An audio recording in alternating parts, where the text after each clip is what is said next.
Good morning, everyone, and welcome to the side stream of the Pokemon European International Championships. My name is Andrew. I'm with Shona. We are going to be your casters for the early morning matches of this wonderful event. I am so excited to be here with you, Andrew. I am looking forward to some amazing EUIC matches. It is the biggest event of the year, or the biggest one we've ever had, and there will be hundreds of games going on every round, so I'm so glad that we get to showcase just as many as possible, both on the mainstream and also here on the side stream. I can't wait to get into it. Of course, we do still have the opening ceremony waiting for us before all that. We can talk a little bit about what kind of Pokemon we might see today. How are you feeling? Well, despite it being 4 in the morning where I am, I'm feeling really good about EOIC. I think it just being one of the biggest events, I think in total, we're going to see so many different players from so many different regions just showing up and trying to win the EUIC. Oh yeah, it is a very international event. It is something where we have players from all over the world come to compete for that title of European International Champion. And man, it's really hard, I think, to make predictions as to who I think will come out on top, just because there are so many people who I could see make it all the way. And despite that, there's so many world champions here, so many former international champions, and but who knows, we could always get an underdog coming out on top. Do you have some predictions maybe? Who do you expect to do really well? Before we get into our predictions, we're going to send it off to the main stage as opening ceremonies is now live. So we'll be back in just a few minutes, so stay tuned.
Good morning, Pokemon trainers, and welcome to the 2026 Pokemon European International Championships!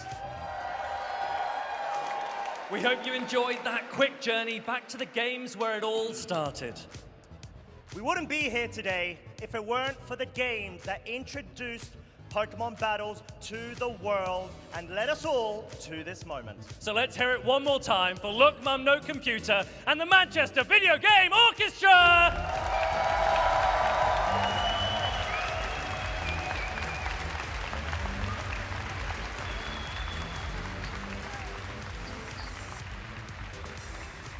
And now here we are, almost 30 years later, and still going as strong as ever with over 7,000 competitors here in London. We've got 3 days of intense battles lined up as our trainers compete for their share of over $500,000 in prizing. As well as their invitations to the World Championships and Pokémon XP in San Francisco this August. And of course, the coveted title of EUIC Champion. A title that very few people get to earn. But we've got more than a few trainers here that will be battling it out over the next couple of days as we look to find our finalists. Where they'll take to the stage on Championship Sunday in order to face their final opponent as we crown our champions. So let's hear it for the Pokémon trading card game. Pokémon video game. Pokémon Go! And finally, Pokémon Unite. Well, it sounds to me like everybody's fired up and ready to go. So there's one final thing left to say, and that is good luck, trainers. And let the games begin.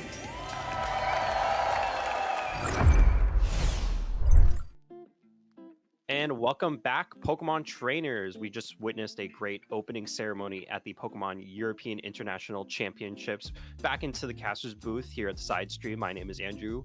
Along with Shona, we're going to be providing some awesome commentary for the upcoming rounds. Yeah, what a nice opening ceremony that was. It's been a while since Pokemon Red and Blue have been released. Look at the way we've come, like all the way to Scarlet and Violet, which is also coming to an end rather soon, you know. Looking forward to Pokemon Champions anytime soon. But what was it? Have you ever played Pokemon Red and Blue? And like, how long ago was that? I don't know. Oh man, I think when the Pokemon Red and Blue officially came to the 3DS games system, that's when I first played it. I believe I played Pokemon Blue. That was the first game I played. I played it from beginning until I caught Mewtwo. So I played through, you know, the base game, beat the champion, caught Mewtwo, and then I think I wasn't gonna do the full Pokédex. I don't think I had another mutual friend to be able to get all the other exclusive Pokemon you can only get in Pokemon Red, but I was able to play that. But yeah, it's been a long time since I played that. It was probably back in 2016 or whenever the first year it came out on the Pokemon 3DS system. But it's been a long time. But it's always cool to see how the opening ceremonies always have some sort of rendition on previous Pokemon games, and this time it was very centered around Generation 1, which is amazing to see. Almost 30 years ago at this point, Pokemon has been around, and it's cool to see just how far we've come from the handheld Game Boy Advance games, Game Boy games, and just the fact that we're even just still here talking about it is really cool. Man, 30 years, like just you saying that out loud, that's crazy. But I also remember playing Pokemon Red on the 3DS when it came out, and I don't know, there is just something about always completing the Pokédex of the original, like 150 Pokemon. Something about it. I'm not sure. It's a lot simpler than, you know, it is now with hundreds of Pokemon that you need to fill out the Pokédex. But yeah, look at how far we've come, and here we are playing VGC now, double battles and all that in Scarlet and Violet. And yeah, can't wait to bring you guys some awesome matches for the side stream here. I believe we are setting up for round 1 still currently, but yeah, before we reveal or find out who our players are, maybe we can talk a little bit about what we might be expecting today. Personally, I think we'll see our fair share of, you know, Incineroar, Rillabooms, Raging Bolt, Urshifu, Rapid Strike, all that good stuff. Maybe even some, like, Psy-Spam oriented teams around Iron Crown and Regidrago, seen that a little bit. I do wonder if we'll see some, like, weather control teams, some rain, some sun. What do you think? Yeah, it's going to be interesting to see. I think this format is very wide open when it comes to Pokemon usage. We've seen a lot of the top 12 be kind of cemented, and we'll get to that a little bit later.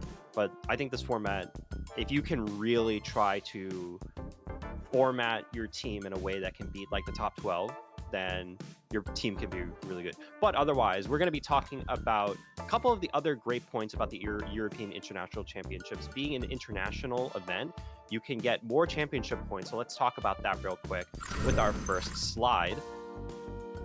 We're going to be talking about the International Championship prizes. So if you have, or actually, we're going to be talking about the invitations first. So getting first place at a international event gives you an automatic, actually, 500 points. If you're actually in first, second, third, or fourth, you are automatically guaranteed a spot to the World Championships.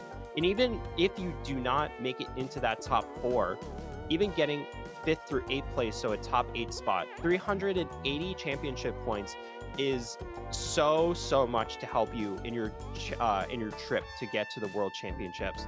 And even going beyond that, 300 points for 9 through 16, 17 through 32, 240, and 33rd to 64th place is 180. That is more than most regionals can give you for getting into a top cut placement. So getting into a higher placement at a European International Championships will net you so much more championship points.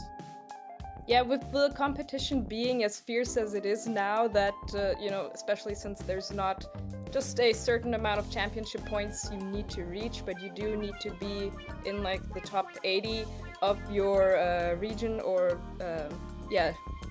varies from region to region, just makes it a lot tougher. So getting that amount of championship points, as you said, even if you don't get first or second place and just immediately qualify, just this amount of championship points is going to put you so far ahead of the rest of the competition, and is really makes it clear why it is always like the biggest event of the year. This is where you get your bulk of championship points, and you want to do really well. So if there is just one event you prep for in preparation to qualifying for the World Championships in San Francisco, it would be this one.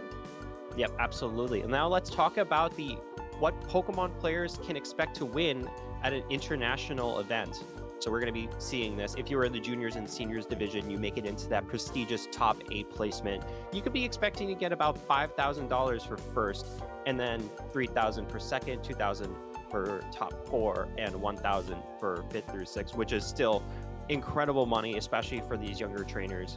Could be using that money as a boost in their way to go to the Pokemon World Championships. And even if you are a Masters player, looking at the pay difference that you could see, first place $15,000 compared to $10,000 for second. So you're playing for a difference of $5,000 to win the entire event. But don't let that be mistaken. You are still earning a significant amount of money.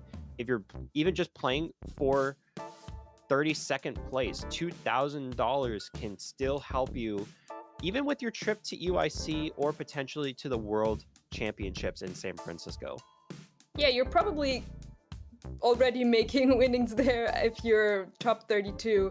You got your trip to London and back covered, as well as you just said, probably have enough left over to also make it to the World Championships in San Francisco later this year. And it's always amazing to me to see how the prize pools also adjust every year, and it just seems to raise more and more. Like $15,000 for first place, or that $5,000 difference is something that, might be a little bit invisible when you're just watching the match on the stage. They're not just playing for a difference in championship points, but quite a bit of money as well.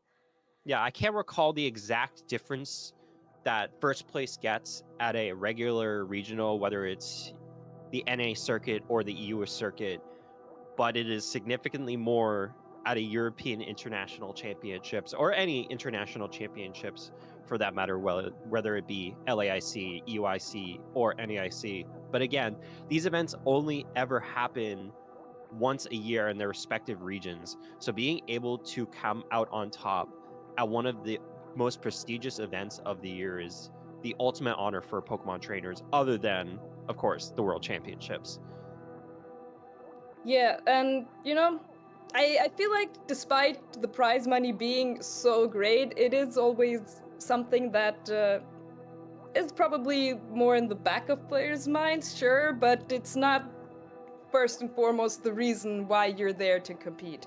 It is mainly, I do think, you know, players, they do want to win, they do want to get that title of European International Champion, and you know, the championship points look really good as well. So I feel like the money has always been like just a nice extra for most players, but if you do make it that far and you do get it, that, man, does that feel great. And we are, I believe, ready to add our team sheets. For this first match, we have Tano Rosenkrantz up against Gabriel Cosma Gervasi, and Tano Rosenkrantz right there playing a team that I personally have been playing for quite a bit since Reg F has started. It is that Incineroar, Torkoal, Farigiraf, Fluttermane, Ogerpon, and Ursaluna, the same 6 that Marco Fierro has also been playing for a while, and I've seen a few players pick up here and there. And Gabriel is going to be bringing the Raging Bull. And okay, looks like we are already in game 1. We have the leads.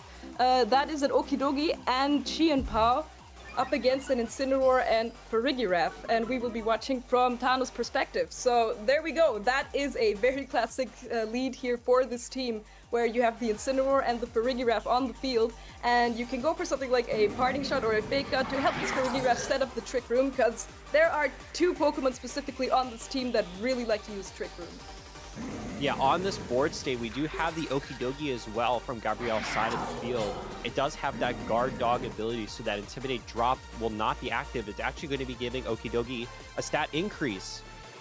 So it'll go at +1 in its physical attack, trying to find a way to get some extra damage onto the board. And let's see how this turn plays out. The Chien-Pao is going to be eating that fake out. Does not have a Terra Ghost and uses Terra Stellar. And look at that Drain Punch from the Okidogi. Because of that +1 and of the Sword of Ruin boost, it was able to do significantly more damage onto this Farigiraf as it eats its Citrus Berry, since it went under 50% of its HP. But this is a great turn like you were talking about. It is now, the Trick Room is active. It is going to be affecting the speed order of all the Pokemon in play. And you have to imagine that the Incineroar and the Farigiraf are going to be the first to move. Yes, absolutely. And of course, you know, we see Tano does have the Ursaluna in the back, which is the Pokemon you want on the field here. But, you know, fake out, absolutely the right turn there for Tano, in my opinion. And this Chien-Pao on the field means that, you know, Tano can also use that to deal some increased physical damage to this Okidogi if he chooses to do so. Of course, the Chien-Pao does have the Focus Sash, so you would have to double target that. So, seeing as he switched out his Farigiraf, he's not going to be able to take that down this turn. Okidogi is going to go for that Terra Water, but the Chien-Pao, oh right, the Chien-Pao did already take some damage from the in the first turn, so it's going to go down to this Flare Blitz here. But the Okidogi still standing very nicely here, going for the defensive Terra Water. Is just going to take out that Incineroar here with the +1 Drain Punch, but now this Ursaluna is on the field, and it is going to activate that Flame Orb and the Guts boost. And yeah, the Okidogi, though water is a great defensive typing, that is not going to resist a Guts boosted Facade. And yeah, Trick Room is up, so this Ursaluna is ready to go first the next turn. Yeah, I was really worried about the Ursaluna switching in, because if it does switch in on a Drain Punch from the Okidogi at +1, it might just take so much damage that the Ursaluna would not be able to survive. But the Okidogi targeting down the Incineroar meant that the Ursaluna got the free switch in, where the Incineroar also got the Chien-Pao KO on the previous turn because of the Focus Sash being broken, so was not able to survive that. The Farigiraf is going to be switching in, so it's going to be helping out Ursaluna's damage output potential, while also the Ogerpon Wellspring Mask is going to be on Gabriel's side, trying to use its attacks. It does have that Follow Me, so it could get one free redirection off, just to make sure that the Okidogi that already is boosted up with that +1 attack can still attack into this Ursaluna. As Ursaluna does opt for its Terrestrialization, it's going to be Terra Dragon, so not a different Terra than we normally see. It's very defensive, trying to make sure it resists those Fire Water Grass cores.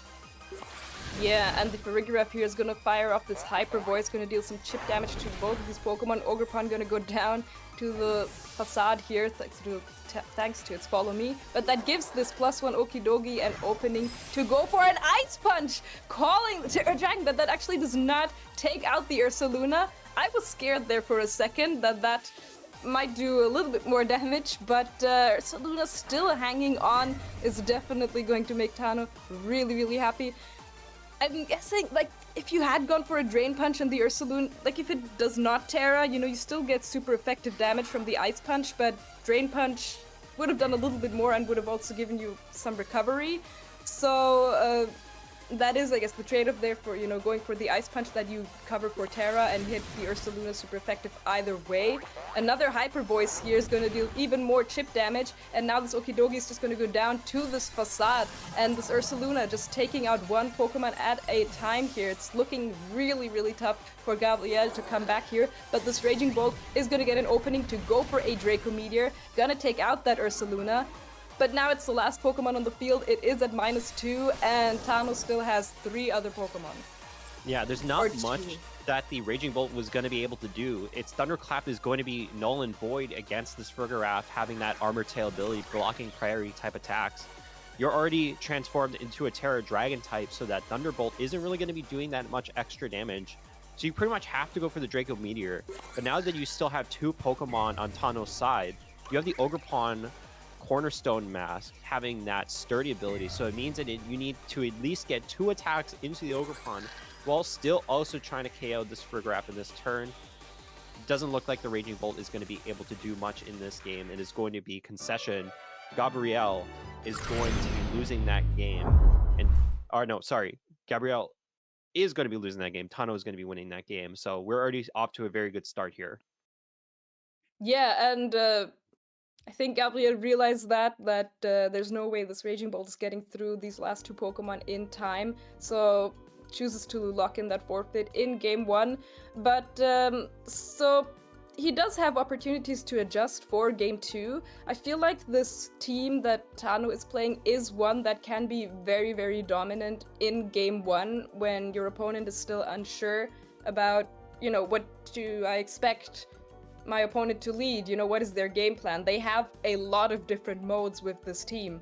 So, you know, just getting a feel in Game 1 to see, okay, you know, what is my opponent going to be bringing, what do they play like, and then getting a better idea of, okay, what can I do to adjust here in Game 2 now. And there are some opportunities here. You know, the Okidogi, I think, in the lead was already really, really strong, but as soon as Trick Room came out, it was kind of difficult to come back from that.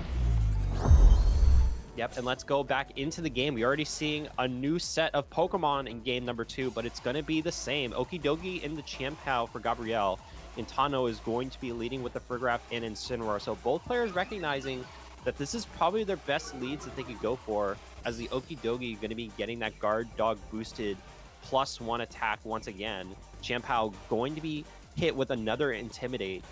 This is definitely an interesting lead to see for Gabriel, recognizing that, oh, let's just play with the same thing again. I think because of the choices that Gabriel made on having Terra Stellar means that you can't actually get rid of that fake out vulnerability. Now you have to make sure that when you're playing on this lead, you either have to go for the Protect or you have to eat another fake out. Let's see, the Okidogi deciding to go for Terra Water once again, not trying to save the Terra for anything else in the back. Let's see what happens. Protect on Farigiraf, so no immediate Trick Room here, Shona.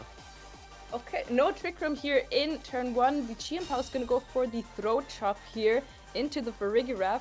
The Okidogi, as you said, went for the Terra Water, is going to go for a Drain Punch also into the Farigiraf. So Gabriel really trying to stop that Trick Room from going up at Tano, calling that perfectly, going for a U-turn into this Chien-Pao and getting a free switch out here. So, but technically, there was an opportunity to go for the same play again as Tano, to go for Fake Out and then set up a Trick Room, but deciding that, you know, Gabriel may adjust for that a little bit, and so decides to opt for something else. Now you have the Ogerpon on the field, which again is a great support here to set up the Trick Room by going for a Follow Me. And Chien-Pao is actually going to switch out for Gabriel's side, so might come back later. And it is going to be the Ogerpon coming in. So now the Ogerpon Wellspring going to be switching in for Gabrielle, trying to add that additional follow me support. As we see another switch, it's going to be the Fergurup out into the Incineroar. So this Okidogi that has already gotten to +1 is now going to +2 because of that Guard Dog.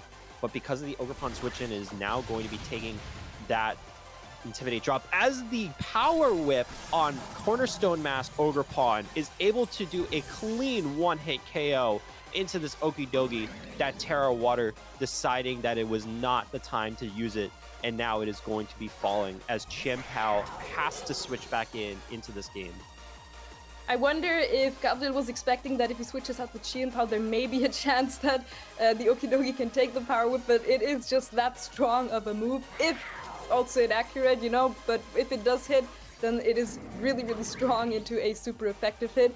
And yeah, you know, you don't have to worry about Okidogi being +2 if you just take it out like that. So looking really, really good here on Tano's side. He's still not taking any damage, I believe, and Gabrielle is already down one Pokemon, a Terra, and also a Focus Sash. An Icicle Crash here into the Ogerpon is going to bring it down to its 30, but that is gonna not give the Ogerpon an opportunity to attack, because it does flinch from that Icicle Crash, and now the Ivy Catch is not getting the knockout of this Incineroar here. Another U-turn is going to take out the Chien-Pao here on Gabriel's side and give Tano another free switch in here instead of the Incineroar. There was one sturdy here, of course, so of course the Ogerpon is going to survive that, but with the flinch, that means that the Ogerpon is not damaged on Gabriel's side, but clutch survival from the Incineroar there for sure. That was an incredible turn. Even though the Ogerpon Cornerstone Mask on Tano's side was not able to move, it still is going to be surviving the turn, so it means that you can pretty much just go for another follow me here, or you could be potentially outspeeding both the Moltres and the Cornerstone, Wellspring Ogerpon, depending on how it is trained. A lot of the time these Cornerstone Ogerpons are going to be faster than normal because they just want to utilize its great offensive attacks like the Ivy Cudgel, now a rock type attack, and the Power Whip being one of the strongest grass type attacks you could possibly use that doesn't have a major drawback other than being not fully accurate. So let's see how this turn plays out. The Ursaluna is going to be on the field as well. It has that Flame Orb being used, and now it is active. So that Facade is going to be doing extra damage onto any of the opponent's Pokemon on the field as the turn plays out here. Yeah, and Tano is now going to commit that Terra Dragon here in order to be able to resist any Ivy Cudgels from this Ogerpon.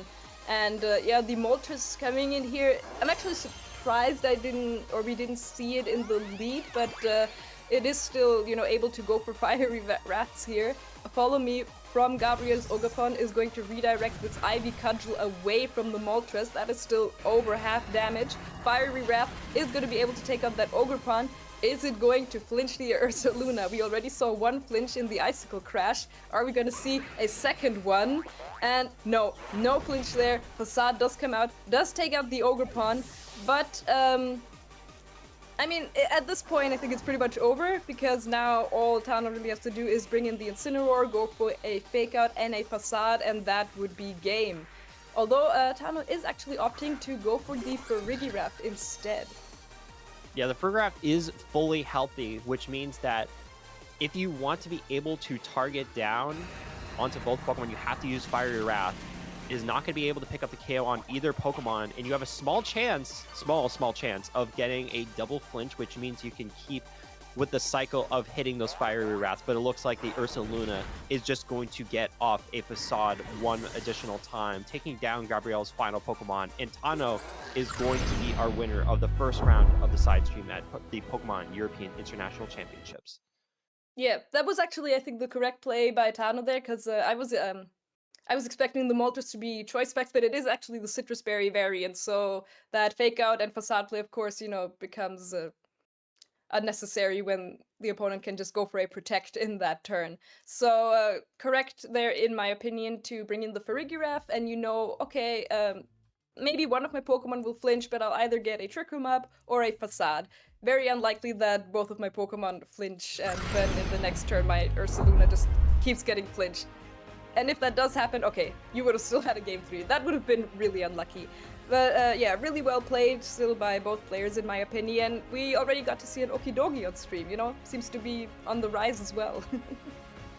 Okidogi was actually going to be, we'll talk about this later, of course, but Okidogi was actually going to be one of the Pokemon that I had as my caster prediction because I think it's in a pretty decent spot having some good matchups, especially into Incineroar. It just being naturally bulky with Self-Vest is, I think, very usable. I think when we go into that game 1 and game 2, it decided to go for the Terra Water. I think it was just scared of Frigoraph going for a Psychic, but you have, I would assume, a lot of bulk on the Okidogi, as well as having that Assault Vest. So what are the chances that a Psychic from a Frigoraph, depending on how it's trained, it is the Citrus Berry variant Frigoraph, not an offensive Throat Spray voice, Hyper Voice Frigoraph. So maybe would be able to survive a hit, but those Terra Waters just ended up hurting the Okidogi a lot. Didn't really do that much in game 1. Game number 2 is a complete missed opportunity because then you were able to just take a Power Whip and take the 1-hit KO. But that also just shows how well Tano played that game, in my opinion, that he kind of predicted that, okay, the Okidogi already committed the Terra in game 1, might go for it again. I'm gonna switch in the Ogerpon here and then be able to go for a Power Whip into that freshly Terra watered Okidogi and be able to just take it out. And then the Intimidate looks really, really good into Pokemon like the Ogerpon or the Chien-Pao. Yeah, absolutely. And honestly, I thought that the leads were pretty good for Gabrielle. Having the Okidogi get that +1 guard dog boost is really good, but it just ended up coming down to the team building. Not having Terra Ghosts, like I mentioned, really hurt because then it means that you can't just be immune to those fake outs, which means you can't just double up on the Frigoraph or you can't double up on the Incineroar to really stop Trick Room from going up, or just stop Incineroar from being able to play the game. Because if you were able to just go for a Drain Punch into, honestly, either Pokemon for free, that just probably means that you get a KO.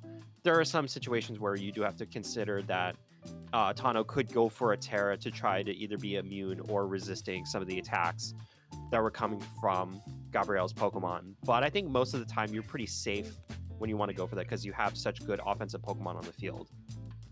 Yeah, these are the things you have to keep in mind or just, you know, decide on when team building. Things like a Terra on a Chien-Pao. Do you go for that Terra Stellar? Do you go for the Terra Ghost? I'm sure Gabriel has, you know, done some calculations on his team where the Terra Stellar comes in really, really handy.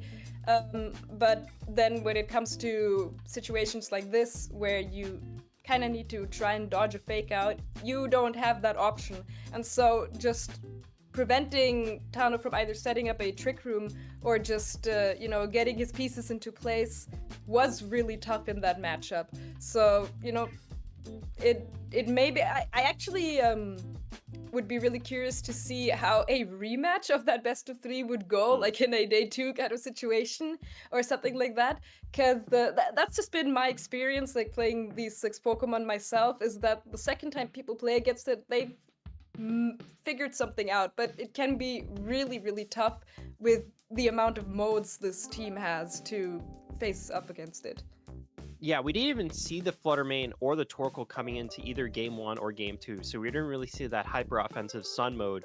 The Torkoal is not your typical Trick Room sweeping choice specs Pokemon. It is actually carrying the Charcoal item, which gives a boost to its fire type attacks, while also carrying Helping Hand, which is seen a lot in previous formats where the Torkoals weren't really going for the aforementioned hyper offense Trick Room, where it was trying to be more supportive towards its other Pokemon. So the fact that we did see the same leads and the same Pokemon in the same order was really cool from Tano to be able to just win the game, but also to play in 2 different modes, where game number 1, it was the typical Frigoraph switch out into Ursaluna and set up Trick Room. But in game number 2, we just saw a complete different shift because the Frigoraph had that Protect.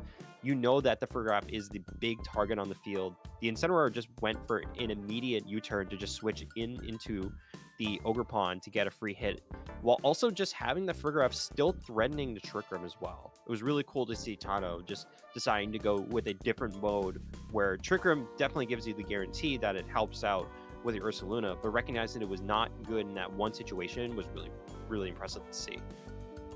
I have to talk about just how good of a move Protect is on Farigiraf. Like, I know Protect is like the most used move in all of VGC, but typically, like, looking back at also the first time Reg F and all that, on Farigiraf, you don't often see it run Protect just because it has so many great supporting moves and also offensive moves that it can use to support its team.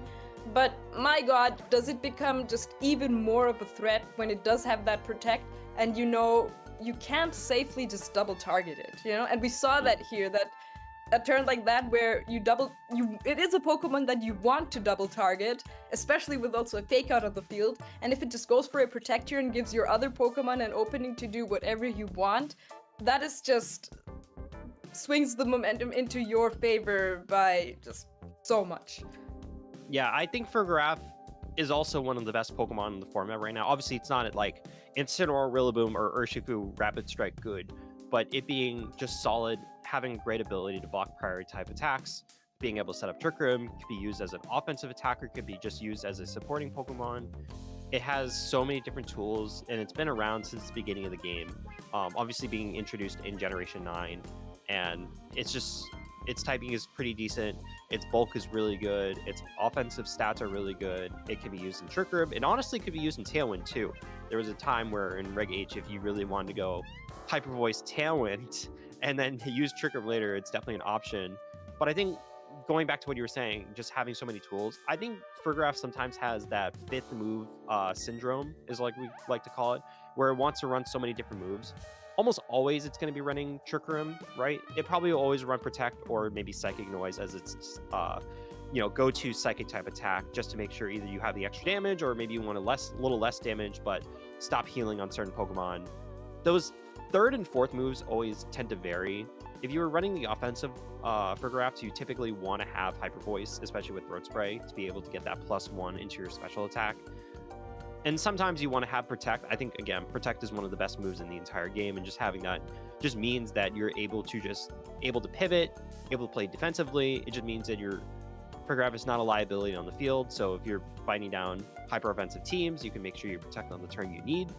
But also, there are other types of attacks you want. I've seen Helping Hand used onto other Pokemon, like we saw with the Torkoal, but Helping Hand on Farigiraf just means that certain other Pokemon on your team can just get a benefit from your, offensive Pokemon. I know I run Blood Moon Ursaluna, and having Blood Moon Ursaluna with Helping Hand and just going for Hyper Voice is really, really strong as well. And I believe we're actually ready to jump into another match on stage that is currently, it is Zachary Minch versus Eric Rios, and Eric Rios is in the lead 1-2-0 right now, and I believe these are the leads right now. The Fluttermane just got the Photosynthesis boost next to the Incineroar, which fired off an Intimidate into the Urshifu and Amoonguss, so those two Pokemon, they're not really going to care about the Intimidate too much. I mean, Urshifu maybe if you don't go for a Surging Strike, but and in the back we are seeing also an Urshifu here on Zachary's side and an Ogerpon as well. Yeah, quick shout out to both players. Very, very accomplished on both ends. We did see Eric Rios obviously winning a European International Championships, and we also have some other great players, Zachary Munich as well from the US. We're going to see two different sets of Pokemon onto the field. Urshifu Rapid Strike deciding to actually going to be switching out here, so not wanting to contend with the Fluttermane or the Incineroar, just going to bring an Incineroar of their own, with the Amoonguss still on the field, dropping that Intimidate onto both Pokemon. Fluttermane probably not going to be using that any physical type attacks, but the Incineroar going to be eating that while it does switch out into the back once again. Looks like an Ogerpon variant is going to be the Hearthflame Ogerpon switching in on the turn. Yeah, the Hearthflame is definitely going to be a good tool to deal with this Amoonguss here on the field. Incin takes that Moonblast very nicely, and the Ogerpon, correctly catching the Spore here from the Amoonguss. And I was going to say in that first turn, the Amoonguss looked like a really scary Pokemon for Zachary to deal with, but the Ogerpon switch in here, catching that Spore perfectly, and now you're able to threaten it with a Fire-type Ivy Cudgel. And I believe you switched in after the Incineroar came in, so you're not even intimidated right now. that might even give you an opportunity here to set up a sword stance to just get even more attack on the field here. But for now, it is just going to opt for a spiky shield, possibly just calling a fake out here from Eric's side. Amoonguss is going to go for a protect. Might have been expecting an Ivy Cudgel from the Ogrepon, and Fluttermane is actually just going to go for a taunt into that Amoonguss, but yeah, protect means that it is going to not be affected by that. A U-turn coming out from the Incineroar is going to let Eric reposition himself a little bit here against these two offensive threats on Zachary's side. Yeah, this is such a high-level turn. We saw so many different mind games. The Incineroar did switch on the turn, so it didn't get the Intimidate drop onto either Pokemon, but it still had that Fake Out active, so you know that the Ogrepon doesn't really want to eat an attack from a Fake Out and potentially double up on a Sludge Bomb, of course, if it were to have it. We don't have that information at us in just this moment. But you also had the Amoonguss going for the Protect, recognizing that if the Ogrepon does go for an attack, and if the Incineroar doesn't go for the Fake Out, that means that the Amoonguss is going to be wide open to either an attack from the Ivy Cudgel or a taunt from the Fluttermane. So it means that you need to go for that Protect in that turn in order to use those supporting type tools like the Spore and the Rage Patterns on the following turn. We're going to see a switch out here. The Ogrepon deciding, I don't want to play in this turn anymore now that the Rapid Strike Urshifu is on the field. It's going to be that Incineroar once again hitting the field, dropping an Intimidate onto both Pokemon. Not going to be mattering to the Urshifu all too much, you would have to say, because of the Surging Strikes, getting those guaranteed critical hits. And it looks like another switch here, and Incineroar is going to be coming in place of that Amoonguss. So this board state is just constantly changing. There's so many different switches here.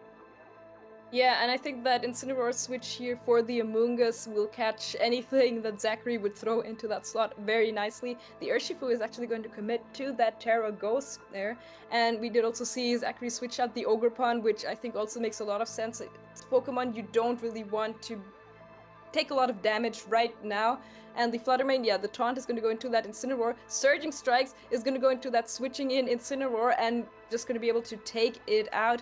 I still think very fair on Zachary's side, because as I said, the you don't want to lose the Ogrepon there, and whether you go for like a taunt or an Ivy Cudgel into the Amoonguss slot, you're kind of, you know, putting both of those Pokemon at risk of taking a Surging Strikes. So now you get the free switch in here into your own Urshifu, and I think you need to deal with this opposing Urshifu first and foremost. Yeah, and I believe the Incineroar just switched in this turn, so now guess what? Another Fake Out is active onto this Urshifu Rapid Strike on Zachary's side of the field. So you can't go for a Protect here, risking that you could just get a Fake Out. Obviously, the Fake Out can't go into the Fluttermane as well because it is a Ghost type Pokemon. But this Urshifu with this Terra Ghost makes things really complicated, because now you're not weak to those attacks from Fluttermane. But Moonblast is not going to be doing enough damage to really pick up that KO. But it looks like the Urshifu Rapid Strike on Eric Rios' side of the field, deciding, I just want to play this a little passive, recognizing there's a better win condition for me to play. Don't want to risk the health of your Urshifu. Deciding to switch into the Amoonguss that takes that Moonblast very, very well. On top of these Surging Strikes, going to be a resist, and it looks like the guaranteed confirm, it is going to be the Rocky Helmet. So Zachary trying to really get rid of the big trouble on the field on the Urshifu Rapid Strike on Eric's side of the field, but it's not going to work out here, eating up so much damage from both of Zachary's Pokemon. I have to say, Eric is playing this really, really well right now. The switches have been on point every single turn. The amount of pivoting he does, you know, with the Incineroar going for U-turns and the other slot always just switching, it's still slowly chipping down Zach's entire team. Like, he already took out the Incineroar, he just got a lot of damage onto that Urshifu with the Rocky Helmet. So I have to say, right now, Eric is just playing this incredibly well. And it's not over yet, of course, but as I said before, I think the threat really for Zachary right now is this Urshifu, but it's so hard to really be able to take it down when it's behind this wall of the Incineroar and the Amoonguss, which are just not letting him get to it. I just do want to point out this, I've never seen this before. The Fluttermane is actually not carrying Protect on as its fourth moveslot. It's actually Pain Split, so it's trying to use some sort of HP recovery, bulky Fluttermane variant, where you want to be able to recover a lot of your HP, especially on these other Pokemon that don't want to really eat their HP, and they really can't really take out the Fluttermane fast enough. But we're gonna see an Icy Wind come onto this board state, dropping the Amoonguss's HP. Obviously, it is a super effective attack coming from a Fluttermane that has high special attack. The close combat from the Incineroar just not being able to pick up the KO. Ogerpon Hearthflame is going to be living with just enough HP to survive the turn. Now we know for certain here that the Urshifu should be slower than, I would say, most Ogerpons at this point, because of that Icy Wind drop. Ogerpon potentially going to be faster than the Urshifu, and almost certainly against the Amoonguss. So Fluttermane, despite not having great offensive tools, it hasn't been targeted down almost the entire game.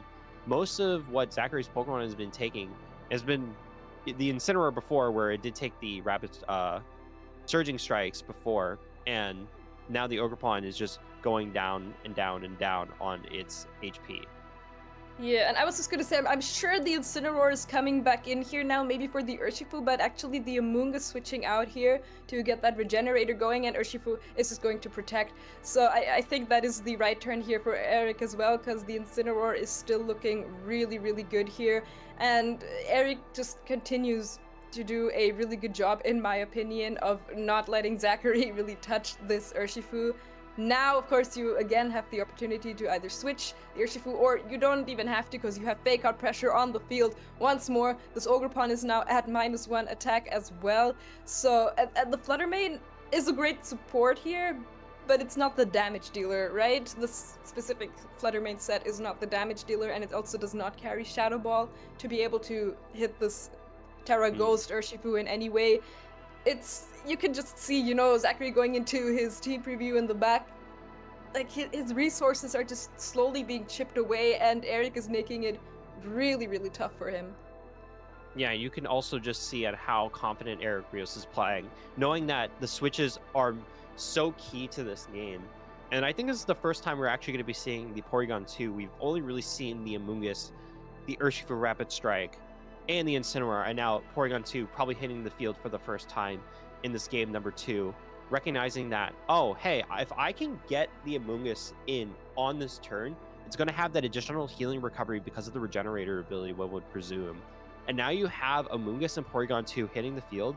That means you can get a guaranteed Trick Room set up, and you can have your Porygon 2 just start sweeping the rest of this game by having such good offensive attacks in Trick Room. And the Porygon 2 there being revealed just makes it even harder for Zachary, because that is another really tanky Pokemon, just like Amoonguss, where it's like Eric Rios has built this wall of a Porygon 2 and Amoonguss and Incineroar all around this Urshifu, which they're just doing such a great job at protecting. And it's really tough for Zachary to even just get a little bit of chip damage, which then can be recovered again either by switching out your Amoonguss, or I'm guessing this Porygon 2 also has the move Recover on it. So it's a slow match, but it's a match where slowly just the HP on Zachary's entire team is being chipped away. And I think this is a really cool match to just see like how high level these trainers are playing, recognizing that they need to get the correct board position in order to best suit their Pokemon. Obviously, we want to be not playing in the Trick Room, and Eric Rios recognizing that I can't just go for Trick Room, right? Because of how good the Fluttermane has been. Having Taunt just means that it just shuts down the Amoonguss. It makes the Porygons to kind of a liability on the field where, yeah, I could start going for some attacks, but you really want to be able to use it with Trick Room. And the Urshifu does make it tough where you want to be able to just start clicking attacks into the other Urshifu or into the Incineroar outside of Trick Room. But now we're in a board state where Trick Room is probably set up for the first time in game number 2. You have the Amoonguss now taunted, so you can't go for those guaranteed spores anymore for a few turns. You're going to have to use your offensive attacks, or you're going to have to switch. Where the Porygon 2 is still on the field, it could start just getting these attacks, and we don't have the confirmation of what kind of offensive attacks it does have at the moment. We should be seeing that soon enough, as the Incineroar are going to be switching onto the field, dropping another Intimidate onto both Pokemon, as one would presume that Porygon 2 is going to be moving next. Yeah, and we are going to see a Terra being committed here on Zachary's side is going to be that Urshifu, so both Urshifus terroring in this game too.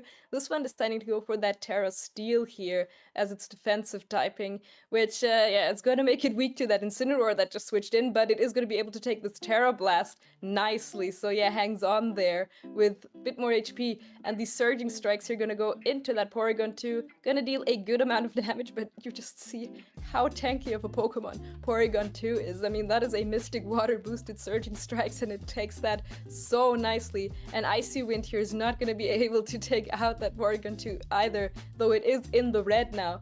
But as I said earlier, I'm pretty sure this Porygon 2 does have Recover on it, so it can just regenerate that health right back up. And this Incineroar here doesn't even have to go for a Fake Out. It can honestly just fire off a Flare Blitz into either the Urshifu or the Flutter Mane, and yeah, just give Porygon 2 the space it needs in order to go for that Recover.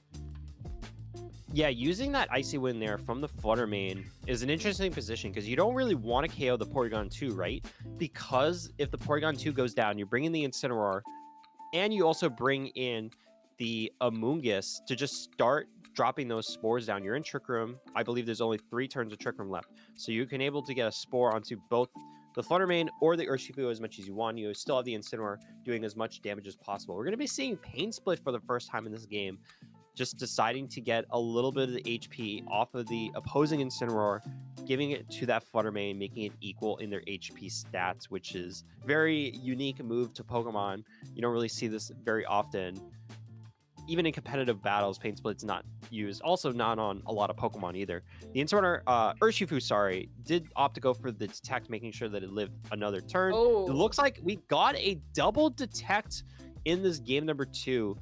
And so far, it's helping out. It's surviving each turn in Trick Room, which is very, very valuable. The Incineroar trying to go for this Flare Blitz into the Urshifu spot. Because of the Terra Steel, it almost should be able to pick up the KO when it wants. Flutter Mane going to be using a Moonblast into that Porygon 2, but it's not going to be doing too much even after the Porygon 2 went for those recovers. Yeah, I mean, the double Protect there, I feel like you almost have to go for it, because, I mean, what is your other option? That you go into your Ogerpon in the back and that goes down to Flare Blitz? You don't really want that either. So I think if you're Zachary here, yeah, just trying to stall out that Trick Room and then maybe getting the Ogerpon back in and trying to do damage with that is your way to go. Yeah, the Aqua Jet there just to get a little bit more damage. This Porygon is just going to continue going for those recovers to keep its HP as high as possible. And the Flare Blitz now is going to take out that Urshifu there, which means Zach is down to his final 2 Pokemon now. And like if the Flare Blitz had gone into the Flutter Mane and it would have survived with a few HP, then the Pain Split would have done more damage.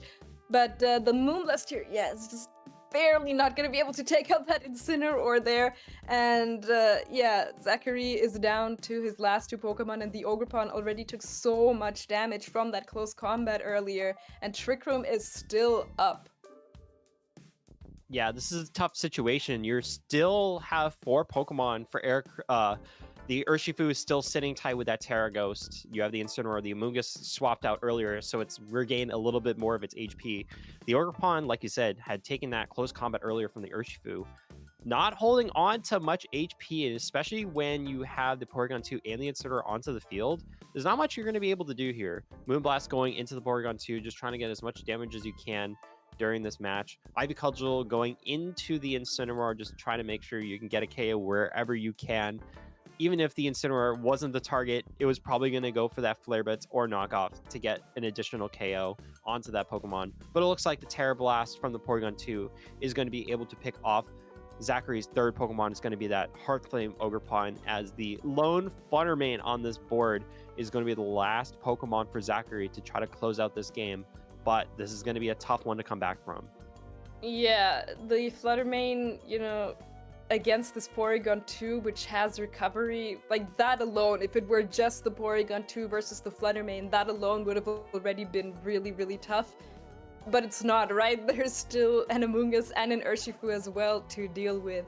So really not looking great here for Zachary, especially now that another Trick Room is up. Ice Beam, yeah, not gonna do a lot of damage, but the Surging Strikes will take out that Flutter Mane, which means Eric Rios is gonna be taking this set 2-0. And man, that may have just really been a tough matchup for Zachary, because we saw he didn't play badly. Like, he really tried to get through this wall that Eric Rios had built up, but it was really just so tough.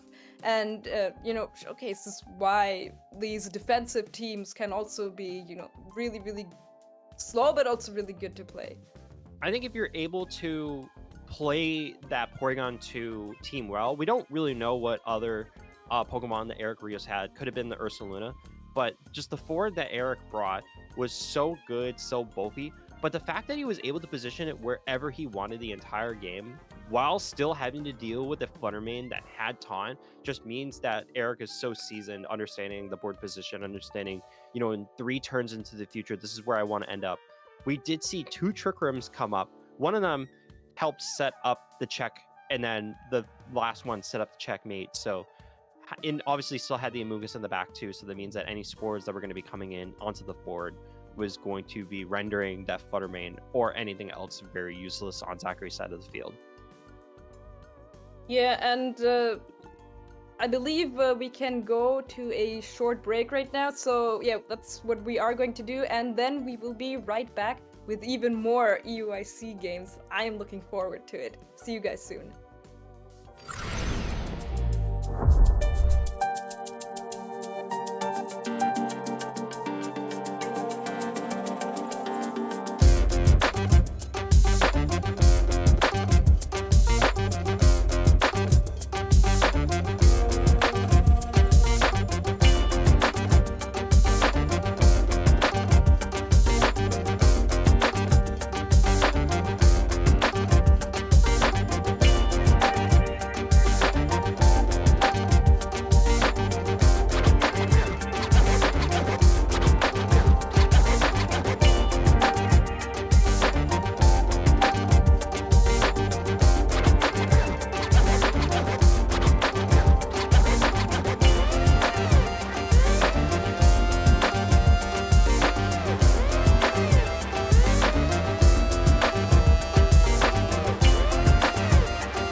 are back here on the EUIC side stream. We already had an incredible round one. I am Shona, I am here with Andrew, and yeah, what a round one that was, and I'm really hyped to get into round two very soon. But something we did not get to talk about earlier, which I think we both would have liked to do, is our caster predictions, man.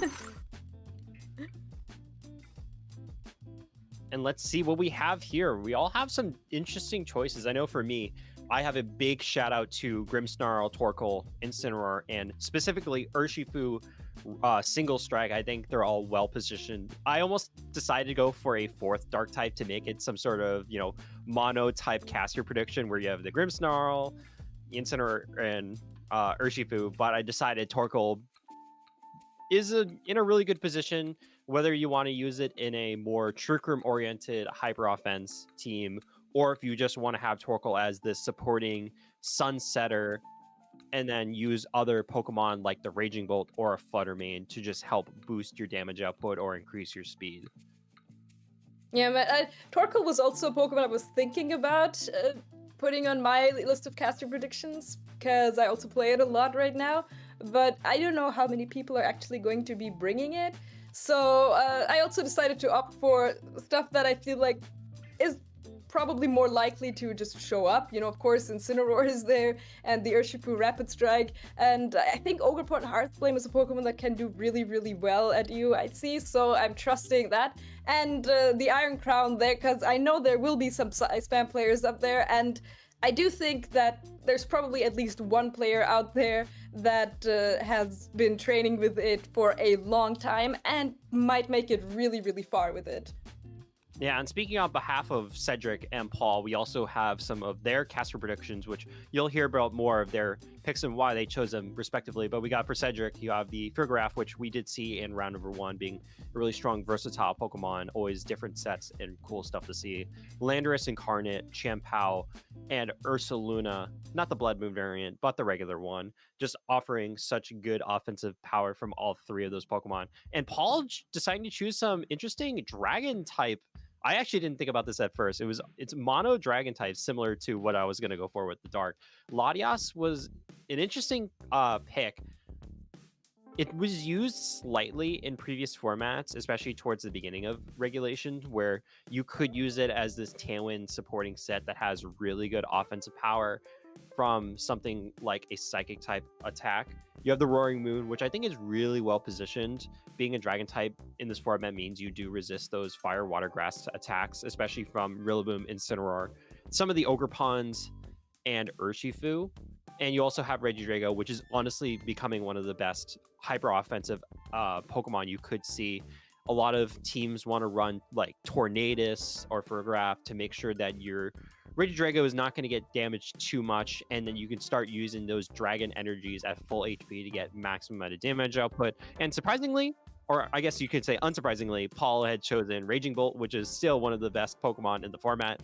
We all know how good Calm Mind Raging Bolt is, but there are also stuff like Setup, Photosynthesis Magnet, Raging Bolt. You also have Assault Vest Raging Bolt. Raging Bolt, one of the best Pokemon in the entire format. So many different tools I can use and so many different ways you can play it.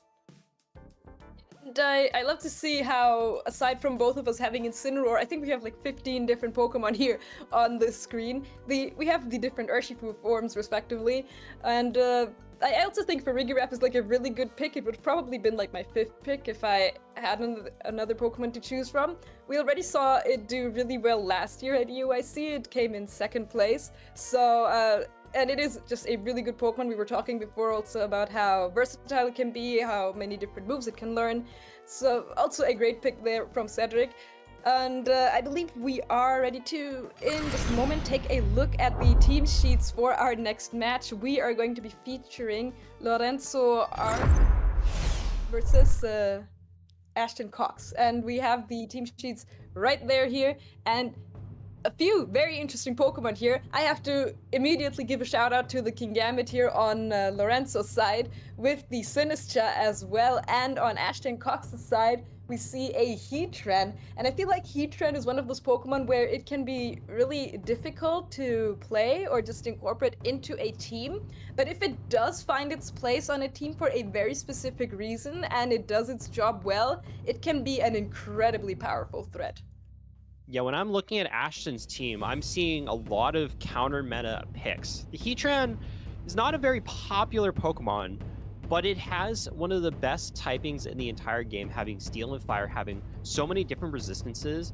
Having that Grass Terra also makes you immune to powder moves like the Amoonguss, while also being immune to fire type attacks naturally because of the Flash Fire. And you can also just output significant amount of damage from Heat Wave, Earth Power, Flash Cannon, respectively. It's going to be carrying that Citrus Berry, so it's going to be trying to stay onto the field as long as possible. You also have that Flutter Mane with another Terra Grass Pokemon, so another option to just make sure that your Amoonguss matchup is really good. But it's going to be carrying that Thunder Wave and Taunt, so it's not an offensive Flutter Mane. It's going to be that more bulky variant, one would have to assume, trying to control the pace of the game, dropping those speeds with the Icy Wind, dropping the speed, and potentially getting some paralysis status conditions off with the Thunder Wave, and Taunt just trying to stop other setup Pokemon from playing the game. You also have a very unique Pokemon with the Landorus and a Choice Band. It's good. Not a lot of times you're going to be seeing Landorus, especially in these higher power formats. Urshifu Rapid Strike being one of the big hindrances on Landorus Therian's output on playability, but it has the potential to do so much damage with these rock slides, stomping tantrums, and it's going to be carrying a Terra Flying Terra Blast as its attacking move. Yeah, a Choice Band Landorus can do a lot of damage, and especially if you lock into the correct move. Like a Terra Blast, Terra Flying here can hit a lot of things on Lorenzo's team really, really well, as can a Stomping Tantrum. And you were talking about all of these Amoonguss answers that Ashton has on his team, but he's facing up against a Sinistcha, which is not even going to have like a Spore. It does still have the Rage Powder that you get immune to, and but like a Stomping Tantrum is still going to hit everything that isn't the Sinistcha really nicely on this team.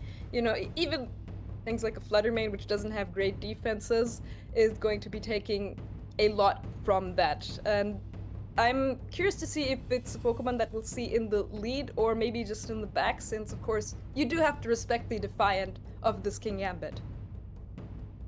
Yeah, when we see Lorenzo's team, it's more offensive oriented. You have this Urshifu Rapid Strike carrying that Choice Scarf attack, having Surging Strikes, U-turn, close combat. A definitely unique move it's going to be carrying is the Coaching, trying to increase its partner's physical attack and physical defensive stats, and it does benefit the Gouging Fire, the King Gambit, and the Cornerstone Mask Ogerpon, respectively, trying to increase its damage output. You have the King Gambit, like you also mentioned, it's going to be carrying that Assault Vest, trying to make sure that it stays on the field for as long as possible against other Pokemon like the Heatran or the Raging Bolt. It's going to be carrying that Terra Flying Terra Blast, so two different Terra Flying Terra Blast Pokemon on this match. A very rare sight to see.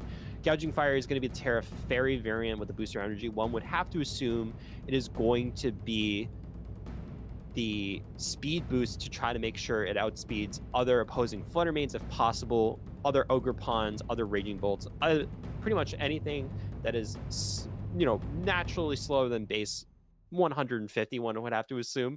You also have the Sinistcha, which is very actually important in this matchup because it has the Terra Fairy. If the Urshifu single strike on Ashton's side of the field were to come into the game, it is going to have to contend with the fact that it has the Rocky Helmet and it's going to be resisting both of its primary typing attacks in Dark and Fighting. And if you decide to hit into the Rocky Helmet Pokemon, you're going to be losing that Focus Sash on top of the fact that you have to now contend with other threats like the Urshifu and Flutter Mane, respectively. Yeah, I think the Heatran is actually the Pokemon that looks really good for Ashton to bring to this matchup. And Lorenzo, as you mentioned, has the Coaching on that Urshifu, also has the Howl on the Gouging Fire, so has 4 physical Pokemon on this team that can also just boost each other up. and the Sinistcha there to provide recovery support as well as redirection and the Trick Room support. And then of course you need a special attacker as well, so you just put a Specs Flutter Mane on there to even things out. And all of this I feel like looks really good into Ashton's team. Except for, like, that Heatran is the one Pokemon that stands out here. You know, especially if it goes for the Terra Grass to also resist things like the Surging Strikes from the Urshifu. That is definitely going to be a threat. And that's kind of what I personally know Heatran as, is that against a team like this, it is there specifically because it is really nice into teams like this.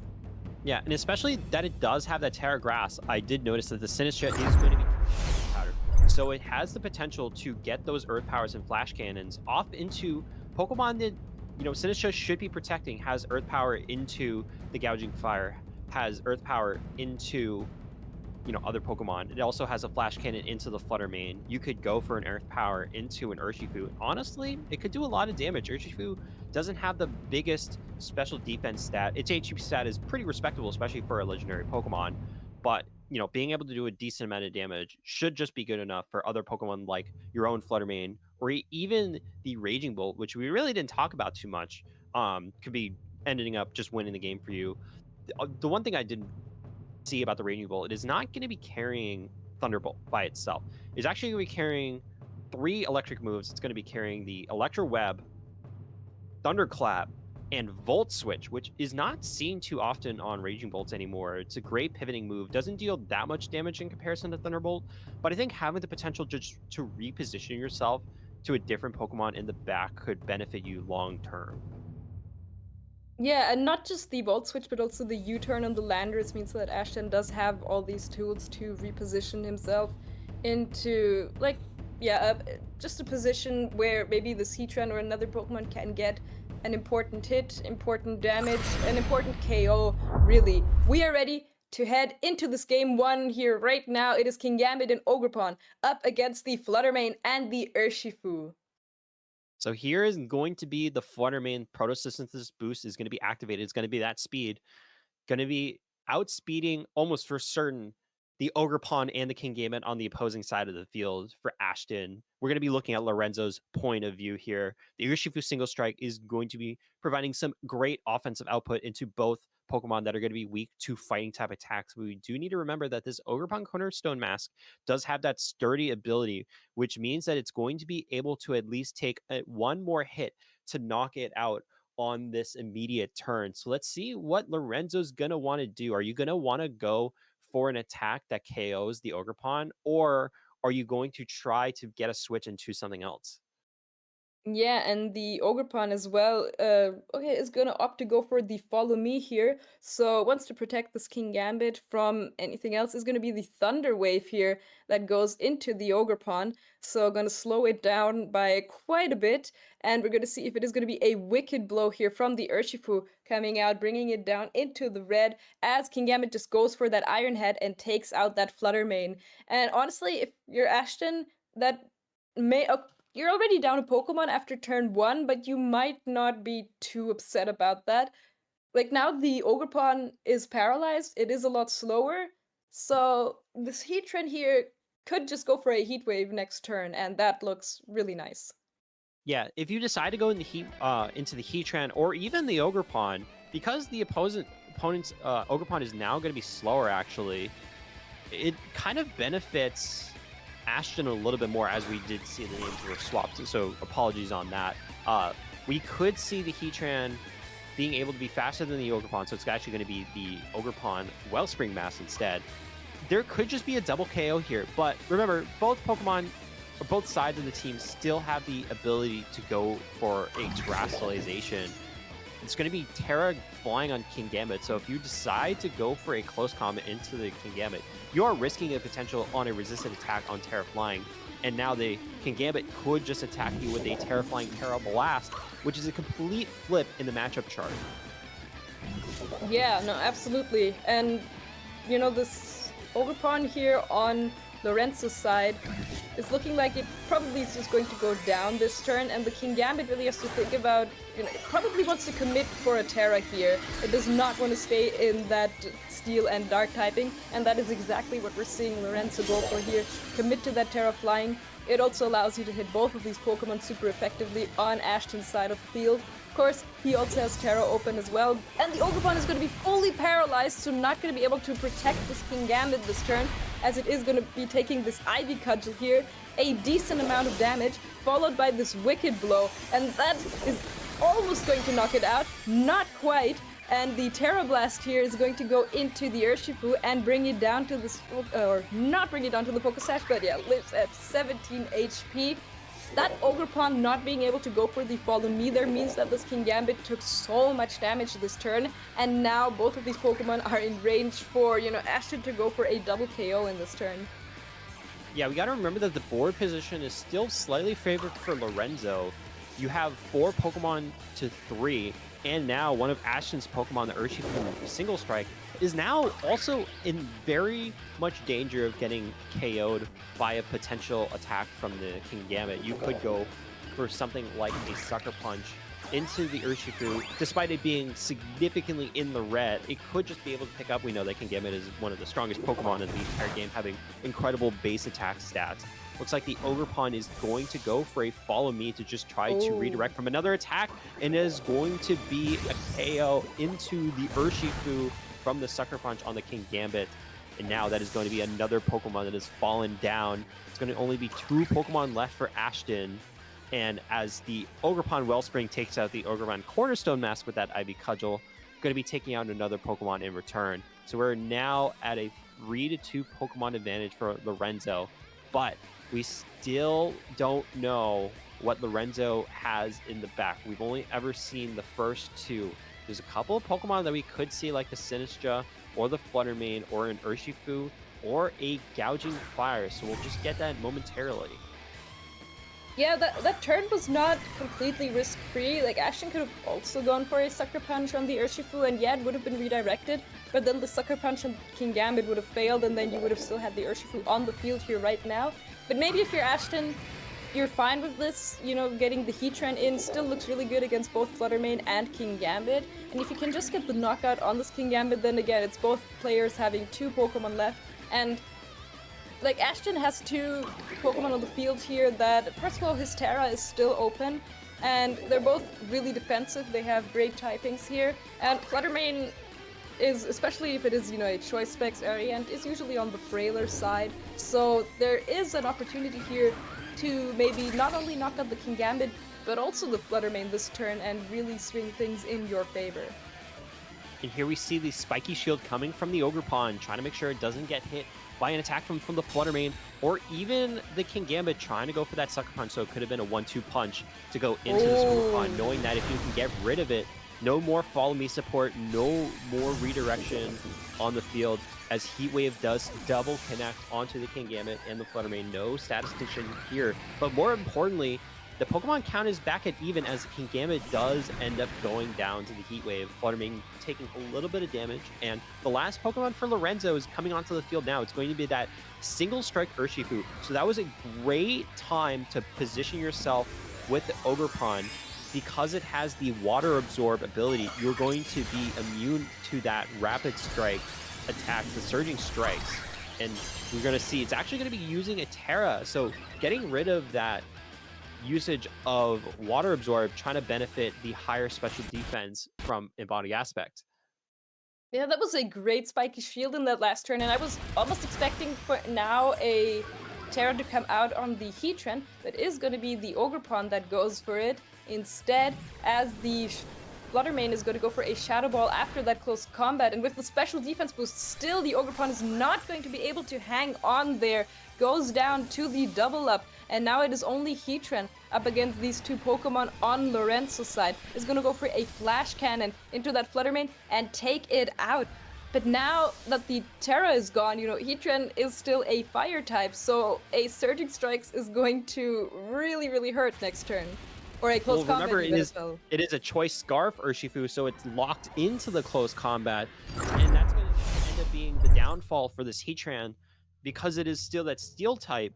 it's going to be taking that super effective hit, and now Lorenzo is going to be winning game number 1. It's really tough to see because you would think that the Ogre Pawn on a double up in that position, if you go for the Terra Water to try to get that +1 special defense from a body aspect, you're going to be living that hit. But it looks like the close combat did more damage than Ashton was thinking it was going to do, on top of the fact that the Fluttermane was able to do a lot of damage, even though the Ogre Pawn still had a decent amount of HP left at +1, and obviously it's choice specs Fluttermane, it does a lot of damage.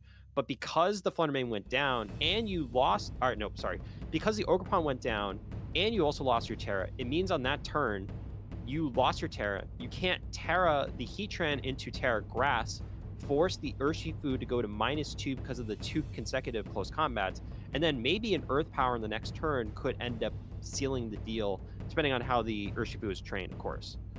Yeah, maybe that close combat from a Scarf Urshifu just did a little bit more than Ashton was expecting.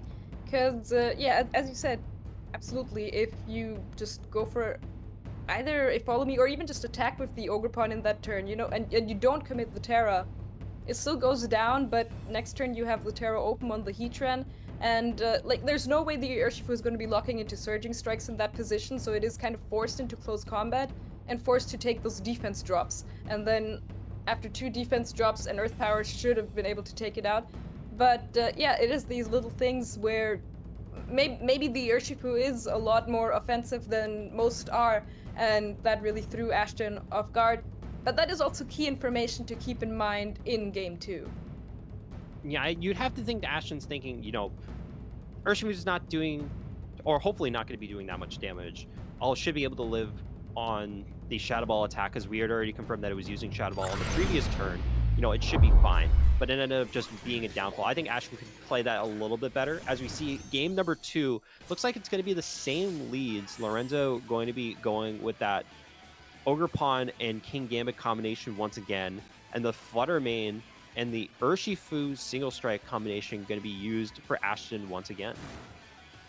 So yeah, again, the Ogre Pawn here in a great position to support this King Gambit in, you know, staying on the field as long as possible and getting off some good damage, getting off maybe another Iron Head into this Fluttermane, as it did in turn 1 of game 1.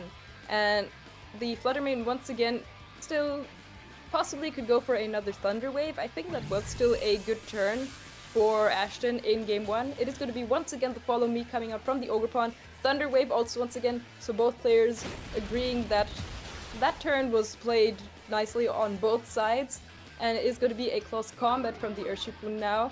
Not a Wicked Blow going into that Ogre Pawn, bringing it down to its Sturdy. And now I wonder if we're also going to see another Iron Head here from the King Gambit. It is going to be an Iron Head, goes into that Fluttermane. So turn 1 here, very, very similar to the turn 1 in game 1. And now I wonder if Ashton is going to bring in something else. We see he does not have the Heatran with him this time, the Raging Bolt instead. And yeah, I mean, it is an adjustment for sure. I do think that the Heatran still could have been a good bring in this matchup if it got that Terra. But maybe Ashton decides, oh, I really need the Terra somewhere else, and so I'm not even going to bring Heatran. I definitely agree to that point. I think the Heatran, if positioned better, could have been more useful, but I think Ashton realizing that even if you get Heatran positioned in the right spot, it might not still be helping you later in the game. Maybe recognizing that Raging Bolt, having that priority type attack in the Thunderclap could start picking off different Pokemon, because the King Gambit could go for Terra Flying, right? If you have the Raging Bolt with Terra Flying, that means that or King Gambit with the Terra Flying, you have the Raging Bolt just set up in a perfect position that you want it to be in. As we see what happens here in this second game, Terrestrialization is going to be used on Ashton's side of the field. It's going to be, Lorenzo's side of the field is going to be that Terra Flying King Gambit is going to be used, so trying to resist those close combats again from the King Gambit, or from the Urshifu single strike, should I say. Follow Me coming from the Ogre Pawn, it does get that Follow Me off this time. It didn't in game number 1 because of the paralysis. Going to be going down even at 1 HP to that Ivy Cudgel. Now we should be seeing the Urshifu move next. It's going to be that close combat because of the Terrestrialization. Not going to get KO'd here. Is going to be a resist, as the King Gambit should be the next to move It has access to Terra Flying, Terra Blast. Both Pokemon are going to be weak to it. Who's going to target down? It's going to be that Urshifu. Yeah, and I think I really like the close combat here on Ashton's side, because basically either you get a close combat into the King Gambit, or you catch it on a switch in, or it goes for Terra Flying, and once it's Terra Flying, then the Raging Bolt looks really, really nice into it. So I think that is a great turn there from Ashton, but he has to be careful here now not to lose too many resources. You know, the Raging Bolt, although it is a great Pokemon here, is not on the field right now, so depending on what Lorenzo brings in here, just switching it in like that could either be really easy or really hard, and you might have to let your Urshifu go down instead. It's going to be the Urshifu on Ashton's or on Lorenzo's side that comes in here. So in my opinion, just switching in the Raging Bolt here does look really nice, but of course you could also maybe hope the Urshifu goes down and your Ogerpon doesn't take too much damage before that does happen. I just feel like the Raging Bolt can't come in too late here. Yeah, you don't really want to switch Raging Bolt in right now because you don't want to give Lorenzo any free damage on any of your Pokemon, especially when you have a King Gambit and Urshifu, one of the two strongest Pokemon in the entire game, onto the field. So you just might have to live with the fact that the Urshifu on your side just might be going down on this turn. But you still have to deal with the fact that the Ogerpon is also still going to be threatened by both a close combat or a Terrifying Terra Blast for both Pokemon. It's going to be that close combat into the Ogerpon from the Rapid Strike Urshifu, so it's going to be locking into close combat because of the Choice Scarf. We're going to see the Wicked Blow going into the Urshifu, dealing pretty good damage, even on a resisted hit because of the crit, of course. It's guaranteed crit. Terra Blast coming from the King Gambit, last to move in the turn, but is going to be dealing that super effective damage into that Ogerpon. So that's going to be another Pokemon down for Ashton. Only has one more left. It's going to be that Raging Bolt that we can see carrying that Assault Vest. But right now, it's positioned very well against two Pokemon that are weak to Electric-type moves.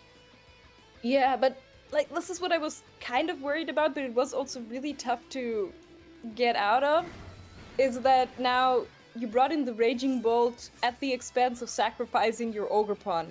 Whereas if maybe you would have, even if the close combat from the Urshifu does come through, you try and protect the Urshifu or the Ogerpon, bring in the Raging Bolt so you just have some more resources on the field. Because now it feels like, okay, this Urshifu is 1 HP, it's like just hanging by a thread here, and Ashton is like this close away from just having Raging Bolt face off against the world, and we don't know what Lorenzo's last Pokemon is, so might not be an easy end game here, even if the Raging Bolt does look really, really nice here. And Lorenzo actually going to be revealing that Flutter Mane, and that is like, yeah, the best Pokemon he could have still had in the back to face off against this Raging Bolt. I'm very scared about this turn. I don't know if you saw the moves that were clicked, but we're going to see a Terrestrialization on the Raging Bolt. It is going to be primed and doing more damage with this Terra Electric. 3 different electric type attacks that could be used. Sucker Punch going into the King Gambit, just bringing it over 50 HP left. Electro Web could be dealing enough damage to KO this King Gambit if we're able to get the KO, and it looks like it will get the KO and dropping that speed onto the Flutter Mane. This is a huge swing of momentum for Ashton. Now that he has that speed drop onto the Flutter Mane, it can't go for the Terrestrialization anymore, so that means that a single strike Urshifu going for a Wicked Blow is going to get the KO onto the Flutter Mane almost certainly, unless this Flutter Mane is extra bulky. The Urshifu on the opposing side does not carry Protect because it is going to be that Choice Scarf Pokemon. It's going to be locked into attack. Unless you want to lock into coaching, it's not going to be helping you that much. So the Raging Bolt has this Urshifu pinned down. And as long as the Flutter Mane can't really do too much in this game, then one would have to assume Ashton is going to be winning here.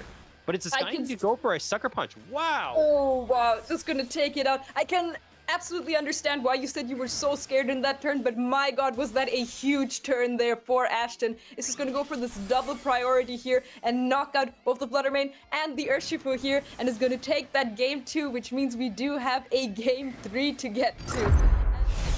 Wow. I mean, that turn, specifically where you said, I'm really scared for this turn. The Raging Bolt, it's an Assault Vest set. It's not a Life Orb set or a Booster Energy or anything like that. And the King Gambit does have the Assault Vest, and it is also a double target. Did have still a decent amount of HP left, so I wouldn't have been surprised if maybe it would have lived with just a sliver of health and then gotten a Defiant boost and hit back at +2, and it would have been over right there and then. But getting that KO and then also getting the speed drop on the Fluttermane, which switched in, I think, yeah, that just sealed the game for Ashton right there and then. That was a massive play. Because I think if you're thinking about it for Ashton, it was the same leads as game number 1. It was basically the same way they played it out in game number 1. You have to think if you're Ashton, okay, I don't think Gouging Fire is going to be in the back. You don't have a lot of output and damage. It's probably not going to be Sinister either, because then really, again, you don't have that much damage output. I guess if the Sinister comes in, you could be a little disruptive, but I don't think it's winning an endgame, especially against Heatran, if it were to be coming in game number 2. It's got to be Fluttermane, which also means because it's choice specs Fluttermane, if you go for Electroweb, it is also on the switch in from the Urshifu. You're going to be dropping that speed. You have Urshifu potentially being faster than the Fluttermane, and you can just sweep that. The big risk about the Electroweb is that it's not 100% accurate, so you're always risking that. Either miss could have been detrimental, especially on the King Gambit, because like you said, if you miss a King Gambit, it's not great. But even if you hit the King Gambit at 50% HP, I wasn't sure that was going to get a KO. Obviously, it's super effective. Maybe it could have been a roll. We don't really know for certain. There was no critical hits either, so we didn't have to contend with that. But that's just so tough to see that went down. I wasn't sure how bulky this Fluttermane was either. I believe it might have had 75% HP left, but it actually went down to a Sucker Punch, which I was not expecting. I thought you had to go for Wicked Blow there in order to pick up the KO. Well, we are ready to head into this game 3. It is going to be King Gambit and Ogerpon up against Heatran and Ogerpon. So Lorenzo deciding to go with the same leads, but Ashton switching it up here.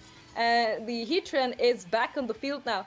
And I really like this, that Ashton did not bring the Heatran in the game 2 and now is just bringing it in the lead in game 3. I think that is a great way to try and catch Lorenzo off guard. And honestly, it's not looking too bad here, in my opinion. Yeah, Lorenzo thinking that you had such good leads game 1, game 2, which is justifiable. Lorenzo had a Pokemon advantage in both games 1 and game 2. Ashton saying, I think you're going to bring the same Pokemon.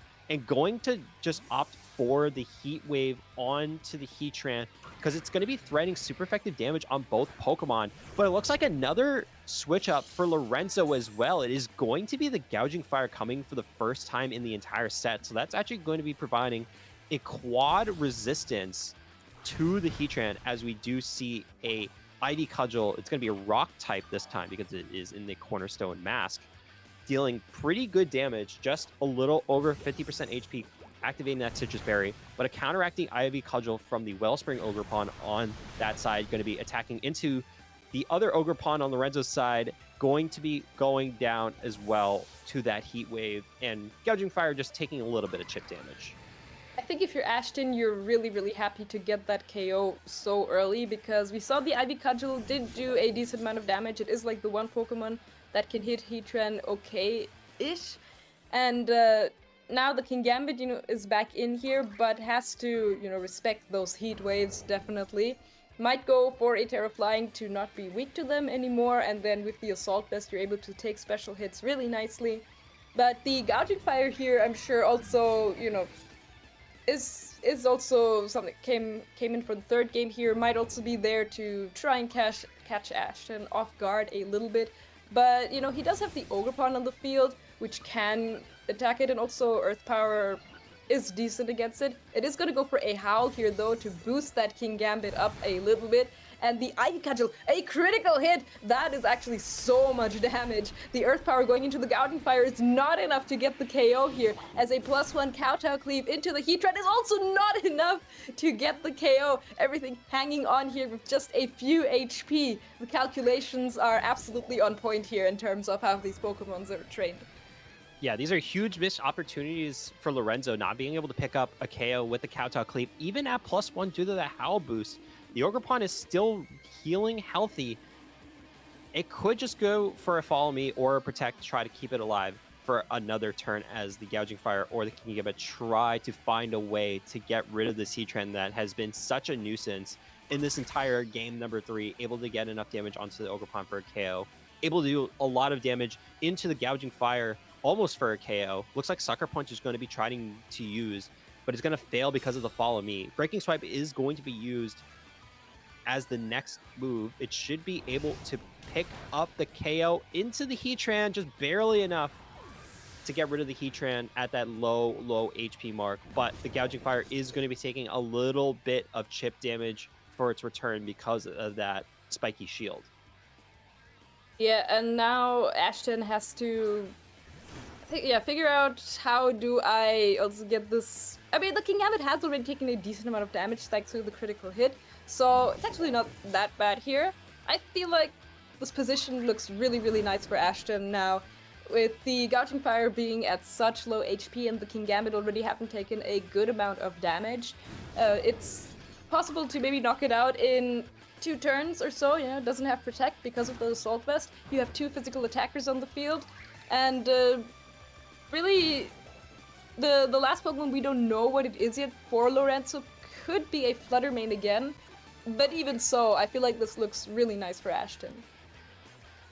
And the turn is just about to play out. We did see certain moves lock in. The Gouging Fire, very risky play here. To decide to switch it out means that you're going to be losing that Protosynthesis boost on its speed, so not able to utilize that later in this game, especially in game number 3. Fluttermane going to be switching in on the Gouging Fire. Follow me on the Protect. Follow me on the Ogerpon, trying to just keep the Urshifu alive on this turn. It's going to be failed on the Sucker Punch in the close combat into the King Gambit is going to be picking up the KO. It's going to be 4 times weak to the close combat, going to be going down. And now the Gouging Fire that just switched out has to switch back in on this turn at such a sliver of HP remaining, and you still have the Fluttermane at full HP. It's going to be very tough in order to win this one. Yeah, I'm wondering if Lorenzo probably made a very specific call there, because I'm thinking like if you're the Gouging Fire and you manage to get like a Breaking Swipe onto both of these Pokemon, you break the Focus Sash and you help this Fluttermane that would come in instead of the King Gambit stay alive, or you help it get the Terra Fairy off and help it go for some more damage. But was probably expecting the Sucker Punch to go into the Gouging Fire slot, which is why he decided to switch it out. But now Fluttermane is going to go for that Terra Fairy and probably just wants to spam some Dazzling Gleams here. Question is, how well is that going to work out for you when, number 1, Urshifu still has the Focus Sash intact, and number 2, this Ogerpon has Terra Water special defense boost on the field, and you've also lost your Protosynthesis speed boost. So yeah, Urshifu gonna go for that Sucker Punch here, is going to fail, and the Fluttermane is gonna go for that Dazzling Gleam, which is gonna bring down the Urshifu to its Focus Sash, and the Ogerpon is gonna take that very nicely thanks to the special defense boost. And I'm guessing this, the Gouging Fire might have gone for like a Howl or so to not get Sucker Punched, but the Ivy Cudgelish is gonna be enough to knock out this Fluttermane here. Yeah, it just goes to show you how important that Protosynthesis speed boost is on the Gouging Fire. You know, it is going to go for that Howl, yeah, to avoid the Sucker Punch, but too little too late for that.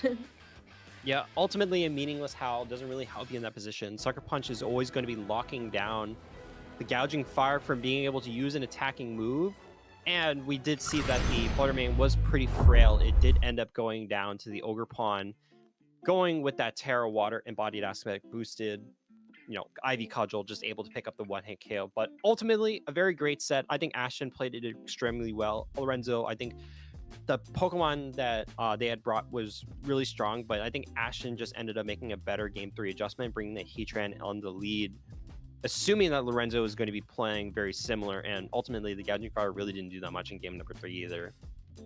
I can imagine Ashton is hopefully also proud of that set, especially after game 1. I can imagine him being a little bit frustrated since he was like 1 turn away from winning that and then just got the wrong Terra on the wrong Pokemon in the wrong moment. And I'm sure he's really happy that he still managed to make a comeback after that in game 2 and game 3. So hopefully he is very proud of himself, because that was an amazing comeback.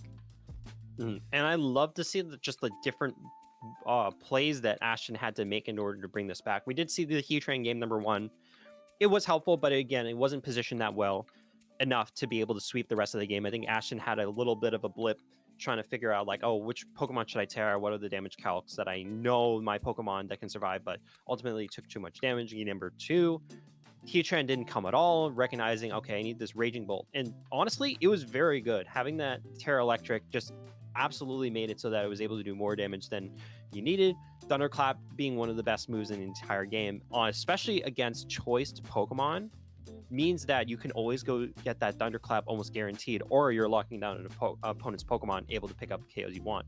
In game 3, again, having the Heatran on the lead was just so beneficial. It just means that the Ogerpon's Follow Me was pretty null and void because it can just go for Heat Wave and just attack to both sides. The King Gambit has been a nuisance the entire game, so having the Heatran there was extremely, extremely important. Yeah, it really did a great job at kind of poking holes into Lorenzo's team in that early game, and then like it went down at really the perfect moment, in my opinion, after it had done its job and then made space for something else to come in and help Ashton just clean up. Sure thing. And we're going to be heading into a quick break. We just finished round number 2. We should be getting up with round number 3 shortly, so stay tuned, go grab some water, and we'll be right back.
Hello, everyone, and welcome back. We're going to be starting round number 3 shortly at the Pokemon European International Championships. My name is Andrew. I'm here with Shona.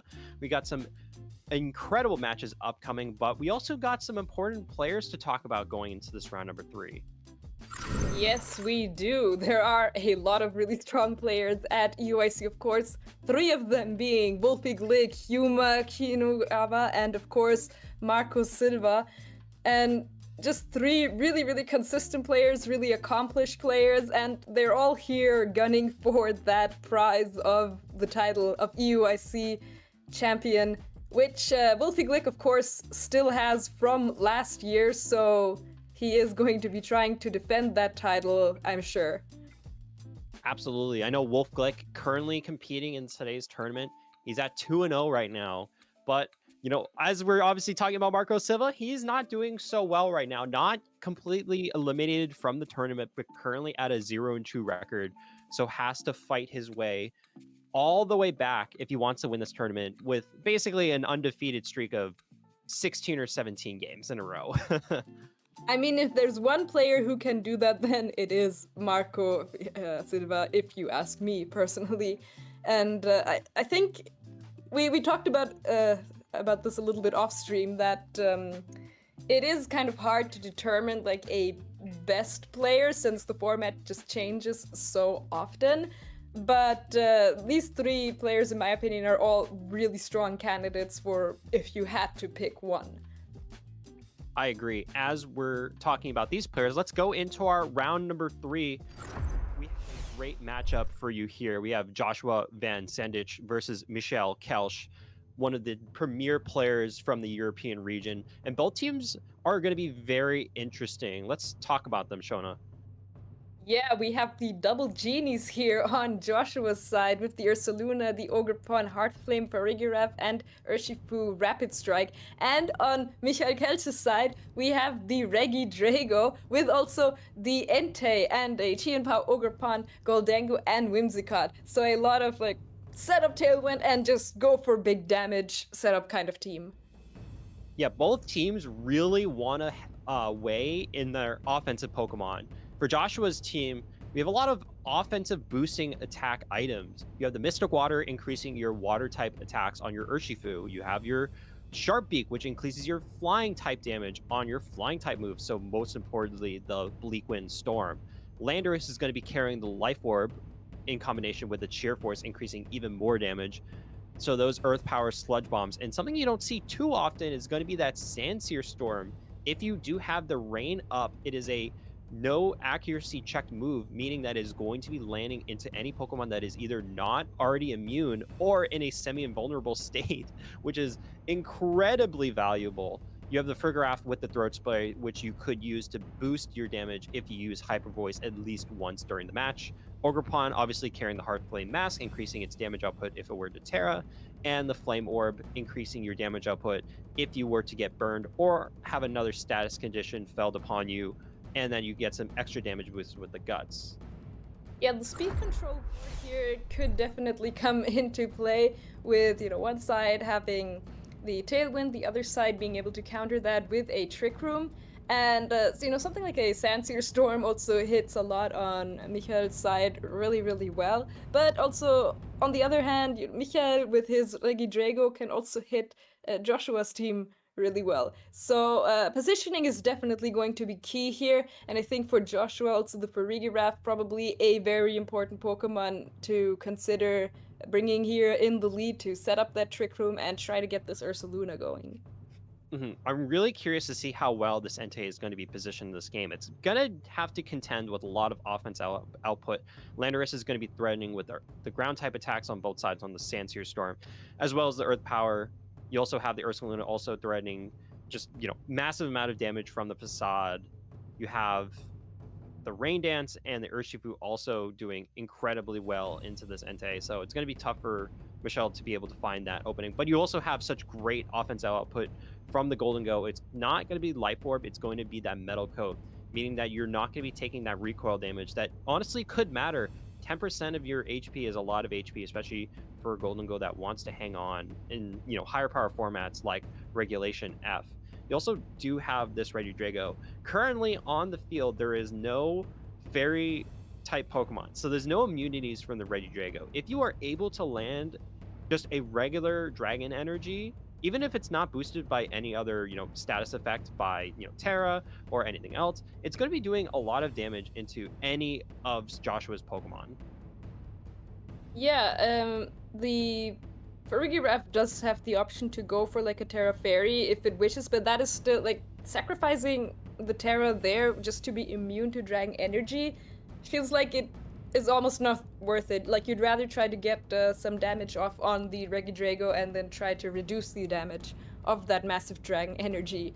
So I think that is also going to be a key factor here is in, not letting the Regidrago just get into that driver's seat and get the tailwind up without punishing it in any way and then just start firing off those Dragon Energies. Mm-hmm. It's going to be interesting to see the war of Tailwind. We have the Whimsicott and a Tornadus.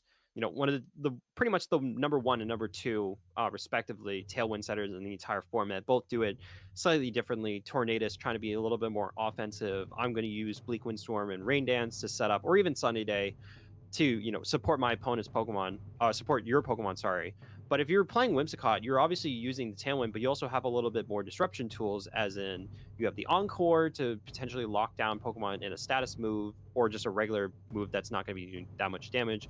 You have Fake Tears, also being able to drop special defense for your special attack Pokemon on your side of the field to really just burst through certain defensive Pokemon on your opponent's side of the field. And this one does have Fake Tears and Encore. Actually, didn't even look at the team sheet. I admit I wasn't looking that much. I'm just saying, hey, this is what Whimsicott does, and it does carry both moves. It is carrying Moonblast, Tailwind, Fake Tears, and Encore. And I think the special side on Maiko's team with the Goldengo and the Regidrago is going to probably be the angle he goes for here. The other angle being that, he has the Entei and the Ogerpon with that Chien-Pao. Actually, Ogerpon I could see being or coming into play here as well.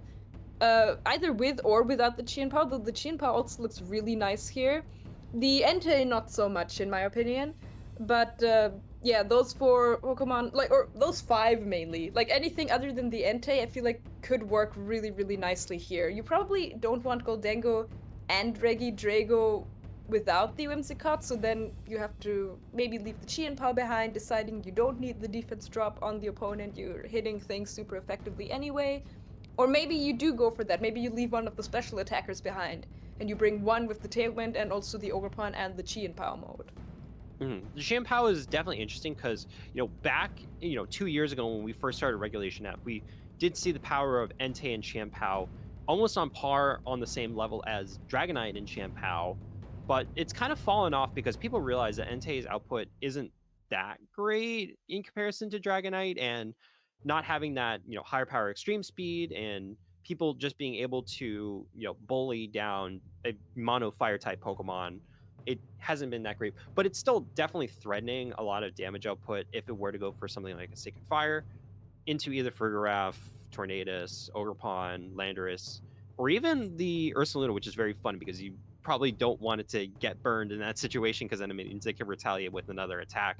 But it could just do a lot of damage, but it might not be able to get the one-hit KOs.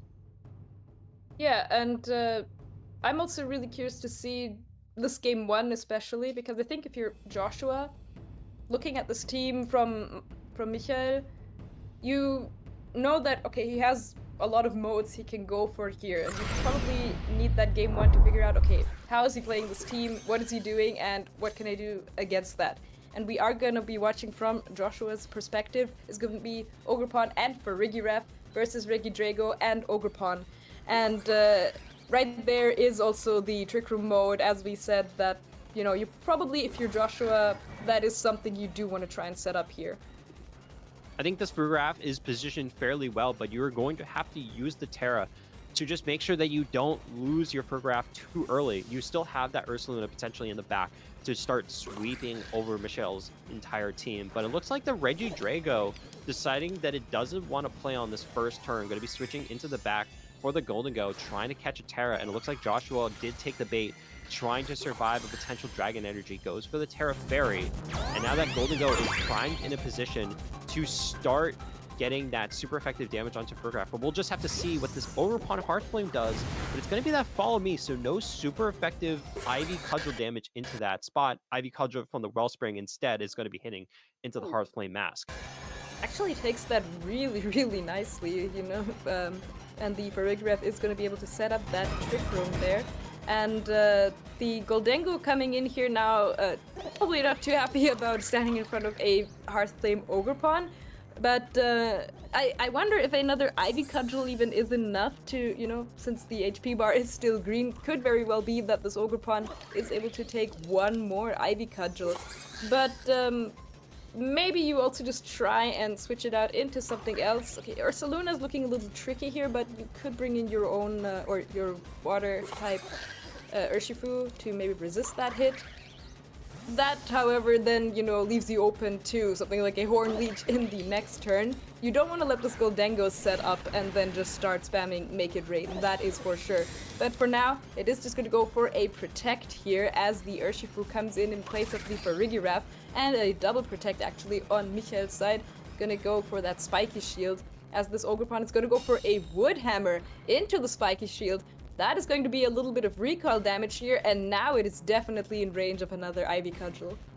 Yeah, this is a big missed opportunity. If you were able to switch in the Ursaluna into this field, both the Goldengo and the Wellspring Ogrepawn did go for the Protect on the turn, so you could have gone the Ursaluna activated with the Flame Orb, getting that burn, and having greater offensive output, but deciding to go into the Urshifu, maybe thinking he was just better under Trick Room to just start sweeping some of Michelle's team. But if you had that Ursaluna, you would have been doing so much more damage here. And we are going to see a Terrestrialization here on that Goldengo on Mikael's side. It's going to be that Terra Dragon. So going to resist any incoming fire moves now, as well as resist any water types that this Urshifu might fire off. Is going to set up that Nasty Plot. And I feel like this is absolutely a position where you can do that. And it actually was the first Pokemon to attack here in this turn within the Trick Room. The Close Combat doing about half to this Ogrepawn here, and it is Michael's Ogrepawn that goes first, gets off the Ivy Cudgel, and takes out the Ogrepawn on Joshua's side. So despite the Trick Room being set up from Joshua, seems to be working out in Michael's favor right now. But there is still an Ursaluna here. Problem is, of course, that first of all, it does not have its Guts boost activated quite yet, and that's already 2 turns of Trick Room over, and if you Protect here now, that's another turn of Trick Room gone. And actually, it's only 2 turns left, so this Ursaluna kind of coming in way too late here. Yeah, the Ursaluna is going to only have 1 guaranteed turn of getting that Guts boosted attacking in Trick Room. But it also means that in the next turn, they could just go for a Protect to just keep their Pokemon alive, potentially bring back in on the Regidrago and start sweeping the rest of this team. The Terra has already been used on the Farigiraf, so it means that any damage coming from the Goldengo or the Ogrepawn is going to stick, and it could be doing significant amount of damage to both Pokemon. Let's see what happens. It's going to be the Ogrepawn going for the Follow Me, trying to redirect any attack into the Goldengo that has its +2 boost from the Nasty Plot. Facade just going to be using into that spot. It's not going to do enough, and the Goldengo is going to get a free +2 Make It Rain, and it's going to get a double hit KO onto both Pokemon. That is an incredibly powerful Goldengo. Yes, it is. And with the critical hit on the Ursaluna, who knows if that really mattered, but that is a massive double KO there from this Goldengo. And now it is only the Farigiraf left here on Joshua's side, which of course has Terrestrialized into the Fairy type. So yeah, this Goldengo really making quick work out of Joshua's team here, despite the Trick Room being set up. So now this is an easy just double Protect here from Michael to stall out the Trick Room and then just go for a Make It Rain in the next turn. Joshua really needs to think about how he wants to handle this game too, because yeah, the Trick Room did not work out for him here, but that doesn't mean that it was the incorrect angle. You just do need to get that Ursaluna in there much earlier with the Guts boost to be able to deal the damage that it needs to. I think that Terra Dragon Goldengo is going to be such a problem for Joshua's team. You have the Ogrepawn, which really wants to use its Fire-type Ivy Cudgel into that Goldengo to just get a super effective one-hit KO, but it's not able to do that because both of its attacks are resisted. their Farigiraf is obviously going to be threatened by the Golden Go by itself, because we saw how much it was able to do with the Make It Rain at +2 against a resisted Urshifu. It's almost certainly going to be able to pick up a KO onto a Farigiraf, unless it's so specially bulky that I've never seen it survive an attack like that before. Then you also just have the Ursaluna, where, you know, if you want to Terra it into Terra Dragon, cool, you now live an attack from the Ogerpon, but still not helping you against the Golden Go. We even saw how much the Facade was doing into the Ogerpon without that Guts boost, and it was not doing that much damage. So we got to find a way to get in yourself position to just start attacking here. The Landorus didn't come at all, and we didn't see the Tornadus at all either. So maybe you want to balance it out with going on your offensive side. You want to go into the Tailwind side, because I don't think the Trick Room is going to make that much of a difference in order to win the next game if you're not able to position your Pokemon in the right way. And that is key right there, that you don't only need the Trick Room if that's the angle you continue to go for, but you need to get your Pokemon in a position where they can really benefit from it. Because in that first game, not only did Joshua not have the slow Pokemon on his team on the field, and then, you know, something like a Goldango ends up being faster in Trick Room than the rest of your Pokemon, but the Ursaluna itself just came in way too late, and that also just goes to show how important it is to really maximize the value out of a Trick Room setup. And with Ursaluna, that is the tricky thing with it, that it is like one of the most powerful Trick Room attackers in the game, but it needs to get that Guts boost first. And we are going to jump into game 2 here. This time it is just going to be a Tailwind setup there from Michael with the Whimsicott and the Regidrago next to it, and a Tailwind setup here for Joshua as well with the Tornadus and the Ursaluna. Well, if both of these Pokemon go for Tailwind, then that Regidrago is definitely going to be faster than the Ursaluna. Yeah, Regidrago is going to be offering a lot of offense output, especially into that Ursaluna. It is carrying that Terra Dragon, so it can't defensively Terra away into some resistance or even a immunity like a Terra Fairy would. So the Ursaluna, if it stays on the field, which it looks like it will be, it's going to be taking a lot of damage on this upcoming turn. It's going to be Terra Electric Whimsicott, which is definitely not something I've ever seen before. I don't really know what it's trying to do here, because it's giving itself a weakness to ground. But I guess if you also want to make sure that the Tornadus is able to attack the turn, you've got to be careful of something like Bleak Wind Storms, because now you have a resistance to flying instead of a weakness to flying, so it's going to be helping out here. Maybe that could be why it went for that Terra Steel. The turn plays out, but you gotta see it protect. Tailwind coming from Michelle, trying to get that boost in its speed so far. Dragon Energy coming out onto the field. The Ursaluna is going to be protecting from its damage, and the Terra Steel Tornadus is going to eat up the damage, but it's still taking over 50% HP. Yeah, like, you're not expecting a Headlong Rush to go into the Whimsicott in this turn, so the Terra Electric most likely then really here to resist that Bleak Wind Storm in order to keep this Whimsicott on the field for much, much longer. And perhaps, maybe you're expecting, yeah, okay, my Regidrago is going to take some damage here, but if I can keep my Whimsicott alive, that means that now I can go for something like an Encore, I can go for something like a Fake Tears to then help this Regidrago do some more damage, you know, kind of make up for the fact that now it's lost half of its HP and the Dragon Energy is a lot weaker.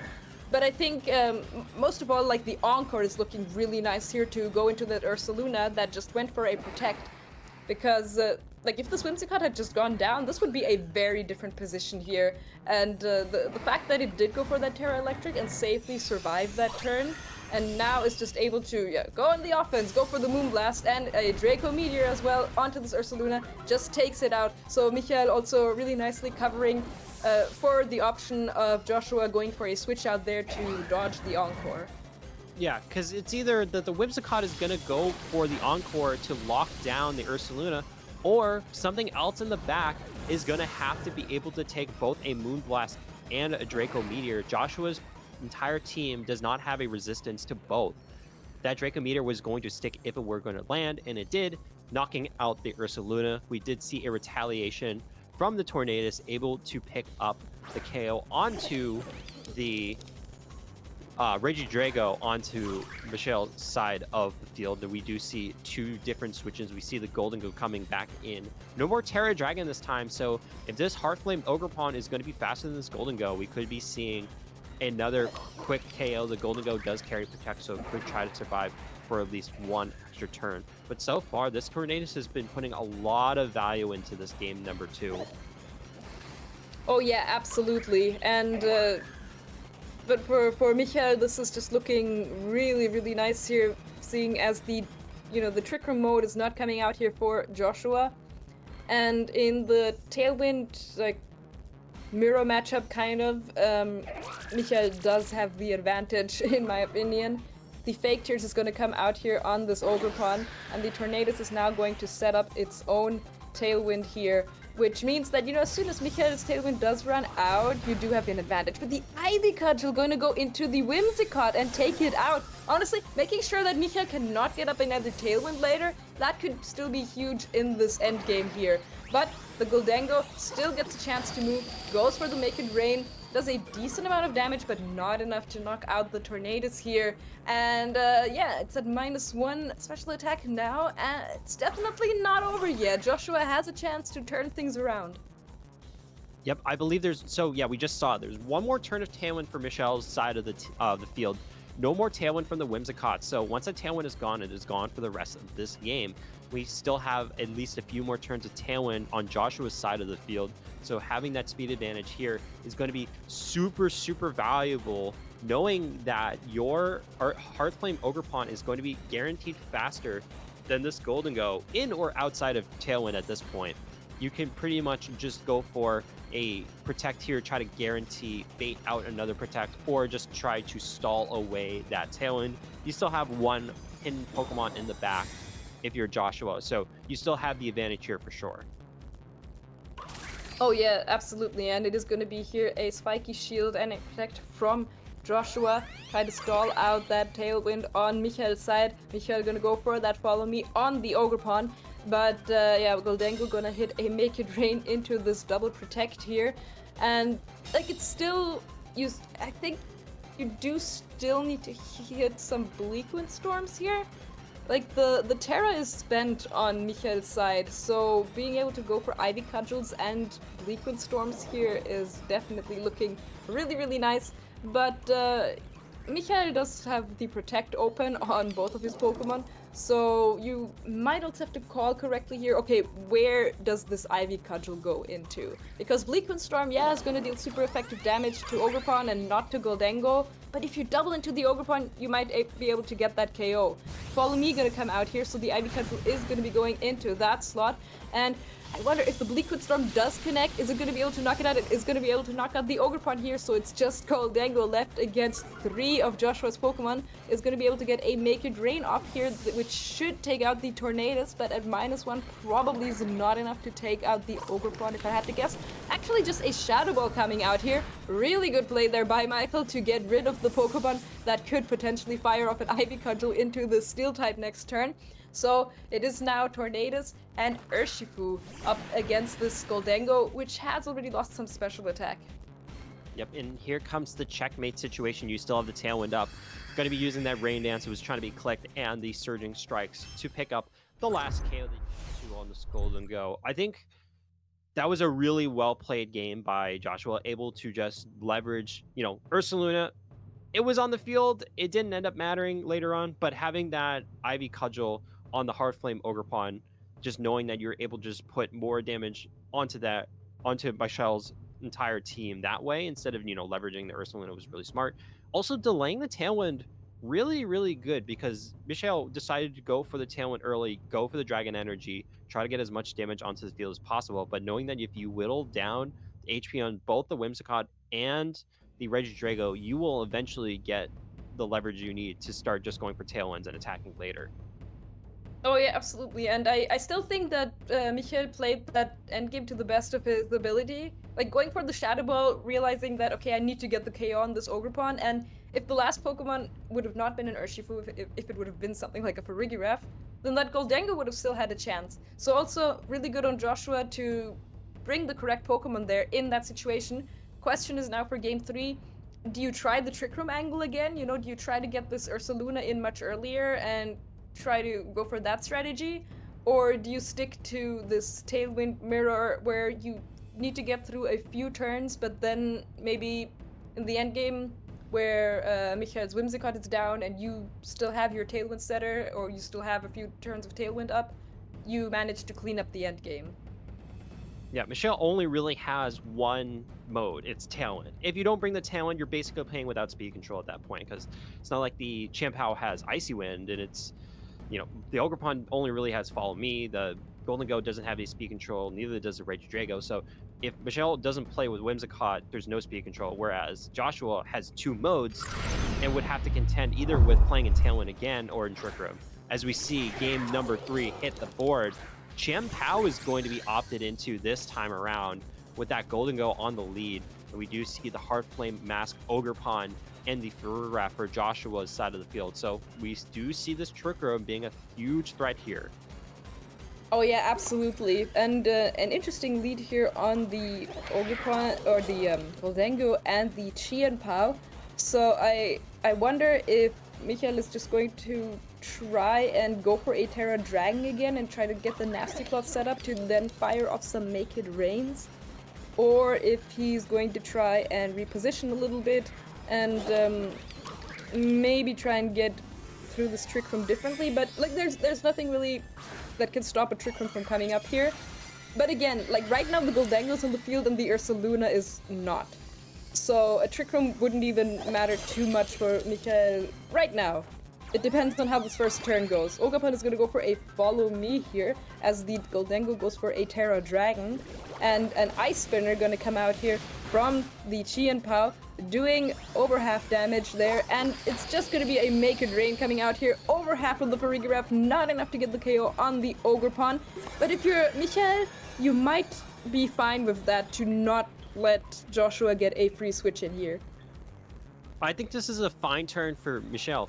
You have the Golden Go obviously at -1 now with your Make It Rain attack of the last turn, but it's also going to probably be outside of the Farigiraf.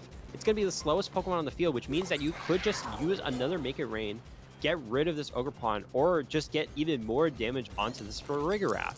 The Ogerpon is in a bad situation right now, and you still have not broken the Focus Sash on the Chien-Pao, nor has the Golden Go taken any damage. So Trick Room is not really helping here. You could try to go for a switch out to get the Ursaluna in, but it looks like a Hyper Voice is just going to be used, as it does set up that Throat Spray, just breaking that Focus Sash, getting a little bit of damage onto this Golden Go for later in the game.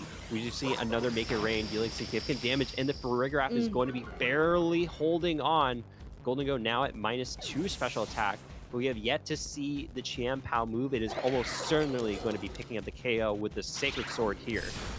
Yeah, a double KO here for Michael, and this is the tricky thing when you don't have the Citrus Berry on the Farigiraf and you really need that Trick Room setup. Like if there would have been a Citrus Berry there, you would not have to have gone for like a Follow Me.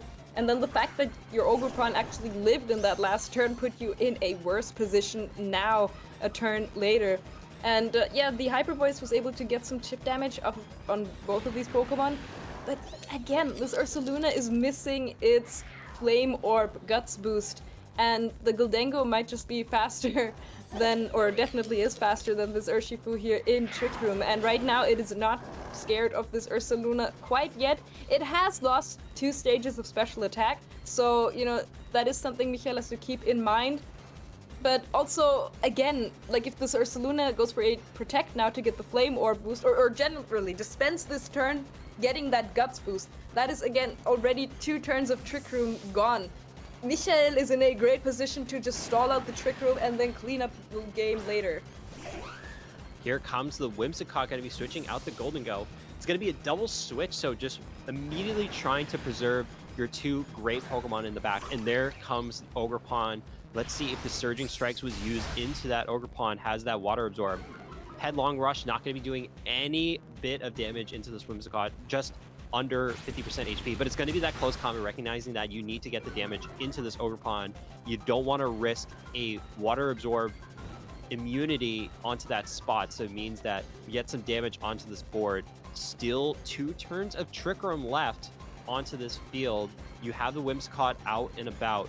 Doesn't have Protect, but it could try to set up Tailwind preemptively so that you know that you can get Tailwind speed advantage outside of Trick Room later on, because the Whimsicott will probably go down on this turn unless it switches out. Yeah, and Michael right now still has 4 Pokemon. He is in Trick Room, so he is going to have to sacrifice some resources, I think, in order to make it through this, but he has some great tools. Follow Me is going to come out here from the Ogre Pond. The Whimsicott is going to go for that Encore here.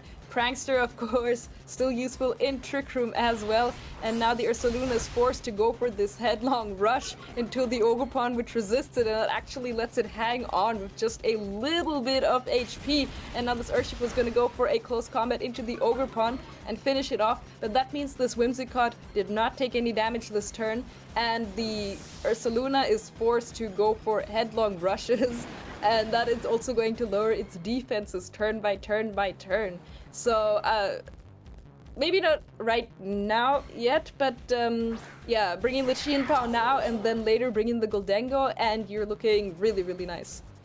Yeah, if you're Michelle, you can still go Encore with the Whimsicott into the Urshifu, forcing the Urshifu to keep clicking that close combat on this turn. Otherwise, you're going to have to contend with these surging strikes into both the Goldengo and the Qianpao, which could be very, troublesome if you were to go to that route. This is the last turn of Trick Room, so if you can get past this last turn and just start attacking with your final Pokemon in the back for Michelle, you can start winning this game. But this is still not out of it for Joshua yet. You have the attack of Headlong Rush still dealing significant amount of damage to both these Pokemon. Whimsicott's going to be using that Tailwind, knowing that you need to have the last turn of Tailwind up at your disposal. Sucker Punch dealing a lot of damage into this Urshifu, just about 40%.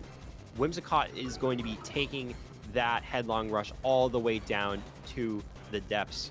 Whimsicott to be going down. The Goldengo is going to have to switch in here, as the Urshifu is going to use one final attack in Trick Room to pick up the KO onto this Qianpao. Yeah, and now the Tailwind is set up for Michael, and the Goldengo is ready to come in one more time, holding that Metal Coat and a Make It Rain ready to fire off into Joshua's 2 Pokemon here. The Ursaluna is also still encored, so it's not even like you can protect a turn to then, try and get a special attack drop and then try to survive. You're at like -2 defense or special defense at both at this point, and yeah, can't lock into that protect. Need to go for that headlong rush. So Goldengo, I think, really happy right now to be facing off against both of these Pokemon here. Is going to be a Terra here on Joshua's side. On that Urshifu, it's going to be the Terra Steel, so we'll be able to resist this Naked Rain a lot better. But I'm curious to see if the close combat is going to be enough to... Yeah, check it out. Doesn't even get the chance. Urshifu actually just goes down. That's what special defense drops will do to ya, I suppose. I did not expect it to go down there. Not gonna lie. Yeah, the Urshifu already being a water type, resisting that steel Make It Rain type attack. It doesn't really matter if you go for the steel type Terra, it's still the same resistance, but because of how low, relatively speaking, the Urshifu's HP was already at, it was right around 55, maybe 60% HP. I just checked. It did take it used 2 close combats. It means it was -2 special defense. I believe the Ursaluna was probably at -2 or -3. This means it's taking even more damage than the Urshifu is going to be taking with the Make It Rain. And the Goldengo, again, doesn't have that Life Orb. It's just using that Metal Coat, which is actually not going to be boosting as much as Life Orb would do. But just because of how much special defenses were already dropped on both Pokemon respectively, it wasn't that out of place to know that it was going to get a double KO. And that's what Michelle Kelsch was really looking for, recognizing that, hey, as long as I can force you to use attacks that drop your defenses, it doesn't matter how many Pokemon I have left on the field if it means I have speed advantage with one of the best attacks in the game, Make It Rain, just being able to pick up a double KO in the last turn that you need it to be. Yeah, Michael Kelsch really thinking several turns ahead there, which also just goes to show how good of a player he is, and it worked out perfectly. We saw the the Encore forcing the Ursaluna not only to attack every round, to specifically be locked into Headlong Rush, you know, took an extra attack to take out the Ogerpon, lost a lot of special defenses, was not able to go for a protect either, so really just perfectly set that up for that 2v1 endgame in the Goldango. Yeah, and congrats to Joshua to be able to play that game number 2 and game number 3 really, really well, able to win game number 2, but just falling just short on game number 3. The Trick Room ended up helping enough at the beginning to really make it so that you're putting Michelle Kelsch on the back foot, trying to just, maneuver through these Trick Room turns. But Michelle just recognizing that there's a way for me to win. I just have to get out of Trick Room at least once, get the speed up with the Tailwind, and then just start sweeping. It's really tough to be able to play in Trick Room, especially when you have the Ursaluna, with the Guts boost, the Facade, the Headlong Rush, do so much damage even on to resisted Pokemon. And you also have the Urshifu being able to bypass Protect, so protecting under Trick Room is not really an option because you can always just get hit by it either with the Surging Strikes or the Close Combat. But Michelle was able to find a way and win game number 3. Yeah, and really well played from both players, in my opinion. Great teams, great turns there. We are ready to head into another very short break, and then we will be heading on to round 4 already. Man, went by really quick, but yeah, we'll be right back.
And we're back for round number 4 here on our little side stream from the EUIC 2026 tournament. My god, I feel like it's going by so quickly. I can't believe it's already round 4 here. We're almost halfway done with today's part of the tournament. And the next two players that we will be featuring are James Beck versus Nicolas Kahn. So we already got to take a look at the team sheets here. We'll take a closer look in a little bit. But how are you feeling about this matchup, Andrew? All I see here is bolt balance, bolt balance, bolt balance. It's one of the strongest cores you can possibly see at this tournament here today, and we're going to be seeing a little bit for the first time on this stream. You know, the more standard bolt balance, you have the Incineroar, Urshifu, both are going to be the Rapid Strike variant, and Rillaboom, but there's some slight differences. You have Raging Bolt, which is actually a pretty big difference here. You have a Life Orb variant Raging Bolt that James Beck is running, with Terra Electric really trying to amp up as much damage with your Terra Electric boosted Thunderbolt or Thunderclaps, whereas Nicholas is running a Thunderclap Dragon Pulse Calm Mind boosted Raging Bolt that has Terra Fairy. So the potential on that Raging Bolt is going to be huge if it is able to set up in time. The other major differences are, instead of a Chien-Pao, it's going to be a Golden Go for James Beck, the setup Nasty Plot variant. So it could be threatening a lot of Nicholas's Pokemon. The Chien-Pao is going to be something that is a little bit out of the ordinary, has Icicle Crash, but it also is going to be carrying Icy Wind, trying to drop the speed on any opposing Pokemon. The last bit of changes, you got James Beck running a speed booster, probably Flutter Mane, with Moonblast, Icy Wind, Taunt, trying to be as disruptive as possible, whereas Nicholas is going to be running that Landorus, which has the substitute attack, which could try to hide behind a substitute doll to prevent it from taking additional damage. Yeah, and like the only two differences here are, of course, the Fluttermane and the Goldango on James' side versus on Nicholas' side you have the Chien-Pao and the Landorus, but still two Pokemon that are quite popular to be played in combination with, you know, the Incineroar, the Urshifu, the Raging Bolt, and the Rillaboom. And like all of these Pokemon, yeah, you know, they're the same, but as you just mentioned, you know, within the sets, they do have their differences. The Raging Bolt you already mentioned, also the Rillaboom, one having the U-turn, the other one having the high horsepower as well. And even the Incineroars are almost identical, except for the fact that one has the safety goggles, one has the citrus berry. And like personally, I really like the citrus berry, like these defensive items on Incineroar, such as Assault Vest or citrus berry, that just help it live a little bit longer. And who knows, you know, in a matchup like this, that could be an important difference in that one Incineroar basically does not have an item on it. It has the safety goggles, but there is no Amoonguss or Sinistcha or anything like that in this matchup here. So it is yeah, a bit of a mirror match, meaning that the leads here could definitely make a huge difference. What happens in the early game could very well make or break a set like this. Yep, a couple of notable differences from a typical Bolt Balance matchup. Nicholas is running Terra Ghost Incineroar, whereas James Beck is running Terra Flying Incineroar, so trying to keep it alive from those Landorus attacks, Ursaluna attacks, or any other ground type attacks, maybe even potentially against a Rillaboom. And speaking of Rillaboom, we also have a little bit of a difference. Both are running Assault Vest, pretty much the same starting moves, Woodhammer, Grassy Glide, Fake Out, but James Beck is going to be running the high horsepower, trying to get as much ground type attack damage as possible, whereas Nicholas is running the U-turn Rillaboom, trying to repivot into other Pokemon in the back, trying to have as much flexibility on your team as possible. And lastly, the Urshifu on James' side is Terra Fire, so not trying to get that damage boost on Terra Water, trying to really increase your defensive Terra against other Pokemon, like other Fire-type Pokemon or other Rillaboom, just making it so that you live other attacks. Also does give you that burn immunity, very helpful. Nicholas is going to be running Terra Steel Urshifu, so getting the plentiful resistances that you get from Terra Steel are going to be huge in this matchup as well. Yeah, just generally the Landorus here on Nicholas's side is looking really nice into James Beck's team, especially if you commit the Terra there on the defensive side and also the offensive side, you know, give the Sludge Bomb a boost as well. but that is definitely a threat that James will have to take care of sooner than later, and not take care of it too late. But with these balanced teams, the games can always swing in either direction at any point. And even though, the early games, they are important, whatever happens in the early game can also, you can still make a comeback in the later stages of a set like this. Yeah, I do believe that, turn one lead is going to be very important, especially if one favors the other very heavily. But it's going to be about that mid game and thinking into the future. How can you leverage your board position to better position yourself later on? When playing the Bolt Balance matchup, it's really coming down to, can I just find the one opening to really blow a hole into your opponent? If you can find a way to just get a Draco Meteor off into, let's say, an Urshifu and get a KO, that's really good, because it means that the Urshifu is not on the board anymore. Yeah, you're forcing a switch in, but now the Urshifu's damage output wouldn't be able to KO something like an Incineroar, or potentially get a KO onto another Urshifu, or even just getting Surging Strikes damage into any of the other Pokemon respectively. So it's really about trying to find a way to position yourself in a way that you're not going to lose a Pokemon, but being able to find an opening your opponent. It's easier said than done, but I think it's even harder, especially in the fact that this is a near mirror match. Oh yeah, for sure. I mean, both of these players have probably played the mirror match before, if I'd had to guess, in their preparations.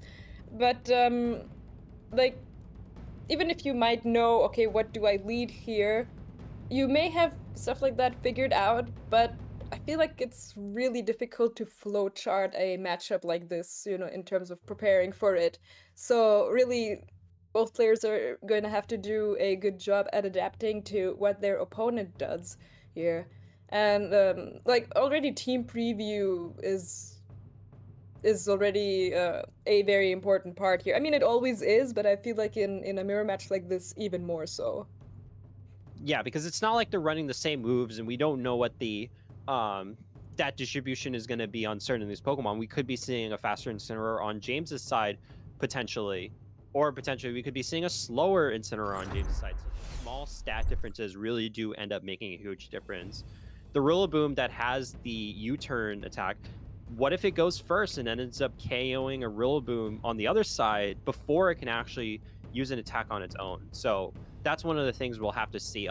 We'll have to keep an eye out on potential speed ties. That would be one of the more unique and funny interactions where we see in mid-turn and say, oh, they're speed tying. Now we get to see who gets to move first. But on game one, and especially in team preview, you don't know those interactions. You don't know how speed is going to interact, especially on the Pokemon of the same species. You just kind of have to say, what is the best that I can do for game number one? And we go from there. That's pretty much it. Exactly, and there is potential here that with a little bit of help from maybe the Splutter main and its speed control, that something like a Goldengo can just go for a nasty plot and fire off Make It Rains, and that will be that. But it is going to be Landorus and Rillaboom here facing off against Incineroar and the Urshifu. So yeah, 4 very important Pokemon here on the field right away, and the grassy terrain is going to be set up here. We have the Firewater Grass core on the field, and then the Landorus, which also popular Pokemon to be seen with the squad. Absolutely. And now we don't see another copy, so no double Incineroar, no double Urshifu, no double Landorus, obviously, and no double Rillaboom. So we're going to be seeing a complete set of Pokemon on the field. The Rillaboom does have the fake out advantage here because it most likely is going to be the faster Rillaboom compared to the Incineroar. So you could definitely go for a fake out and fake out trade, just trying to make it a null turn to just say, hey, I don't want to lose anything here. Incineroar going to be switching out into the back, not even going to try to go for that fake out, trying to reposition. Rillaboom coming in on the side. The Urshifu deciding, hey, I'm probably going to get faked out anyway. Let's just go for Protect, make sure I survive anything like an Earth Power or Sludge Bomb onto this Urshifu. Let's see what the Landorus goes for, and it's going to be that Earth Power into the Rillaboom. Yeah, that's going to take that very, very nicely, but of course is threatened by something like a Sludge Bomb in the next turn. Of course, like, everything's threatening each other here.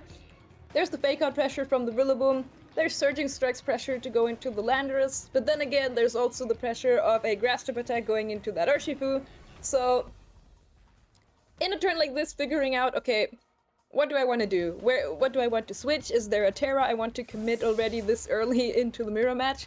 And Nicholas is going to opt for a switch out here from the Landorus going into the Raging Bolt. Now that's a Pokemon that looks really nice here against James Beck's although the Rillaboom, of course, does have the option of going for a high horsepower, but that's probably not going to happen this turn.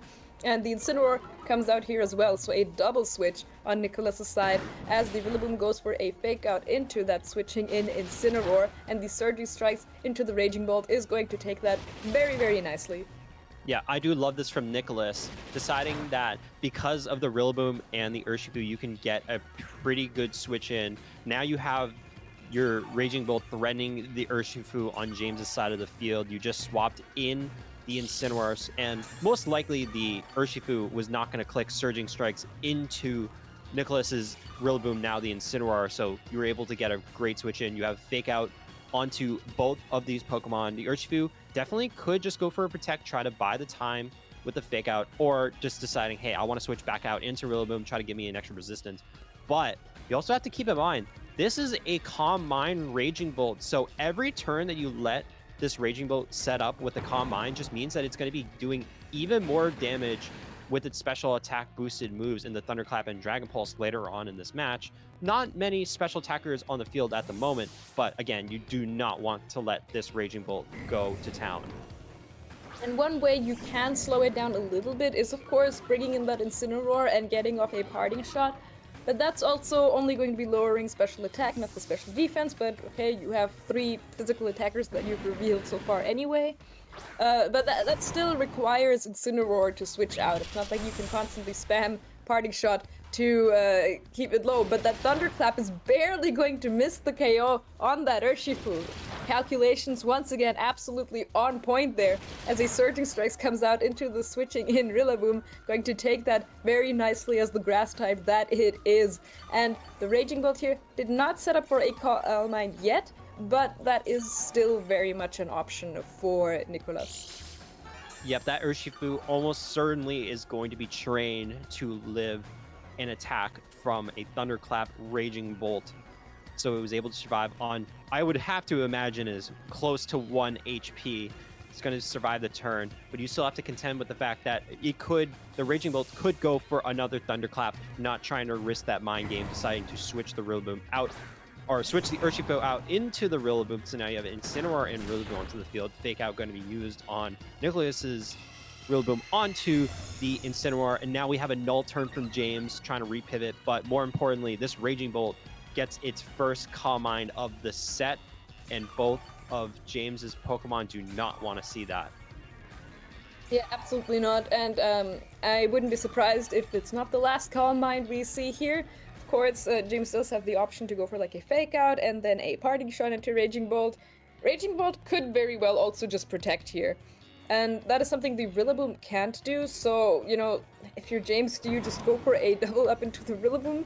But you can't really ignore the Raging Bolt. If that continues to set up Calm Minds, that is going to be bad news very, very soon.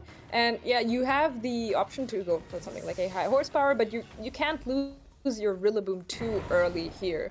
So James is going to go and switch it out for a Flutter Mane. Now that is a Pokemon that can handle Raging Bolt a little bit better, although, you know, those special defense boosts, once they get up there, then it's going to be taking fairy moves well also. And it is going to go for a Protect here, so does not want to take a double up.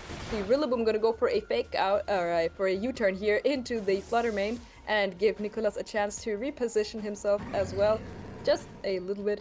And yeah, it's going to bring in maybe the Landorus? Yeah, it's going to be the Landorus coming in here to threaten this Incineroar a bit, although, who knows, it might switch out with a parting shot. No, it's going to go into the Protect. Yeah, this Landorus is now well positioned. You could go for a substitute, but you also have to consider that the Flutter Mane on James' side of the field does have the Icy Wind attack, even though Icy Wind is not a strong attack by itself, and Flutter Mane might not have the highest special attack stat considering it might be a little bit bulkier, since a lot of Flutter mains more lately have been trying to go the bulkier variant.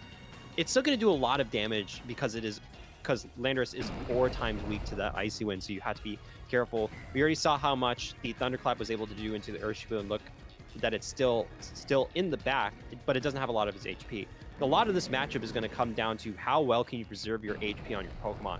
So you do not want to let this Landorus take unnecessary amounts of HP here. Let's see what happens during the turn. Terastallization going to be used on Nicholas's side, going to get rid of that ground and flank weakness to a poison type, so going to increase the damage output on its poison type Sludge Bomb attack, but more importantly getting rid of that 4 times weakness to Icy Wind, as we see a counter Terra on James' side of the field. So yeah, both players deciding that this is the turn where they want to commit that Terra, and it is going to be the Terra flying Incineroar, just to give the Landorus an even harder time to hit anything on this team. And Icy Wind gonna come out here into the Raging Bolt, and the Landorus gonna be reducing that speed on both of these Pokemon, as Landorus goes for a Sludge Bomb, does not go for a ground move, respecting the Terra Flying, and the Flutter Mane taking so much damage from that, and Incineroar now going for that Parting Shot. So the Terra Flying now, of course, means that, yeah, the Landorus could not hit you with an Earth Power in that turn, but, you know, there's a Raging Bolt on the field here that has a Thunderclap move. But on the other hand, again, maybe you don't even have to go for a attacking move, you know? You can just go for Parting Shots and then avoid getting hit by a Thunderclap. So, not a bad Terra there at all from James, as another Calm Mind up here for this Raging Bolt against this Flutter Mane that, is not a bad damage dealer, but it's getting harder and harder by the second to wither down this Raging Bolt. Yeah, and the fact that the Raging Bolt does have that leftovers recovery item means that it's just going to recover that HP a little bit more, on top of the fact that these Rillabooms have been switching in and out of the battle constantly, meaning that the grassy terrain keeps getting replenished throughout this battle. So it means that the damage that you would have been able to put onto this Raging Bolt is kind of null, as we do see that it has taken another Calm Mind boost, getting it to at least +2 special defense. And it did take that Parting Shot, but now it's back up to at least +1 special attack, meaning that it's going to be doing some significant amount of damage still onto this turn, but deciding, hey, I'm going to protect here.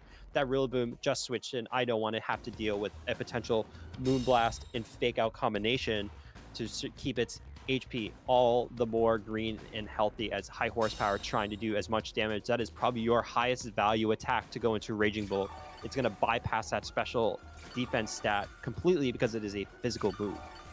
Yeah, and now you don't want to, have to deal with the threat of that happening again in the next turn, so you bring in your Rillaboom here to threaten a Fake Out into the opposing Rillaboom, which, it would leave the Flutter Mane by itself in going for a Moonblast into this Raging Bolt, but as we said, it should take that fairly nicely now at +2 special defense, and the Flutter Mane may also be in range for something like a Thunderclap. Let's see if it's enough. It is enough at +1 to get that KO. Flutter Mane, great special defenses, but not that great. Apparently, as the Fake Out, flinch as James Beck's Rillaboom. So that is the first KO of this game 1, and it is an important one for sure. And here comes the Incineroar on the back. Only 3 Pokemon left for James Beck, but look at that. It's going to be scary. It's a Terra flying Incineroar. So guess what? It means that a Thunderclap attack into the Incineroar is going to be doing super effective damage. When you're already at +1 special attack, it means you're doing all the more. Even still, Dragon Pulse is going to be doing good damage into that Incineroar, or even the Rillaboom respectively, as we do see another Rillaboom onto Nicholas's side of the field. Raging Bolt deciding, hey, I do not want to deal with a Fake Out high horsepower attack, going to go for the Protect this turn. Rillaboom on Nicholas's side is going to be faster than James's side of the field, at least that we know of for now. That's good information for later. Deciding to switch into something in the back, could go for an Incineroar, and guess what? Dropping the attacks stats on both Pokemon with that Incineroar's Intimidate ability. Yeah, we just saw Nicholas's entire team as he was switching out there. You saw how much health he still has on all of his Pokemon.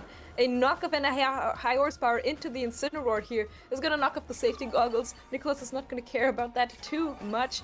But yeah, this is his first Pokemon that's now in the orange HP range. Everything else is like almost still at full HP or just straight up at full HP.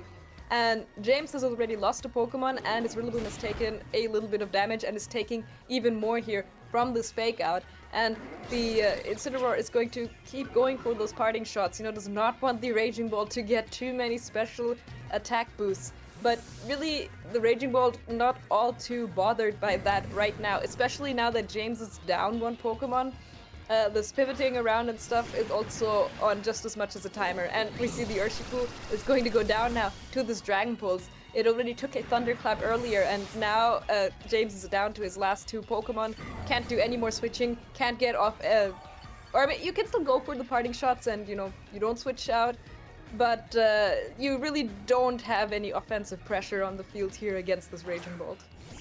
Yep, the Rillaboom on James Becca's side still has that high horsepower, so there's still a chance that this Raging Bolt could end up falling, but it's been such a tough way to break through all of this defense. The Rillaboom and Incineroar constantly switching in and out means that James is not doing that much damage. The fake out's constantly putting Raging Bolt in situations where it can get those free hits in, and James recognizing this is not a winnable position, deciding to not play out the rest of this game and just gonna head into game number 2. Yeah, no, at that point, even though you have the high horsepower on the Rillaboom, I think you'd need not just one crit, probably a few, because there is the Intimidate, of course, that Nicholas can still cycle around, and you can't switch out anymore with only 2 Pokemon left. So, yeah, James realizing that it's an unwinnable position, does not want to give up any more information, got enough from that first game, and is ready to make some adjustments for game 2.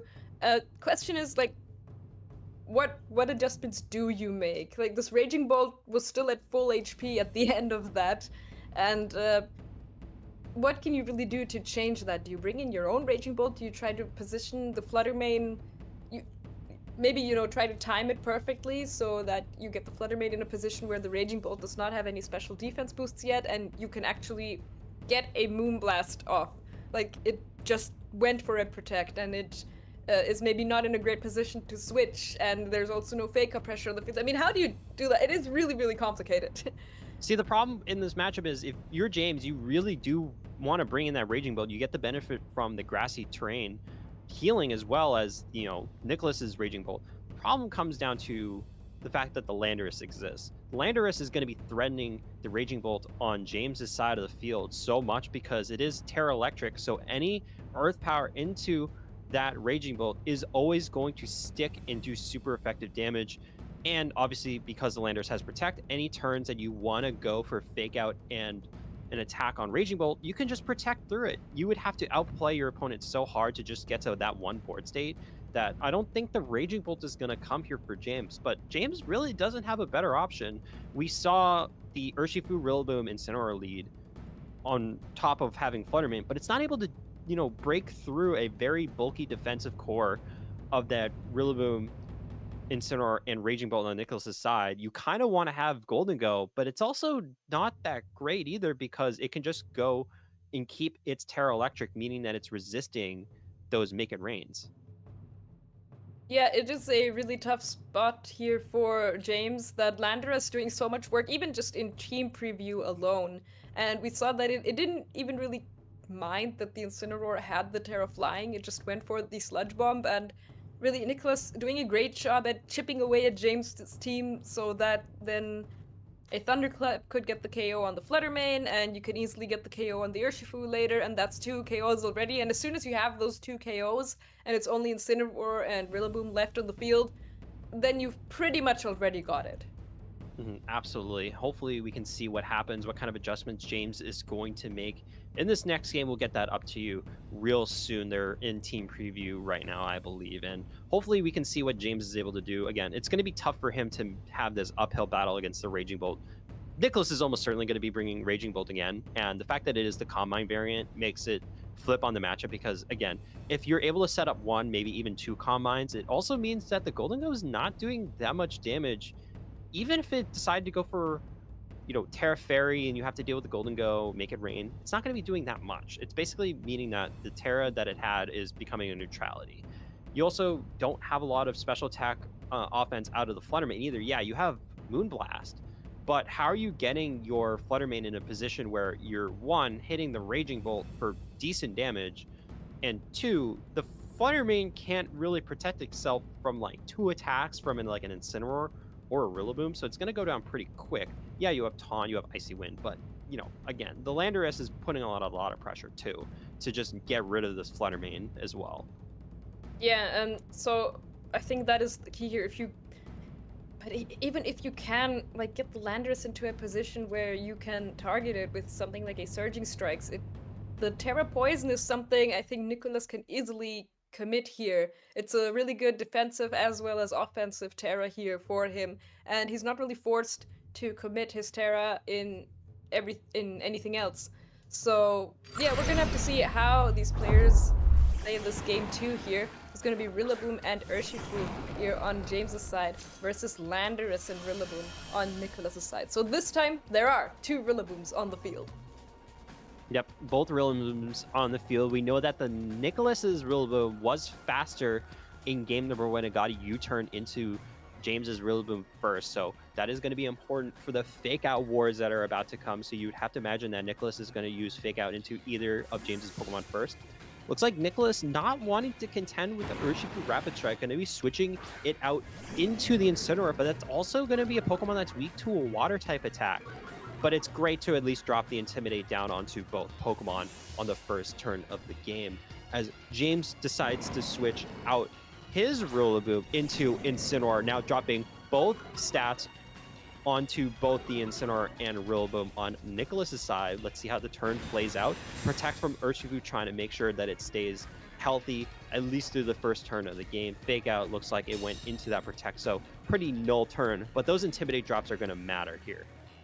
Oh yeah, absolutely. And now both players once again have the Incineroar on the field, so they can go for even more Fake Out, because that is what we love about this team, is that we can go for Fake Out every single turn. Except that, having Rillaboom and Incineroar on the field means that really there's no way for you to click Fake Out this turn and also have it next turn, unless something goes down in this turn, and I don't think that's gonna happen. So we're gonna have to see which Incineroar here is faster and manages to get off the Fake Out, and whether or not this Urshifu might want to switch, because it does not want to take a Fake Out plus a Wood Hammer. Or maybe we're just gonna say a double Fake Out into, both of his Pokemon, and it's gonna be another rather empty turn. But I still think the Urshifu here, technically, if the Urshifu went for a Surging Strikes into Incineroar and you trade your Incineroar for the Urshifu KO, it's probably still okay. If you're Nicholas, you're probably fine with making that trade, but there's also really no reason to not just switch out the Incineroar. And that's exactly what's gonna happen. We're gonna see the Incineroar switch out here for this Raging Bolt, and I'm guessing the Urshifu on James' side is also going to switch. No, it's going to go for another Protect. Yep, trying to keep itself healthy again. Oh, actually the U-turn went into the Urshifu spot, so that means that the Rillaboom is actually going to be staying on the field. I imagine that Nicholas really wanted to get Incineroar back on the field, provide another usage of Fake Out, and set up at least one Calm Mind on the Raging Bolt, or even just to make sure that the Urshifu on this turn has to either switch out or has to accept taking a Thunderclap here on this upcoming turn. But now we're in a situation where this Raging Bolt has taken a little bit more damage than it wants to, on top of the fact that it did lose that leftovers healing item. So it means that that extra HP health regain at the end of each turn is no longer going to be happening in this game number 2. Only HP regain is going to be coming from that grassy terrain healing. And that is something that James is probably very, very happy about, because we saw how much recovery just made it so much more difficult in that game 1. So not having those leftovers to deal with anymore on the Raging Bolt is something he definitely appreciates. the U-turn is going to go into this Goldango that switched in. So another adjustment here from James, bringing the Goldango with him this time. But yeah, the U-turn just came out and Nicholas is ready to bring in that Landorus against said Goldango. And threatening both Pokemon here actually with an Earth Power. You can't protect them both, you can't Terra them both. And the Dragon Pulse here, a little bit of damage to the Incineroar, which is going to go for a parting shot and probably bring in another Fake Out user. Since I don't think you bring in the Urshifu here. I think you always have to bring the Rillaboom in here. Yeah, one would have to imagine you want to bring in something that can fake out this Landorus. This Raging Bolt has not been able to go for a Calm Mind in this set so far, and it just took a parting shot from the Incineroar on James's side of the field. So it's now at -1 special attack, so it's not actually going to be doing that much damage into either the Rillaboom or the Goldango. It's probably going to have to try to set up to do any more meaningful damage. But right now, the scariest Pokemon in the field is going to be this Landorus. It's threatening a lot of damage output onto both the Rillaboom and the Goldango, respectively, either with its Sludge Bomb attack or Earth Power. But let's see how Nicholas is going to try to position himself to get a KO here. Both players have not taken a successful KO. It's just been a lot of repositioning, retooling, trying to find the opening that you need. The Incineroar are going to be switching in, dropping that Intimidate onto that Rillaboom, which will matter later on. It's not going to matter onto that Goldango. Fake Out going to be used into the protecting Landorus, keeping itself safe for this turbo. Let's see what the Goldango goes for. It's going to be that nasty plot, so it's increasing its special attack. So this is going to be a crucial turn.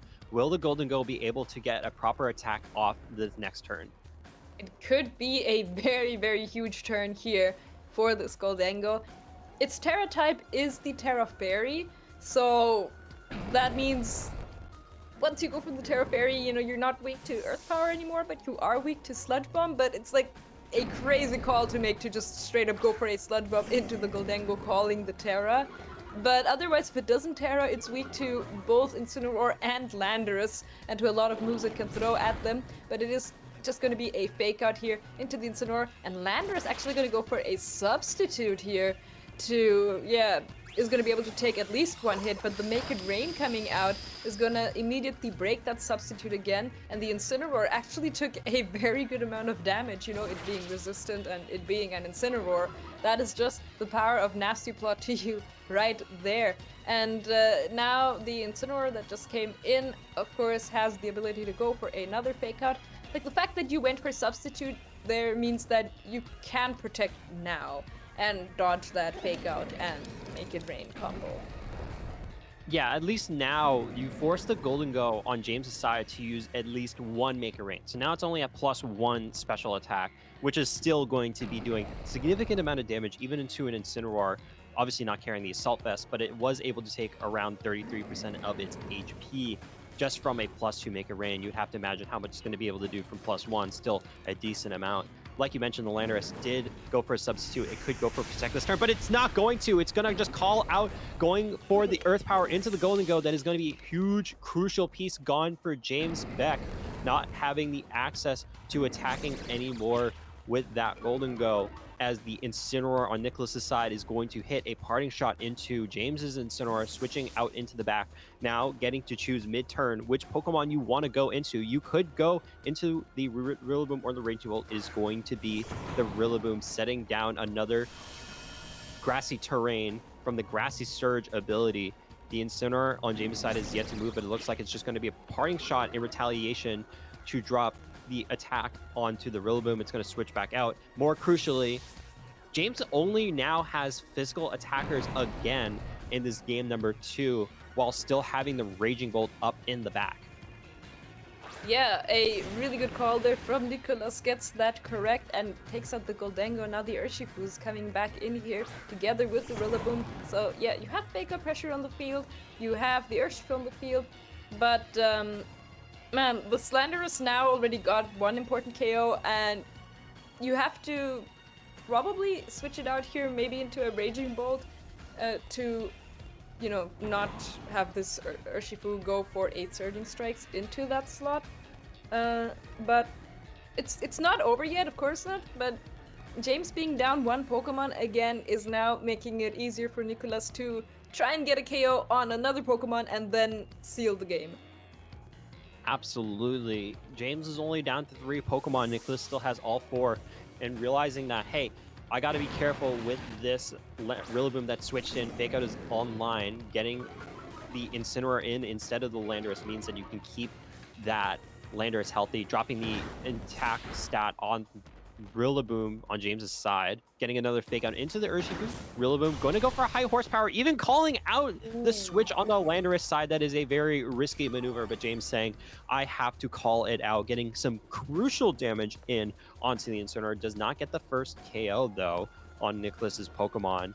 Now, Nicholas does have the Fake Out active on the Incineroar, could potentially get something here and just extend the Pokemon lead if the Rillaboom on Nicholas's side of the field were able to attack into the Urshifu. Yeah, I think James realizes that he is behind right now and he has to make calls like these, and honestly, they're fair to make, right? Because there's just oftentimes one correct switch in a position like that, and sometimes you just have to make that call. Urshifu is gonna go for a Protect here to not take any grass type moves from the Rillaboom. Incineroar just gonna go for a Fake Out into the opposing Incineroar and gets followed up by a U-turn here, as well as the Citrus Berry from James's side procs there, and gives Nicholas an opportunity to switch out once more.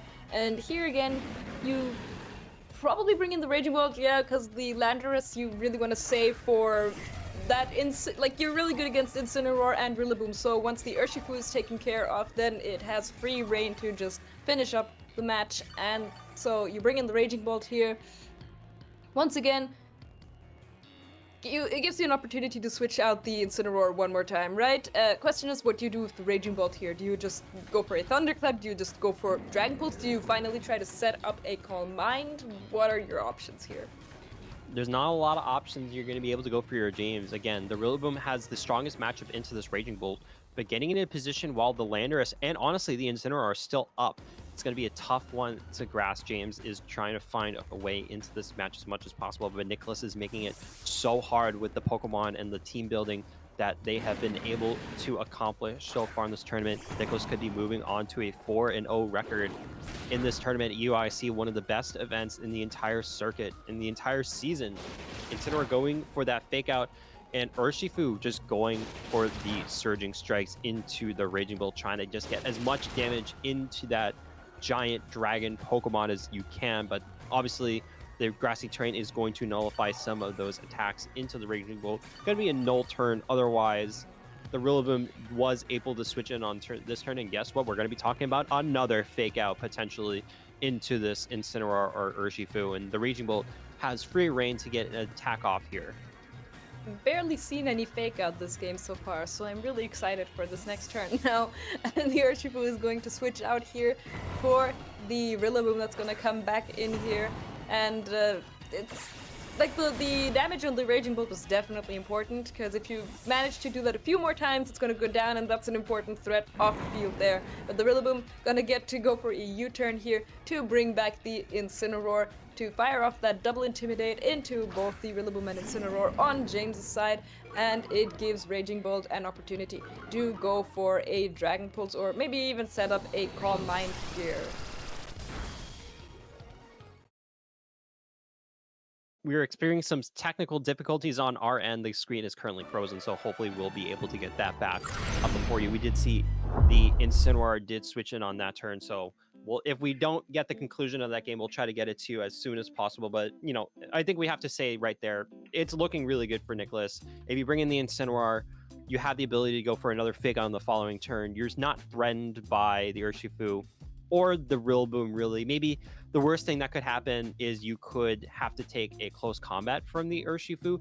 But again, if you're the Raging Bolt, you could just go for Thunderclap into the Urshifu, and you have to constantly think about that. And let's look at the game again. We're going to get the positions up and right in just a moment. Looks like we're on the other point of view this time around. So we're going to be looking at James's point of view, because the Raging Bolt was on Nicholas's team. So a little bit of a different perspective. And it looks like a close combat into Nicholas's Raging Bolt actually going to get a KO here. So a little bit of a different swing of momentum. Yeah, and the Flare Blitz here from the Incineroar are going to go into that Rillaboom deal about half damage. Now, the Raging Bolt, that was definitely an important KO there, but now you still have the Landorus to deal with. That's the second KO you need to get rid of. It's, I think, a little bit of a game of who manages to take out the opposing Landorus or opposing Urshifu first. Even so, we can see on Nicholas's side, the Rillaboom and the Incineroar are at very low HP already, and I believe Nicholas and James, they both also still have Terra options open. So the Landers here doesn't necessarily have to take a Surging Strikes. It can just go for a Terra Poison. Although, you know, if you're Nicholas, it means that you can hit it with a high horsepower as well. But it's just going to switch out that Urshifu for the Incineroar right now. Fire off that Intimidate. And the Incineroar is going to switch out as well and bring in that Rillaboom. Rillaboom is going to be healthy.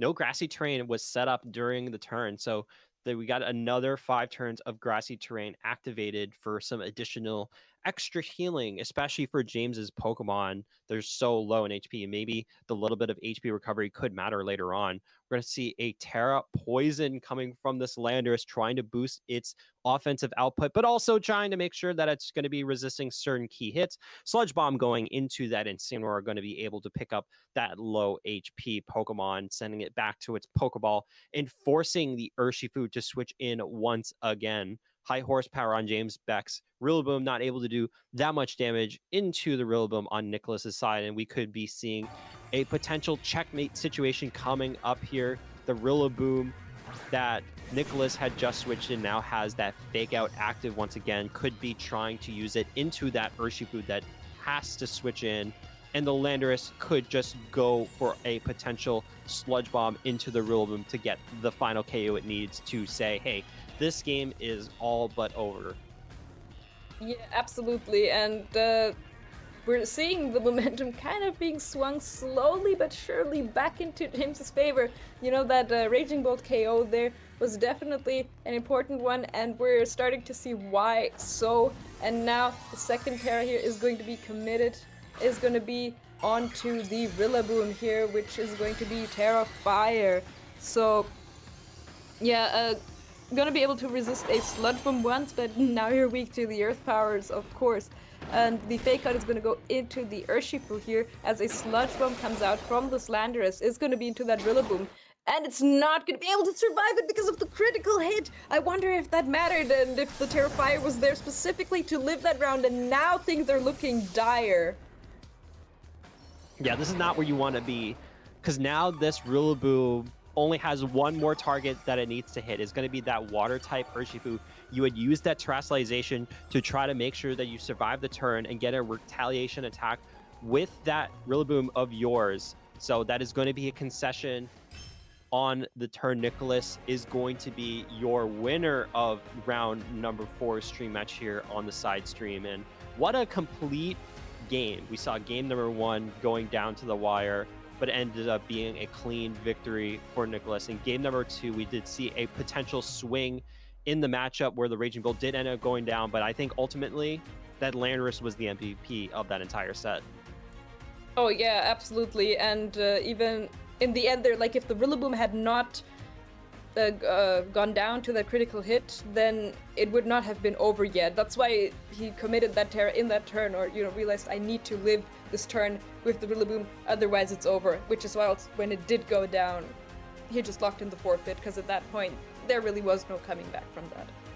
Yeah, especially when you think about it. If you think about, you know, Terra Poison, Sludge Bomb, Sheer Force boosted with a Life Orb, you would probably think it would be able to KO the Rillaboom outright. It had maybe just under 50% HP.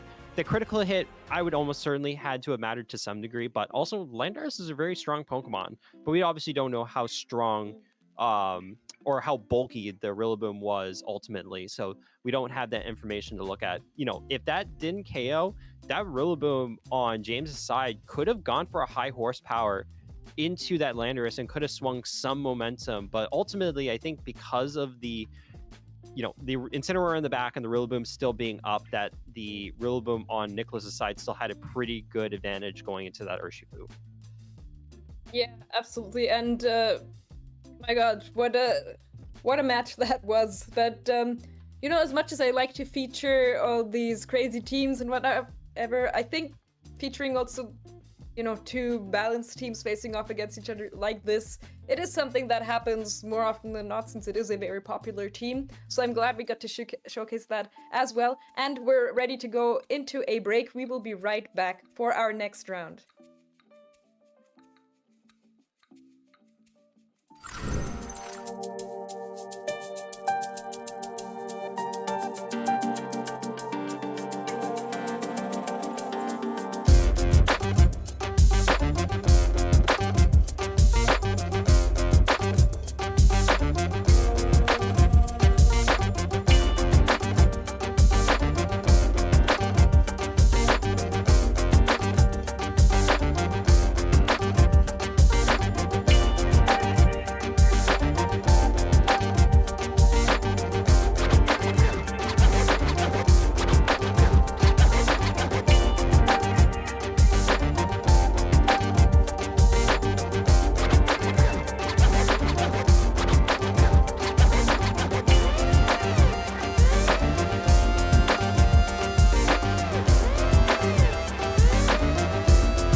Welcome back, folks, to the European International Championships for Pokemon VGC. My name is Cedric Bernier, and I'm joined today by Paul Amity. How you doing today, Paul?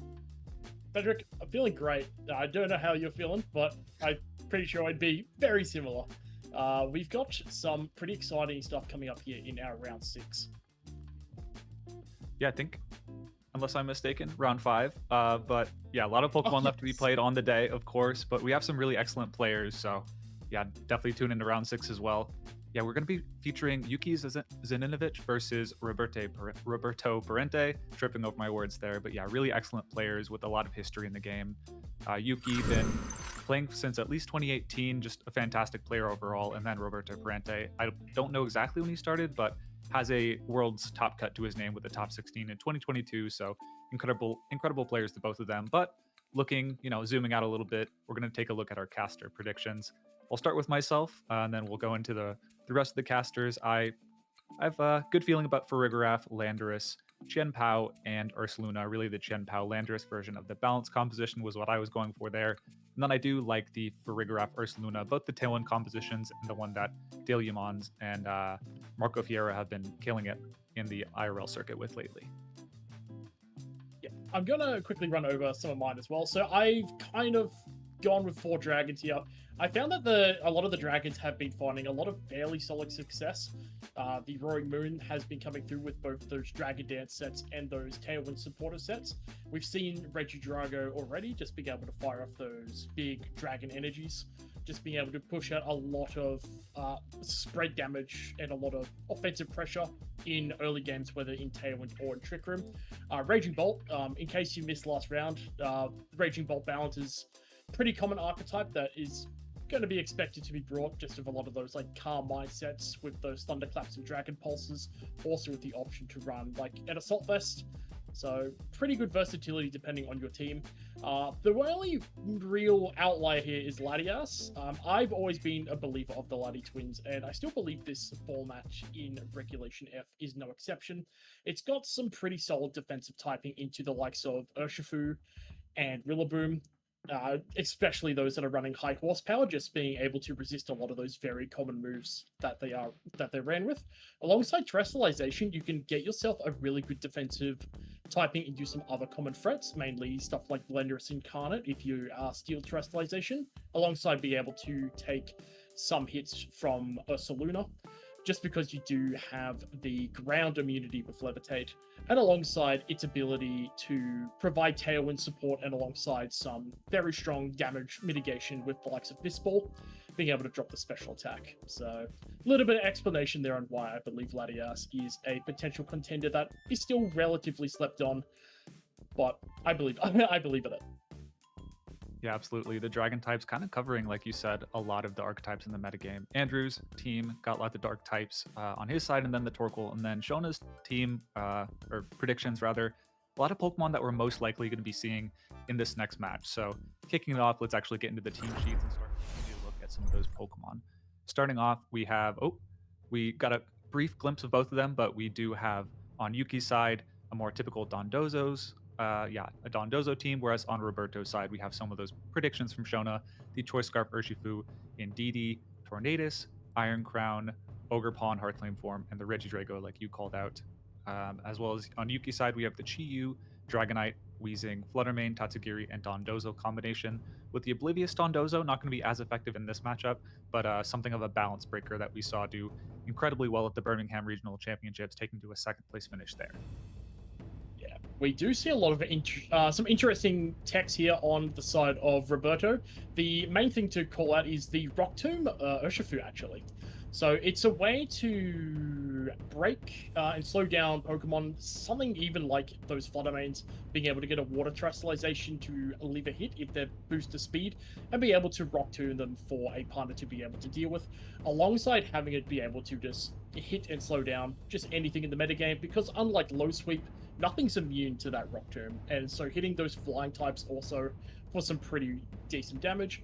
The Iron Crown, we can often see, sometimes they're fairly fast, but sometimes a lot of them are quite bulky as well, especially with the Tail Room offense that Roberto has structured the team around. You could potentially see an Iron Crown sitting around like that middle the middling sort of speed while being able to get a big boost to that special attack to allow it to really put a lot of pressure on with those expanding force, the tachyon cutters, to be able to rip through the likes of Shenpao and the Terra Water with the terrestrialization in Terra Blast, being able to do good damage into Incineroar, alongside just good supporting pieces like the Follow Me Ogerpon that still be able to. It's a supporting Pokemon that can put out big damage as well, alongside the Regidrago is there, just one of those other Pokemon that can function in both that Tailwind and Trick Room setting.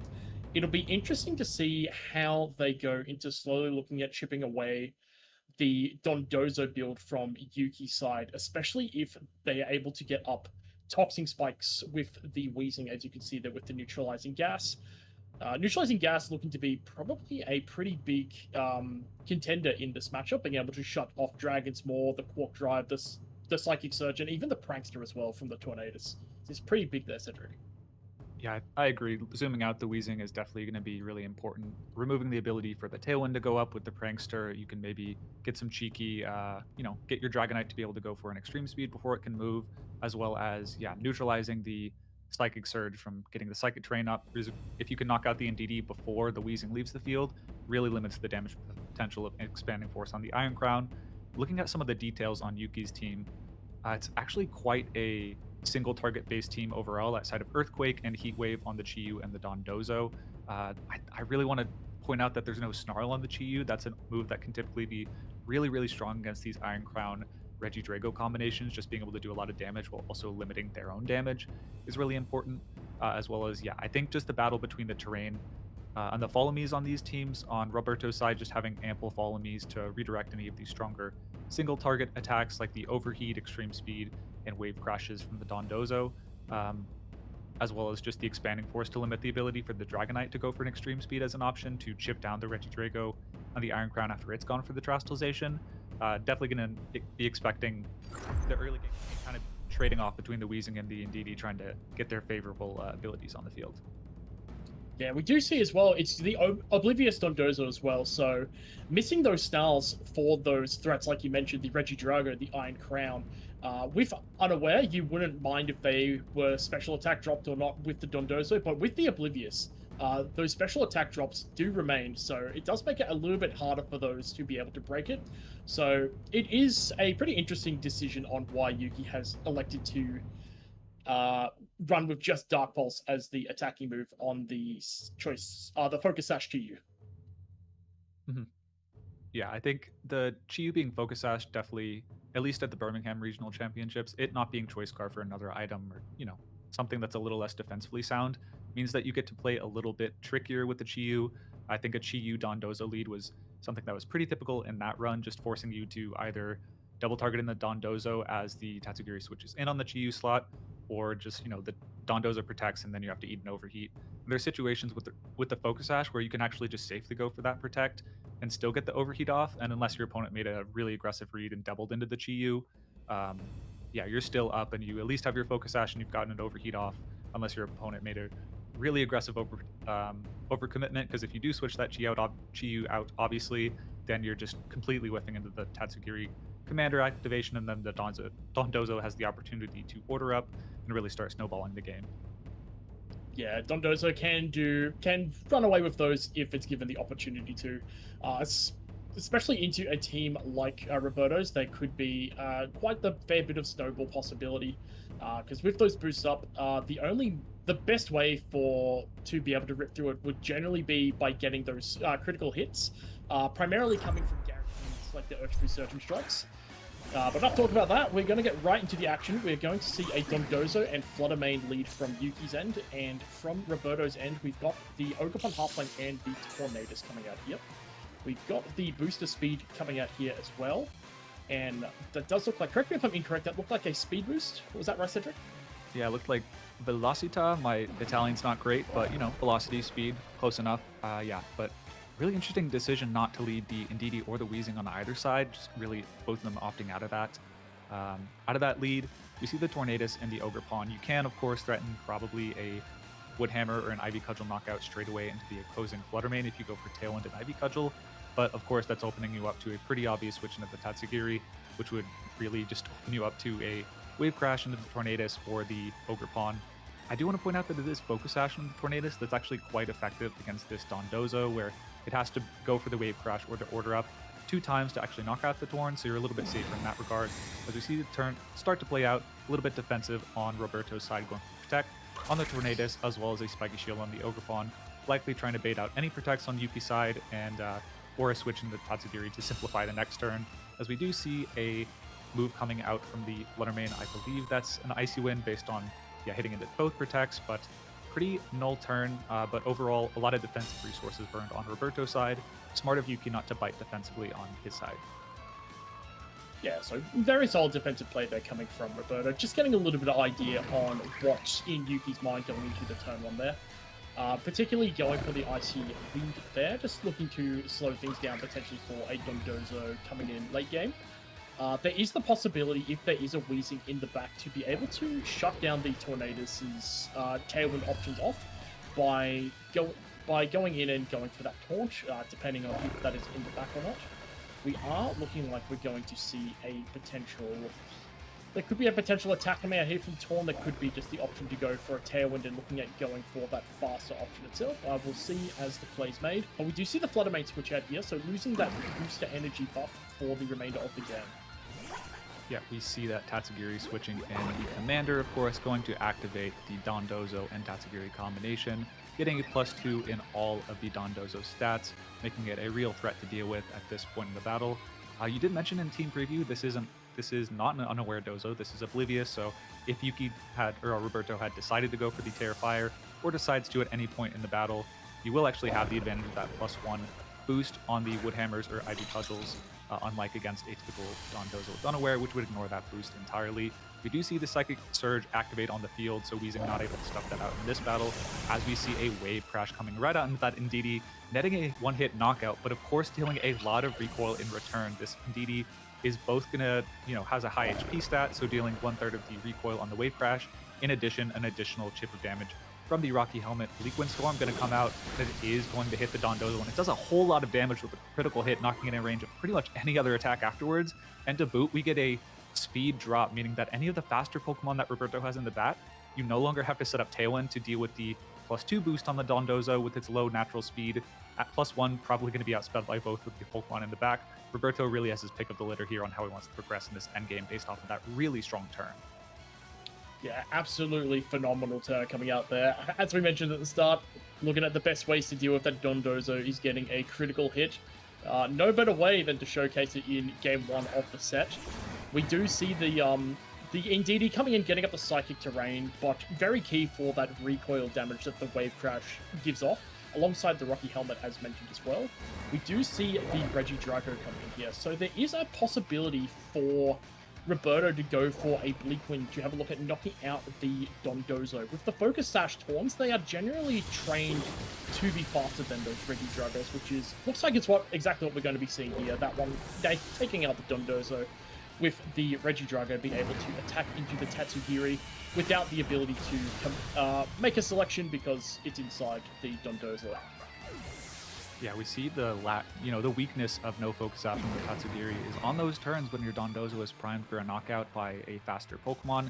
If there's a Pokemon threatening super effective damage against that Tatsugiri, there's really no defensive recourse available to you. You're just going to get knocked out. Roberto played a little bit, it wasn't a huge risk because if you miss the Bleak Wind Storm, you of course will follow up with Dragon Energy, but just went extremely positive with that turn hitting and also taking the knockout.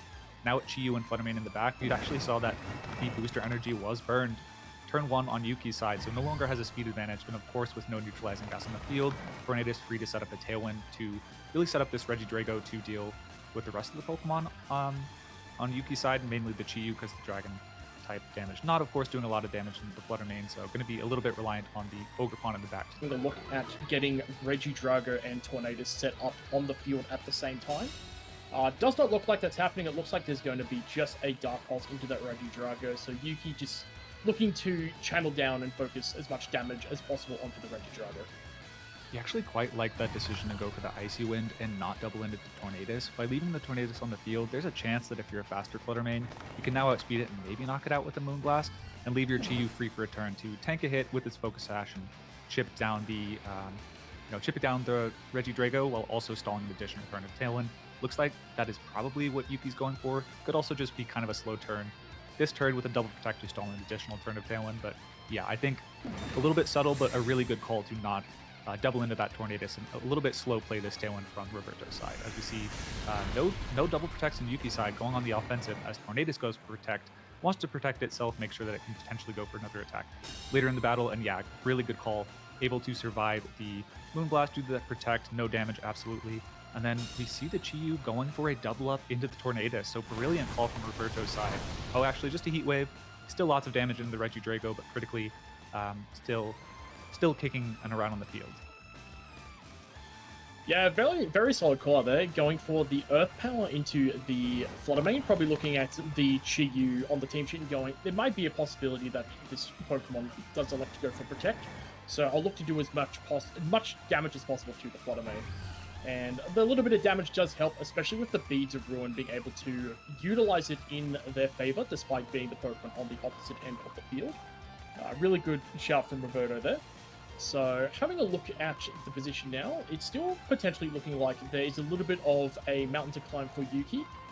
May potentially not be out of it. It just comes down to getting some key turns correct in the next coming up turns. And we do now see a terrestrialization here. It's going to be coming out. So it's on that Flutter Mane. So that Flutter Mane is going to be terrestrializing into the Fairy type. So potentially having to look at putting out as much damage as possible with some of these Moonblasts that's going to be coming out here, Cedric. Yeah, we see the Earth Power coming out, trying to chip that Flutter Mane in the Bleak Wind range. We'll see if it's able to connect and the Torn is able to outspeed. It is able to outspeed. We see a double connection knocking out the Flutter Mane. That's going to take a lot of the ambiguity out of this endgame. The Chi-Yu can go for a Heat Wave at this point. With the faster Ogerpon, Chi-Yu typically not really known for its bulk, so even stalling out of the Tailwind, you probably should still lose the endgame. On Yuki's side, too, just an Ivy Cudgel. Bit of damage. We see Overheat coming out into the Tornadus, guaranteeing that knockout, but yeah, leaving the Regidrago alone at this point. We saw the damage of Heat Wave at neutral. Even with a critical hit, we should see an Earth Power be able to clean up the Chi-Yu, or just an Ivy Cudgel from the Ogerpon. So, although, yeah, it kind of felt like the Flutterman being led on that turn one, even though it seemed okay in that lead position, the fact that it lost the speed resource of the booster energy meant that later in the battle when you went for the Icy Wind on the Tornadus, whereas if you had the booster energy speed, you'd have the advantage and could maybe have found a way out of that Tailwind endgame. In this case, you were really just reliant on dodging a Bleak Wind ultimately, and didn't get that roll. Roberto rolling fairly, not lucky, I think hitting 3 out of 3, which is probably in the statistical median, but yeah, Yuki unfortunately had to hope for those misses and didn't quite get them that game.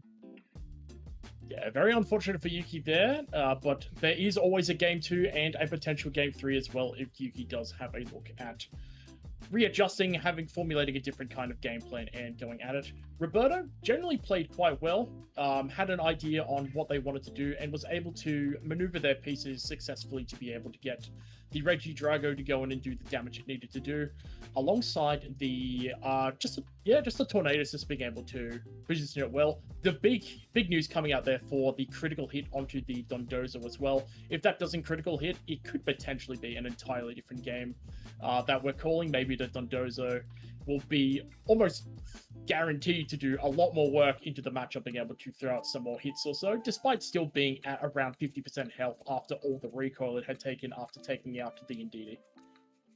Yeah, I think you at least get to survive another Bleak Wind and make the Regidrago attack into your Dondozo and not your Tatsugiri. At that point, you have one additional defensive resource, even though you're probably getting knocked out relatively easy on the Tatsugiri in later turns. At least you have the option to go for protects, force attacks into it. If you have to force the Regidrago to attack into it, that's one turn where the Fluttermane is kind of free to pick that Pokemon off. So definitely a little bit influential, that critical hit, but that is part of playing with the Dondozo, is sometimes you can be a little bit passive and particularly susceptible to those crits having a high impact on the game, but something Yuki's probably comfortable with, having used this Pokemon before. It did look like, interestingly, there was no Iron Crown Brain from Roberto Parente. It does typically, against the Dondozo, with the Terra Water and the Expanding Forces, you do a whole lot of damage. Of course, the unaware Dondozo is not able to ignore the booster special attack boost, but this one, that's not even a factor. But maybe that's somewhat influencing Roberto's decision, is he doesn't really have to rely on these full unaware game plans. But we do see the Weezing coming out, just in case there was an adjustment to that Expanding Force plus Indeedee combination. We have the Weezing with the neutralizing gas entering the field against the same lead on Roberto's side in game 2. Yeah, we also see another switch up from Yuki as well. Got the Dragonite, the two Pokemon that were not brought into Game 1, is the lead of choice into the Game 2. So Yuki has... It looks like they have made a change in their game plan. It'll be interesting to see what that might be. Whether it's looking to try and get as big damage as possible coming out here with something like an Outrage, or if there's an early Terrestrialization just looking to damage as much as possible with that extreme speed. The Weezing probably can have a look at setting up those Toxic Spikes and potential Poison Gases as well for a Dondozo Tatsugiri late game. But we do see the early Terrestrialization from Roberto's end going straight for the Ogerpon Terrestrialization. Yeah, and we see the extreme speed. Yeah, I was gonna say, sorry, we used to see the extreme speed coming out. I was just gonna mention we don't see a an embodiment aspect boost because of the neutralizing gas. So there's no attack boost there from the Pokemon. Yeah, Ivy Cudgel gonna come out. Oh, the Weezing perfectly trained to survive that. That could be pretty huge if a Poison Gas comes out. That's gonna remove the Focus Sash from the Tornadus, or a Toxic Spikes. Toxic Spikes in later turns. We see the Spikes. Yuki projecting a little bit later in the game, gonna need those to let the Dondozo go for protection, chip away opponents. Of course, with the extreme speed, you've already chipped away the Focus Sash from the Tornadus, and you're dropping a lot of damage on the Ogerpon. This is an Inner Focus Dragonite. This is not multi-scale, so you know, that would have done a whole lot of damage on the Bleak Wind, but really good training on Yuki's Weezing to survive that. I do feel like that Toxic Spike is going to be really, really important. We saw the Ogerpon switch out in the last battle and was able to come back in pretty freely to close up an endgame. Going to be a little bit less easy to do that, given that you're going to be Toxic Spiked and slowly chipping away damage. But yeah, I do like that turn one from both players, but Yuki coming out way more positive than if the Weezing had been knocked out for sure.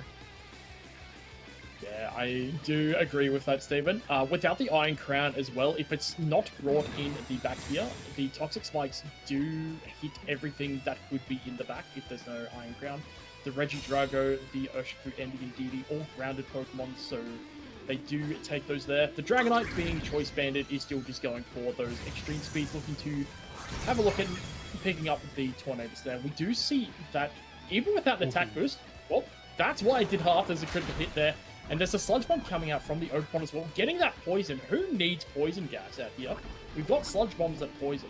So, with the Tornadus in extreme speed range as well, Weezing can still look to either protect itself here to keep it on the board for another couple of turns, preventing any Psychic Surge coming in from an Indeedee that could be in the back, and potentially just keeping it around, keeping abilities off for another couple of turns while the Dragonites be able to throw out those extreme speeds.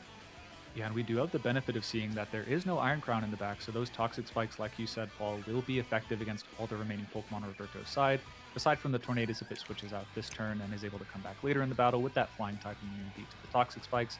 But yeah, even with that crit on the Ivy Cudgel, kind of making up for the Bleak Wind miss, I suppose, the Extreme Speed is really well primed at this point. If you go for the normal Terrestrialization, you probably guarantee the knockout on the Ogerpon, obviously a knockout on the Tornadus, and with the neutralizing gas on the field, you are able to avoid the Psychic Terrain overriding, or rather, removing the ability for Extreme Speed to actually target defend to that Ogerpon. We do see it come out. Ooh, with the Poison, it's going to be a knockout, but still just shy. It needed the Terra Normal to do that.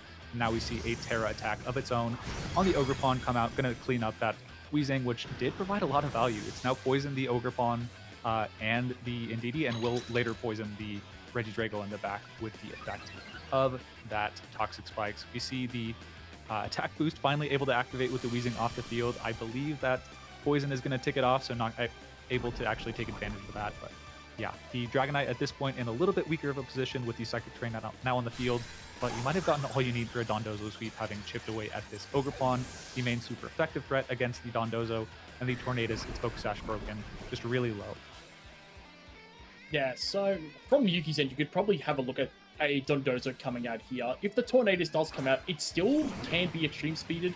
There's no Terrestrialization option on Roberto's end, so it isn't able to get rid of its flying typing, so it is still in range for that to happen. Do, of course, have to play around a Follow Me from Indeedee, but this is also just another option to get Tatsugiri in and have a look at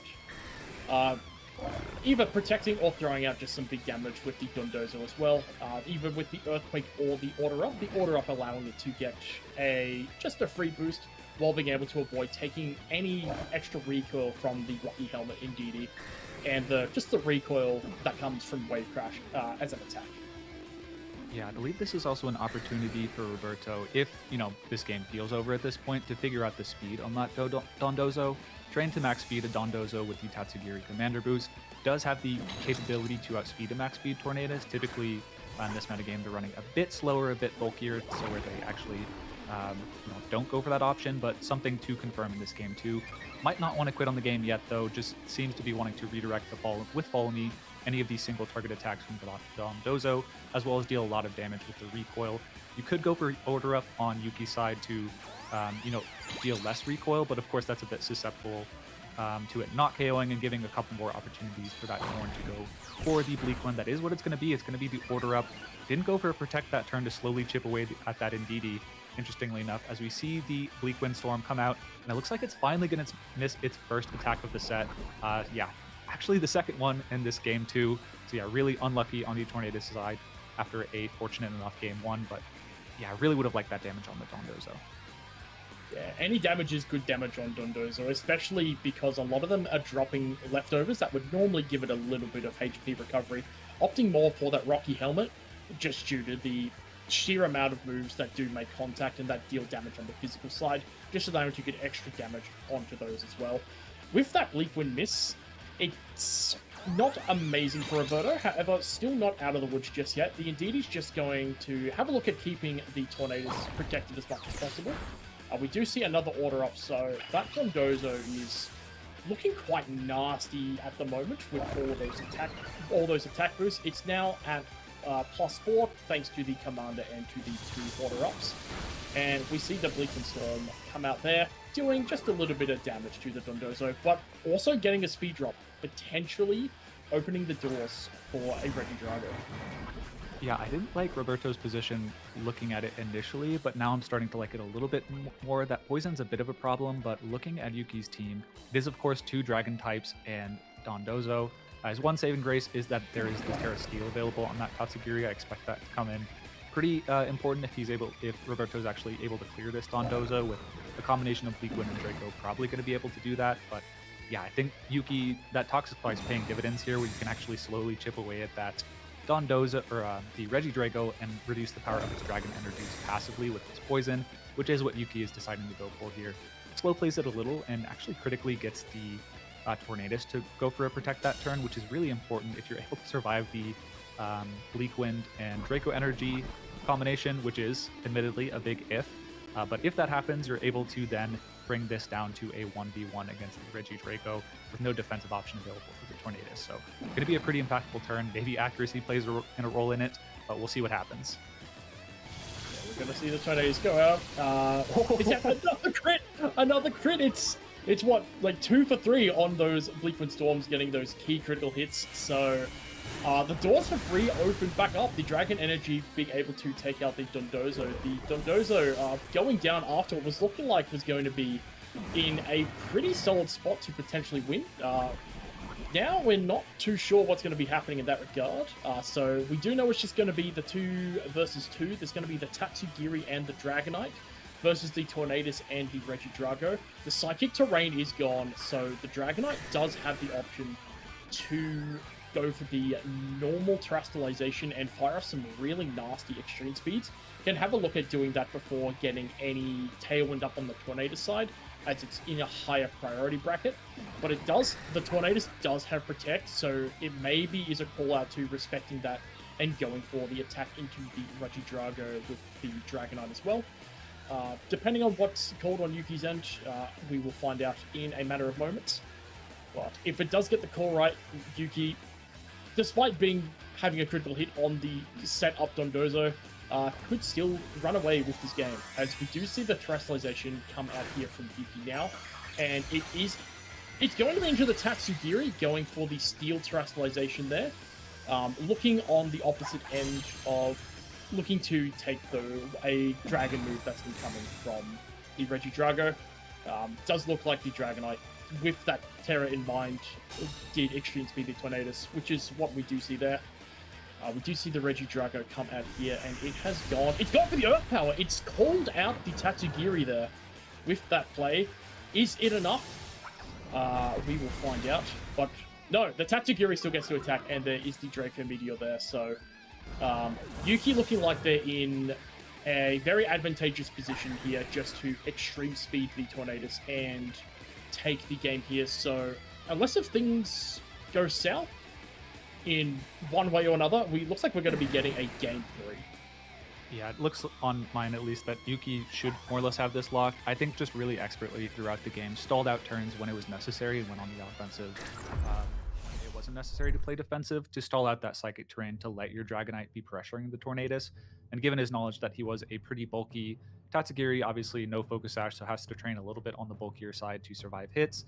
Should guaranteed survive the Earth Power even if Roberto does go for that play, which solid called there on the Terra Steel.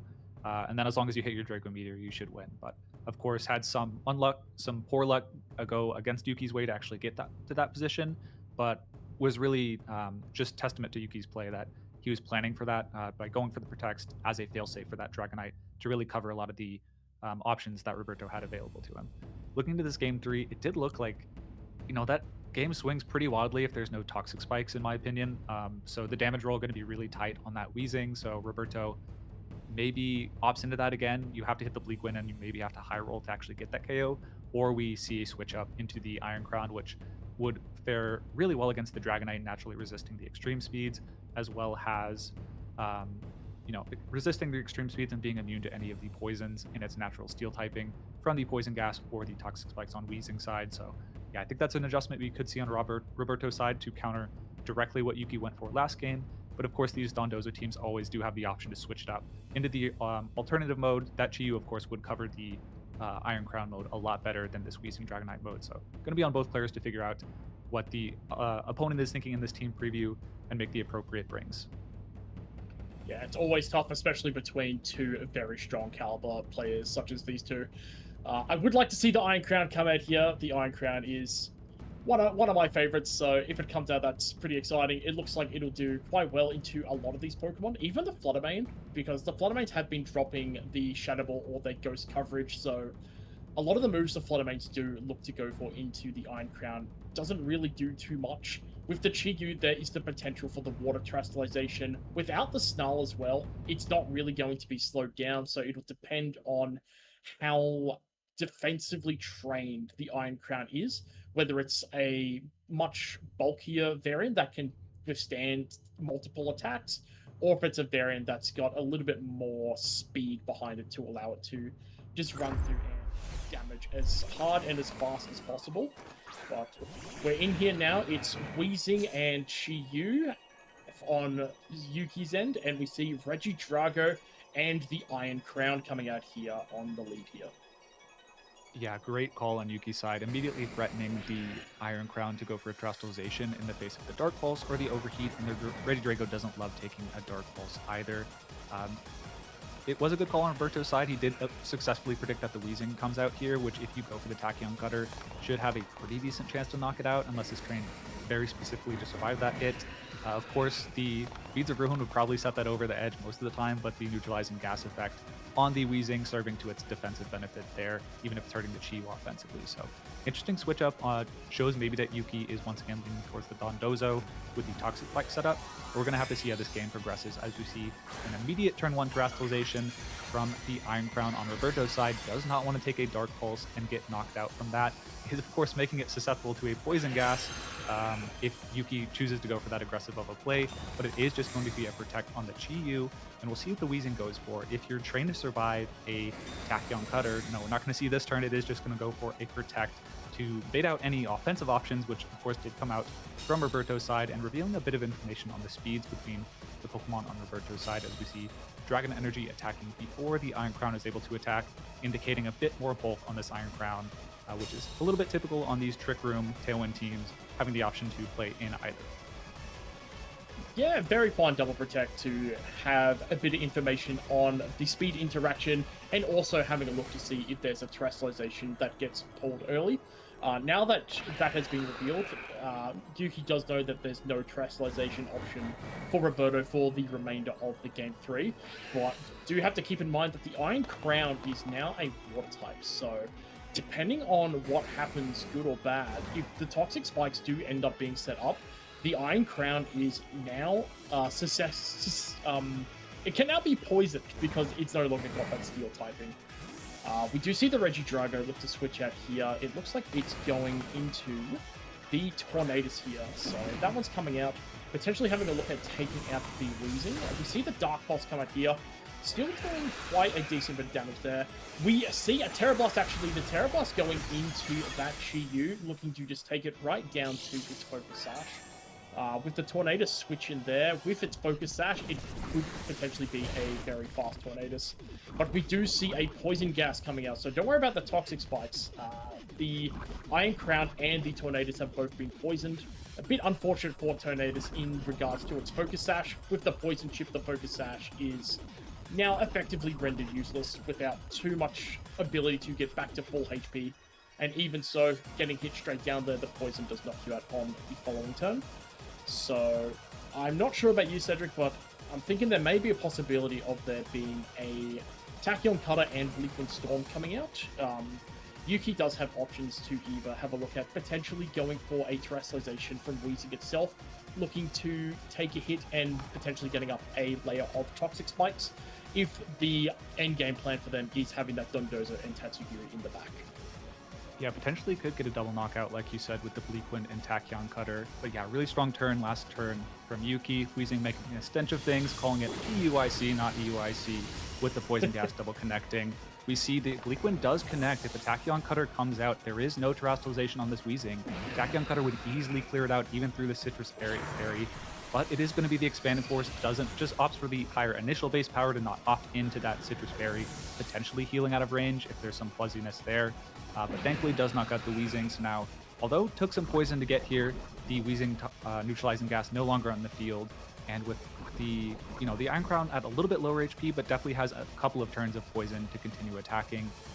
And with potentially Indeedee in the back, you should be able to get a couple Expanding Forces off if it is the Dondozo in the back, which it is. Yuki forced to reveal that. No ambiguity on the partner next to Dondozo either protecting or switching out. None of that silliness this turn, as the Tatsugiri forced to come out and activate that Commander boost. Definitely something that Roberto is probably valuing in this tense Game 3. These players are, of course, at 4-0, so an additional win puts them one win away from proceeding to Phase 2. You do, of course, have to get 6 wins to proceed to Phase 2 in the tournament, so one more, you're just striking distance away from the second phase of the competition. So high stakes for both these trainers. Going to be really thinking over how to close out this Game 3 of the Round 5 set.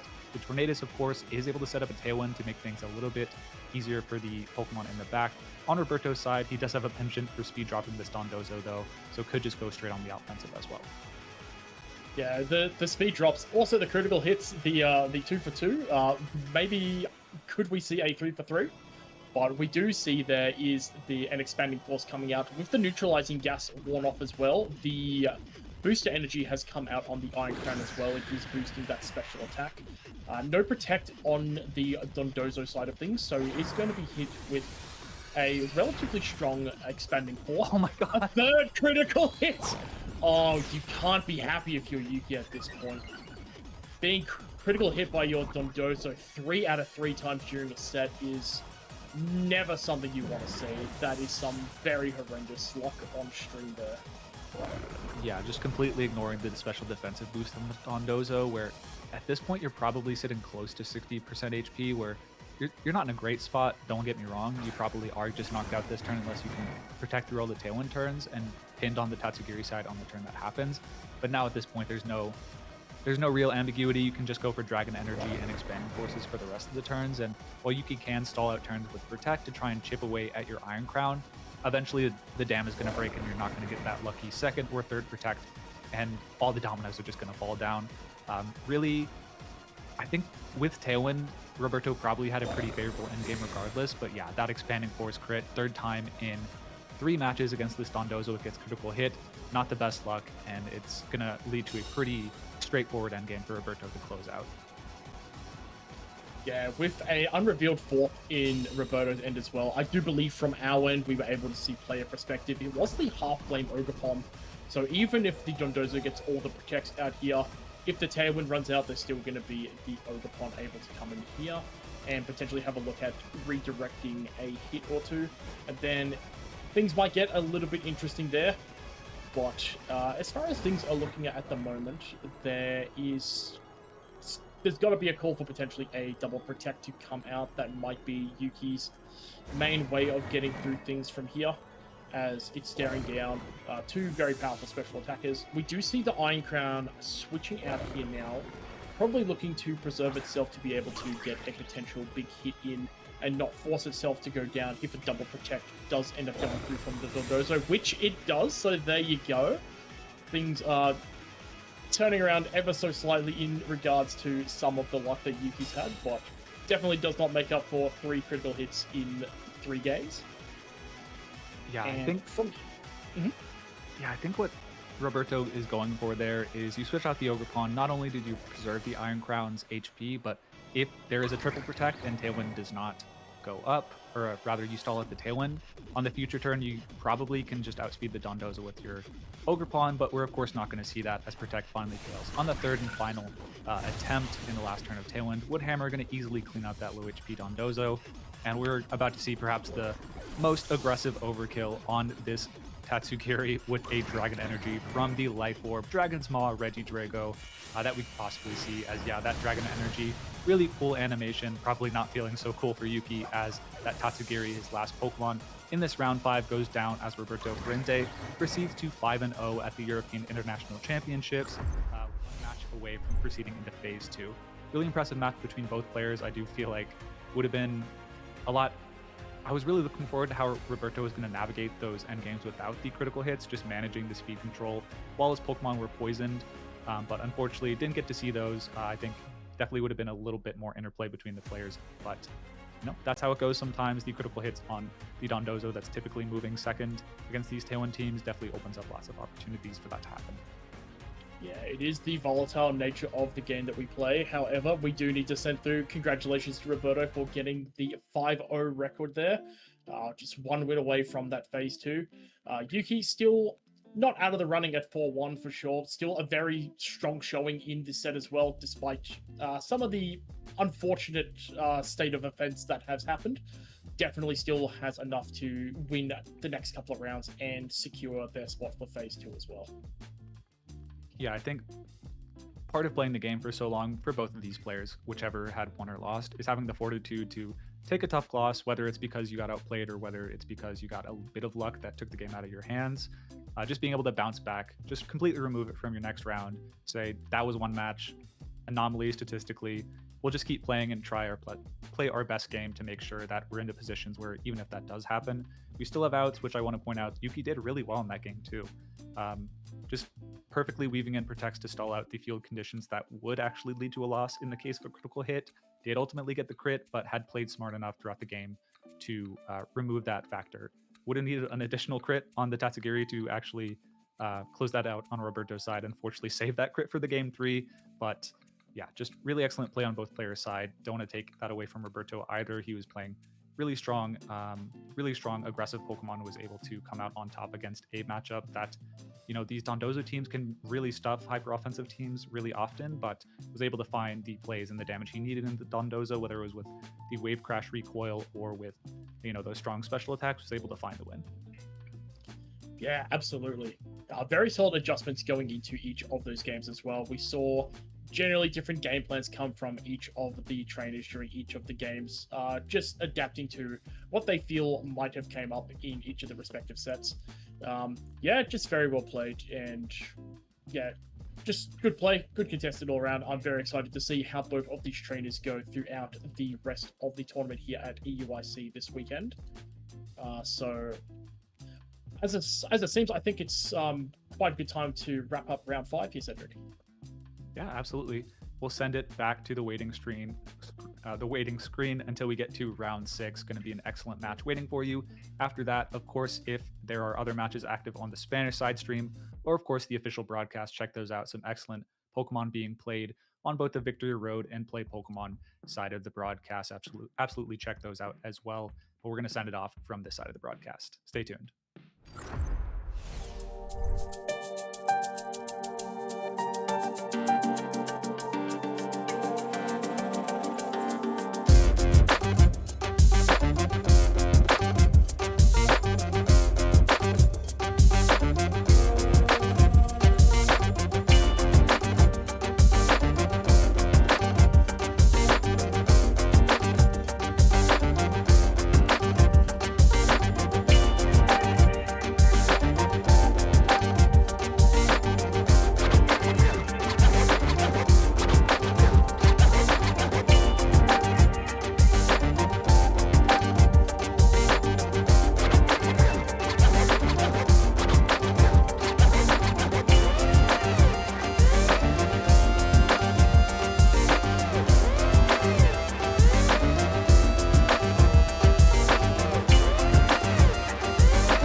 right, welcome back, trainers, to the EUIC, the European International Championships. I am Paul Amity. I'm here with Cedric Berdia. Cedric, how are we feeling after that last round? Pretty happy about that last round. Absolutely have started the day off the last 5 rounds with some excellent Pokemon, and we're going to be continuing into round 6 with some continued excellence from our players. But before we get into that, let's look at the excellent Pokemon that have been in the top 12 of Phase 1 of the Pokemon or the European International Championship here. To no one's surprise, we have a couple, that top side of the graphic, we have Urshifu Rapid Strike style at the top usage, followed closely by Incineroar, Fluttermane, and then pretty big drop off into Raging Bolt. And kind of surprisingly, that Tornadus. What do you think about Tornadus finally, or rather just making it into the top 12 at this Phase 1? Yes, Tornadus is one of those Pokemon that provides fantastic support, and I've always found it to be quite handy when playing through Regulation F myself. So seeing it at around 32% usage, the 31.8, really shows that a lot of the trainers coming to this tournament, almost 1 in every 3 trainers having Tornadus on their team. Just goes to show that they may have taken inspiration from either gameplay from themselves or just from games on just the ladder or at locals that they play at. One number that I'm finding pretty interesting is the Rillaboom. Rillaboom normally we see up fairly high with those Incineroars and those Fluttermanes in terms of usage, but it slowly looks like it's fallen off in terms for some of the other grass types, as we see 3 more different grass types following Rillaboom in terms of usage there, Cedric. Yeah, I agree. The Rillaboom stat is, it wouldn't appear that startling. Like, you have, of course, the 4 main grass types, so everyone trying to fit at least one of those on their team. However, it felt like at the start of this format, really, it was that Rillaboom and Incineroar core with the Raging Bolts that was just really, really popular. And we've certainly seen that represented by the top players in both online and in-person tournaments. But it looks like more players than you would expect from the typically really pivot-heavy, balance-focused gameplay of the European players that they're at least mostly stereotyped and known for.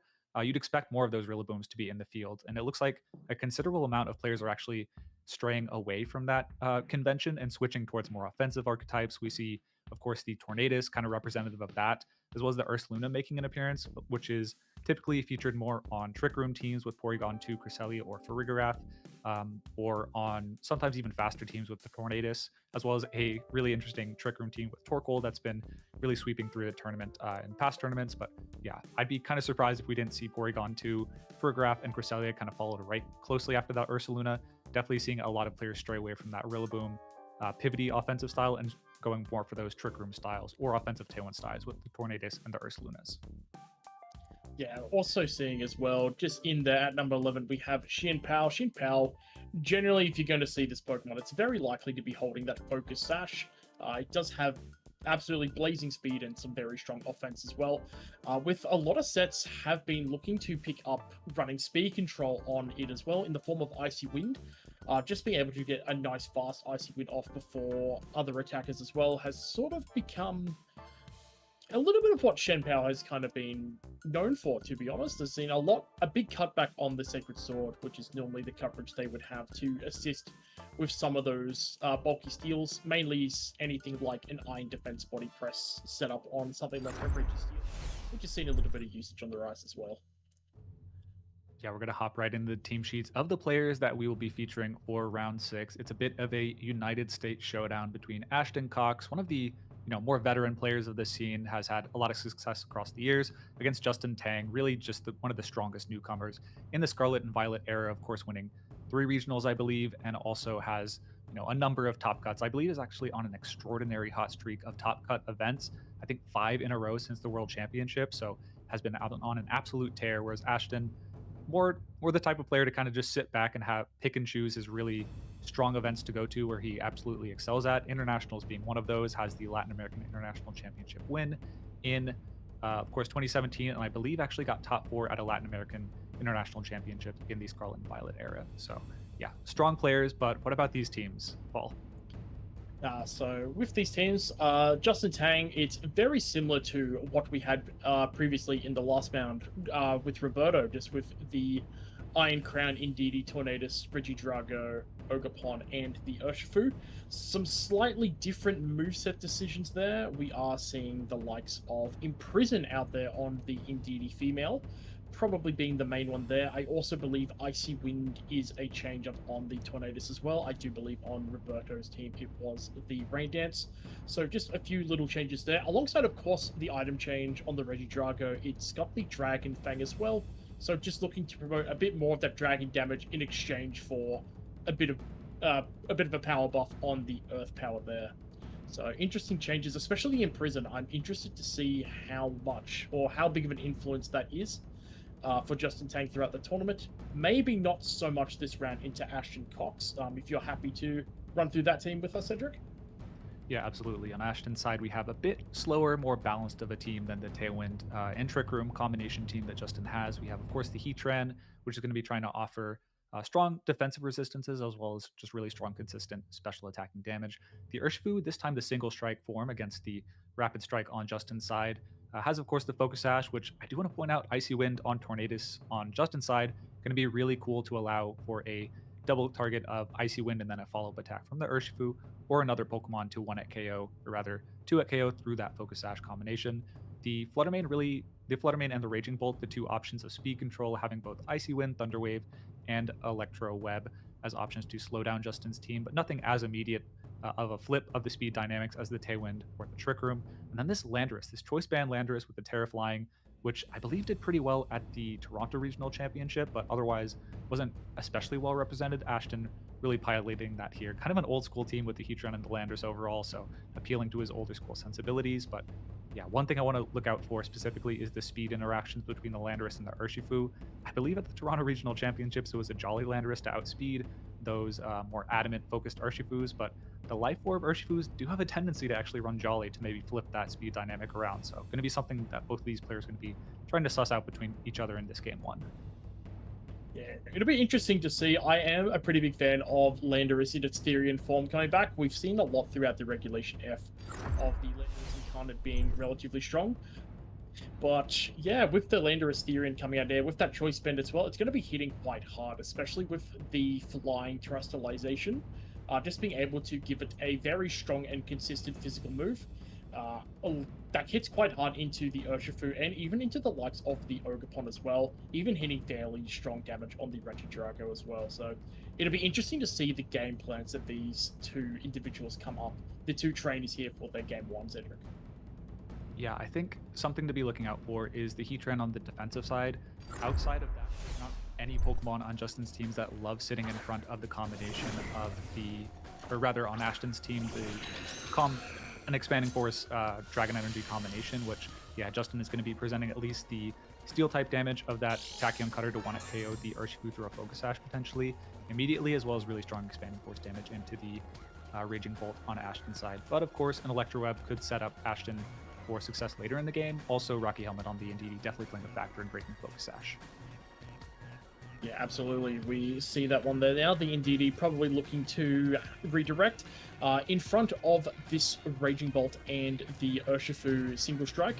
Having potentially a Fairy Terrestrialization might come out there, just allowing to take a Draco Meteor plus a Wicked Blow or Close Combat, depending on what Ashton's looking to go for. If Ashton elects to attack this turn, with the Psychic Terrain up and the Booster Energy activated, the Expanding Force will deal some very strong damage into the Raging Bolt here.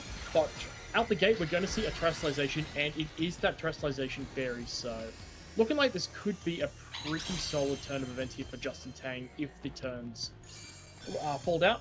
And we do see a Protect coming out here, Cedric, from the Urshifu. Yeah, the Detect, so basically just getting no value out of this Terra Fairy unless there's miraculously a Draco Meteor from the Raging Bolt, but we're going to see the Iron Crown attacking first. So we see that come out, going to be doing neutral damage to the Raging Bolt. Let's see how much it does. Most likely less than half. Yeah, that's going to be precisely calced on Ashton's side to be able to survive 3 of those Expanding Forces. Unless, of course, you offer the Expanding Force, or rather the Helping Hand to guarantee that KO. But yeah, this position, you at least got, you know, you didn't bite into the Terrestrialization on Ashton's side, but there still isn't a lot of immediate ability to deal with this Indeedee and stop it from going for another follow me to redirect Urshifu's attacks and protect this Iron Crown and let it go for continual damage into Ashton's team to chip it down. Yeah, so following up here, we're going to see another follow me from the Indeedee here, just trying to keep Iron Crowns as safe as possible from the likes of that Urshifu. We see the Wicked Blow there, not doing too much to that fairy type Indeedee, with the Rocky Helmet there looking to break the Focus Sash. The Electro Web coming out as well, dropping the speed a little bit on the Iron Crown and the Indeedee as well. So it means the Iron Crown's getting the last hit of attack there, and we're going for the Tachyon Cutter, and with those 2 hits, Urshifu Single Strike is going to be taken out, so Justin Tang going up 4-3 fairly early into this match. Yeah, it felt like you do still have the Indeedee, of course, so you got value out of that Terra Fairy, but given that it's kind of going to be a little bit ambiguous whether that's going to be so beneficial later in the battle. You might need that terastallization a bit more, but you at least have the ability to continue going for follow me's this turn and get a strong expanding force off. I think it's possible that with it's going to be really close. I think if you go for a terastallization on the Raging Bolt and you go for a Thunder or a single target Volt Switch, you might be able to knock out the Iron Crown after knocking out the Indeedee with the Ivy Cudgel, so things might actually be set up pretty well for Ashton, even though he lost Pokemon last turn, to set up for a double KO this turn.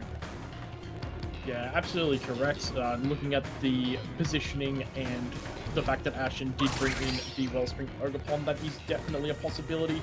Not in this timeline. We are just going to see a simple Spiky Shield come out here from the Ogerpon, maybe potentially to having a look at protecting itself from those expanding forces. We do see the Volt Switch come out, so the Indeedee is going to be knocked out, so there's going to be no redirection to follow up on Justin's side, unless of course the Ogerpon is in the back. With the Raging Bolt switching out as well from Volt Switch, we are going to see what is the 4th Pokemon of choice. Whether it is the Heatran or the Landorus, or as it's coming out here, it is indeed the Fluttermane.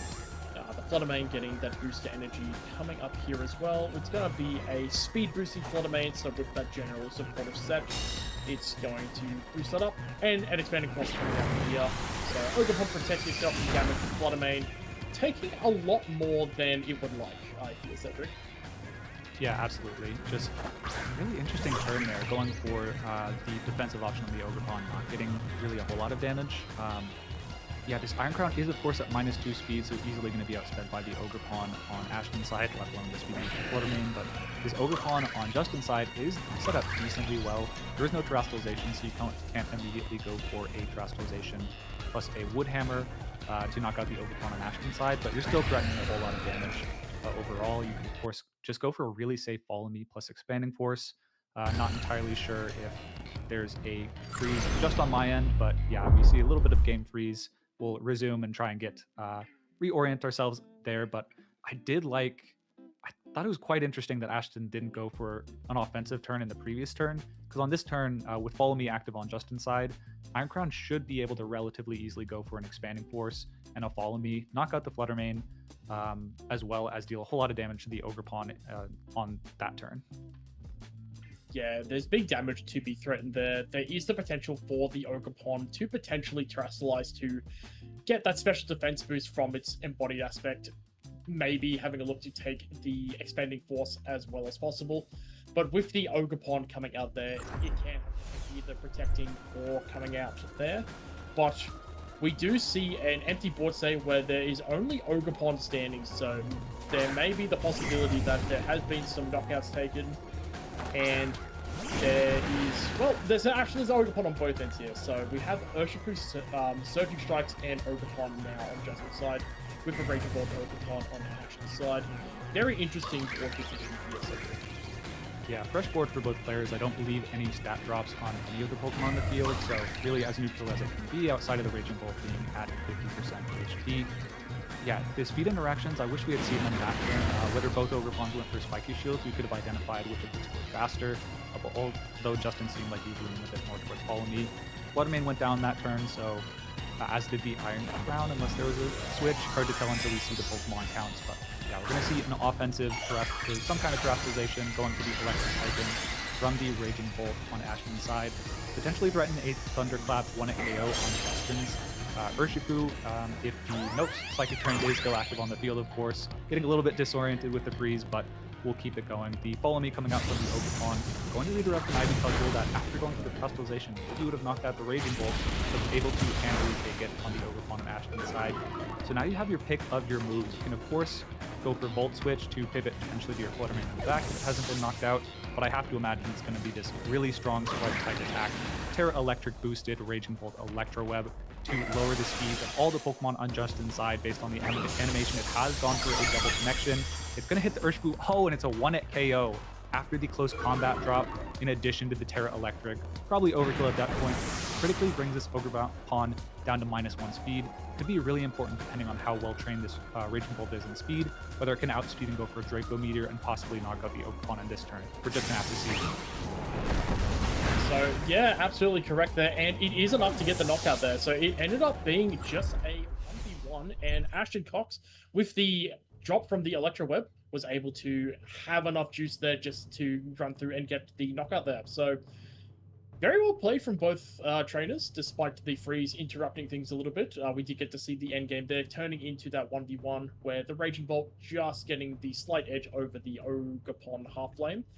With the Terastallization and a potential miss from an Electro Web, potentially a different game. But it'll be interesting to see what adjustments are made going into the game too. Yeah, I thought the Terra Electric in the end game was actually quite interesting. I'd imagine Electro Web, I mean, it's probably close. Ashton, a master of his team, probably knows better than me, but after the close combat drop, probably pretty close to a knockout after Life Orb regardless, and then you open yourself a little bit up to Woodhammer or Ivy Cudgel knocking you out, having shed your Dragon typing, but yeah, ultimately was able to close it out, knew his training on the Raging Bolt really well, and was able to take that Draco Meteor knockout, which I think was probably a bit closer than you might initially think. We saw, in general, Justin kind of favors a more bulky, slower Ogerpon that can tank hits, and this one was at 176 HP stat, a fair amount of HP investment, so it's potential that Draco Meteor was actually quite close, and the Electro Web additional chip from the Terra Electric actually tipped things over the edge, so a really strong decision on Ashton's side, ultimately put a game that seemed a little bit out of his favor after a couple of really strong damage turns early on from Justin, and was able to take it back and close out the game 1. Yeah, absolutely.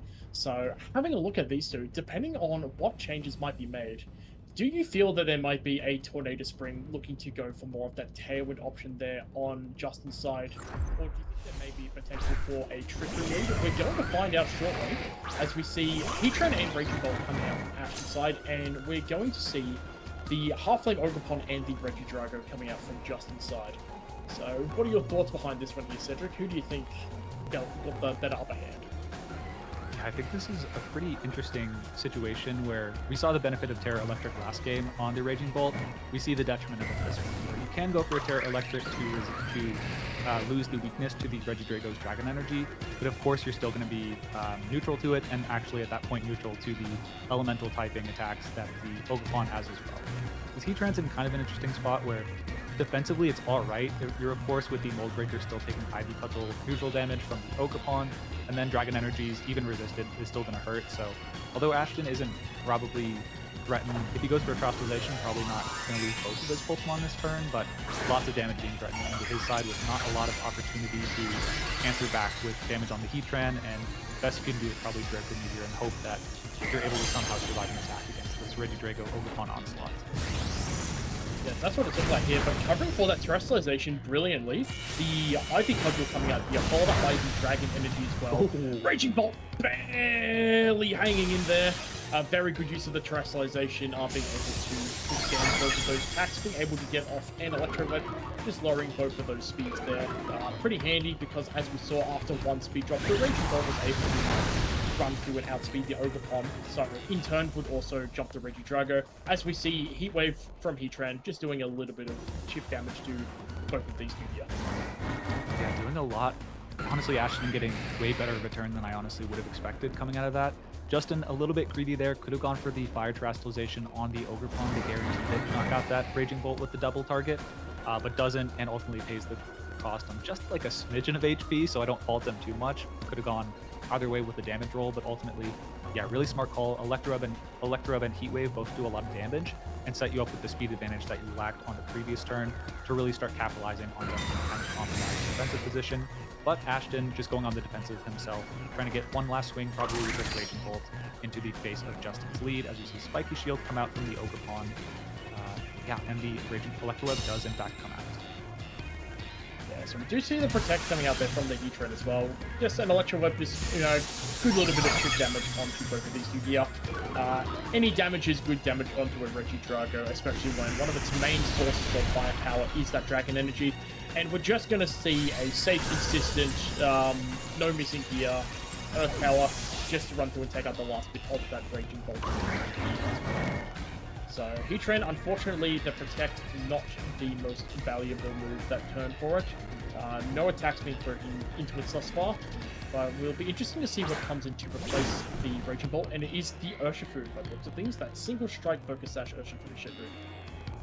Yeah, I think the Electro the previous turn was actually pretty heads up on Ashton's side, where it seems relatively obvious on Justin's just to go for a follow me and maybe switching to Urshifu to take the Draco Meteor first on the Ogerpon and then resist him to Urshifu, and then potentially take a double knockout next turn with Surging Strikes, maybe a priority move into the low HP Raging Bolt, but yeah, it doesn't go for that, and now we have this really strong position with the Urshifu outspeeding every Pokemon in the field, has its pick of the litter in knockouts, whether it goes for close combat or Surging Strikes, or actually, yeah, the single strike, so Wicked Blow or close combat. Should knock out either Pokemon on the board. This Regidrago, whether it lives a Flash Cannon or not, is actually going to be pretty critical to the rest of the game. Really differentiates between whether a Pokemon gets brought to Focus Sash or knocked out or not. See the Wicked Blow, he's going to come out, knocks out the Ogerpon. We do know that the Heatran will outspeed after the multiple Electro Webs. If Flash Cannon knocks out here, it's going to be really difficult for Justin to come back in this battle. Flash Cannon's starting to come out. Let's see whether it's able to knock out. It is able to knock out even without Life Orb damage, chipping away on this Regidrago like we've seen in other sets. Not enough bulk to live that Flash Cannon from Heatran. And Ashton Cox now up 3 Pokemon to 2, up 1-0 on one of the best players in the United States, Justin Tang, potentially punching his ticket into the next day into phase 2 of the competition. If he's able to get through these last 2 Pokemon, it's going to be uphill. Tornadus, Urshifu, some of the strongest Pokemon in that game. Yeah, two very strong Pokemon coming out here. The speed now potentially on Justin Tang's side here with the the Urshifus will potentially be tied for speed depending on how each of them are trained. But we do know that Tornadus is looking like to be the fastest thing on the field, just in terms of looking at it on paper. Can have a look to potentially even go for a Tailwind. Could also potentially go for the Icy Wind. As you mentioned earlier when analyzing these teams, there's that option for that Icy Wind and for a big attack from Urshifu to go through and break that sash. So it looks like that was the play, but unfortunately the Urshifu manages to avoid the Icy Wind, keeping that focus sash in. But we do see the Searching Strike, but I don't know about you, Cedric, but I don't think that's going to be enough to knock out that Urshifu. No, it's going to be shy, and Icy Wind honestly might have been pretty close whether it was able to bring that into range. It probably would have been within a percentage of 2 either way. But yeah, without that, now we're going to see the Wicked Blow come out into the Tornadus, and if this is a Flash Cannon, this is pretty much locked up for Ashton. Of course, there is a chance it's a Heat Wave. He took a bit of a risk this turn, but it was the Flash Cannon. Ashton Cox knows the RNG, knows not to tempt it in any way, and the Heat Wave probably not so important into the Urshifu. Regardless, knocks out that Tornadus. No more speed control on Ashton's side, and it's an uphill battle. Urshifu, really strong Pokemon, but has only single target damage. It'll be really difficult to muscle through the rest of Ashton's Pokemon, with them at least getting 1 or 2 attacks each. We see the Aqua Jet does knock out the Urshifu, at least on Ashton's side. So Justin, now the Heatran up against this Urshifu. Earth Power, Swift, pretty easily after the Life Orb is going to get a 2-8 KO, so you just have to hope that this next Pokemon can do absolutely 0 damage to the Urshifu, and yeah, that doesn't appear to be the case. Yeah, Ogerpon, one of those Pokemon that, if anything, loves seeing Urshifu coming out there. Something being naturally quite faster than it and is threatening that Horn Leech as well. Urshifu, even with that Life Orb, slowly taking out itself in regards to self-damage, but we are just going to see just a simple Horn Leech come out there, and that is the set going to Ashton. Ashton winning the set 2-0, punching their way into phase 2. Yeah, some unconventional picks in the Heatran and the Landorus, and the Heatran in particular coming up extremely clutch there. Ultimately able to muscle or survive against the Draco or the Dragon energies from the Regidrago, provide just enough damage over the course of several turns, surviving on the turn for so long, just a testament to its bulk and its power, being able to take that key knockout with the Flash Cannon to close that game out. It felt like Ashton was just getting his way of it with the damage rolls that game, and on the Raging Bolt particularly, where in game 1 gets the exact amount of damage he needs with the Electro Web, combination with the Draco Meteor to knock out that Ogerpon, and then in game 2, where it really mattered, was able to survive the double up. If that double up is if he doesn't live that double up, it does feel like with the speed advantage on Justin's side, he can just continue to go for Follow Me and Draco Meteors and steamroll that game 2 into a game 3. And who knows what would have gone from that point forward, but really perfectly trained Raging Bolt on Ashton's side, showing how it accentuates the rest of his team, the Heatran and the Landorus most likely, both benefiting from those Electrowebs, but just allowed to play on its own. Really spectacular against Justin's offensive team. Yeah, showing off the great versatility of the Raging Bolt as well. Not the traditional calm mindset that has been brought. It was the Assault Vest, and with that just being able to help and provide those supporting moves as well, like the priority in the Thunderclap, the pivoting option in the Volt Switch, the speed control in the form of Electroweb, just allowing it to be that extra bit bulky on the special side as well. Really helped bring everything together there, and as we saw in both the Game 1 and the Game 2, the Draco Meteor and the Volt Switch in tandem with each other, not being afraid to throw out the Draco Meteor for the drop, because you do have the option to get in and pivot out. So very well played by Ashton. Congratulations on punching your ticket into Phase 2. Justin Tang still definitely not out of it, still at a 5-1 record. So still got a couple more chances to run through and get that 6th win. Yeah, absolutely. And Justin aiming not only for that 6th win, but one of those players who's looking to take the title. So losing here, losing later in the round is not as important as just continuing to win as much as he can to actually make it to the top cut. Which, speaking of these players, at the top of the rankings, do receive a substantial amount of championship points for higher placements, which go towards winning, earning their invitation to the World Championship. Of course, for the European and US and Canada regions, the top 80 players ranked in points by the end of the season do get their invite to Worlds. Latin America 60, Oceania 20, and then the Middle East and South Africa region, I believe, getting 5 invites apiece. So these tournaments, European International Championships, the most championship points being doled out to all the European players unless they want to travel additionally internationally. So a big deal to be progressing into further stages of these tournaments. And then kind of just gravy, I guess, for the US players of Ashton and Justin, just trying to earn as much points to push them towards, the additional travel awards that you can sometimes win, in addition to qualifying for the World Championships. Yeah, absolutely. There's going to be plenty of points up for grabs for all of our trainers here today. It's going to be quite big for those US and Canada alongside Europe as well, but also for others as well. We have seen like some of the Australians come through. We saw Nicholas Khan on here earlier today, just one of the Australians looking to run through and secure their spot, being within that top 20. Pretty tight race between Summer Oceania, but we're going to have a look into here now. Not only do you win championship points, you do also earn some prize money for some big placements. Like for that first place, you get 15,000 USD. Definitely not something you're going to say no to after winning a massive tournament such as this. Absolutely. It's a perk, no doubt about it. And it also is a basis for some of these players to continue traveling to additional events and continue to snowball just their successes in this game and get more opportunities to compete in the game. With the windfall of that, prizing for the first and higher placings overall definitely can go a long way towards your travel expenses and allowing you to continue to get better in the game. A lot of the growth of these players, you could practice so much online, and that's of course very beneficial. Of course, check out the Victory Road online tournaments and get a whole lot better at those, continuing to play against extremely strong online players through Japan oftentimes, as well as a lot of the European players. But these prizings really benefit you to be able to continue growing in the IRL circuit where everyone's cutthroat, everyone is absolutely bringing their best, whereas in the online tournaments, people might be testing things out. At the international championships, everyone's absolutely bringing their A game. There's no ifs, ands, or buts about it. Yeah, absolutely. So from the looks of things now, I do believe we're going to run through momentarily and cut to a quick break, but don't go anywhere. We still have some more big games coming up with you shortly.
welcome back Pokemon trainers to round 7 of the European International Championships for the Pokemon VGC. My name is Cedric Bernier, and I have Paul Amity also on the stream for this Victory Road broadcast of the side stream matches. How you doing, Paul?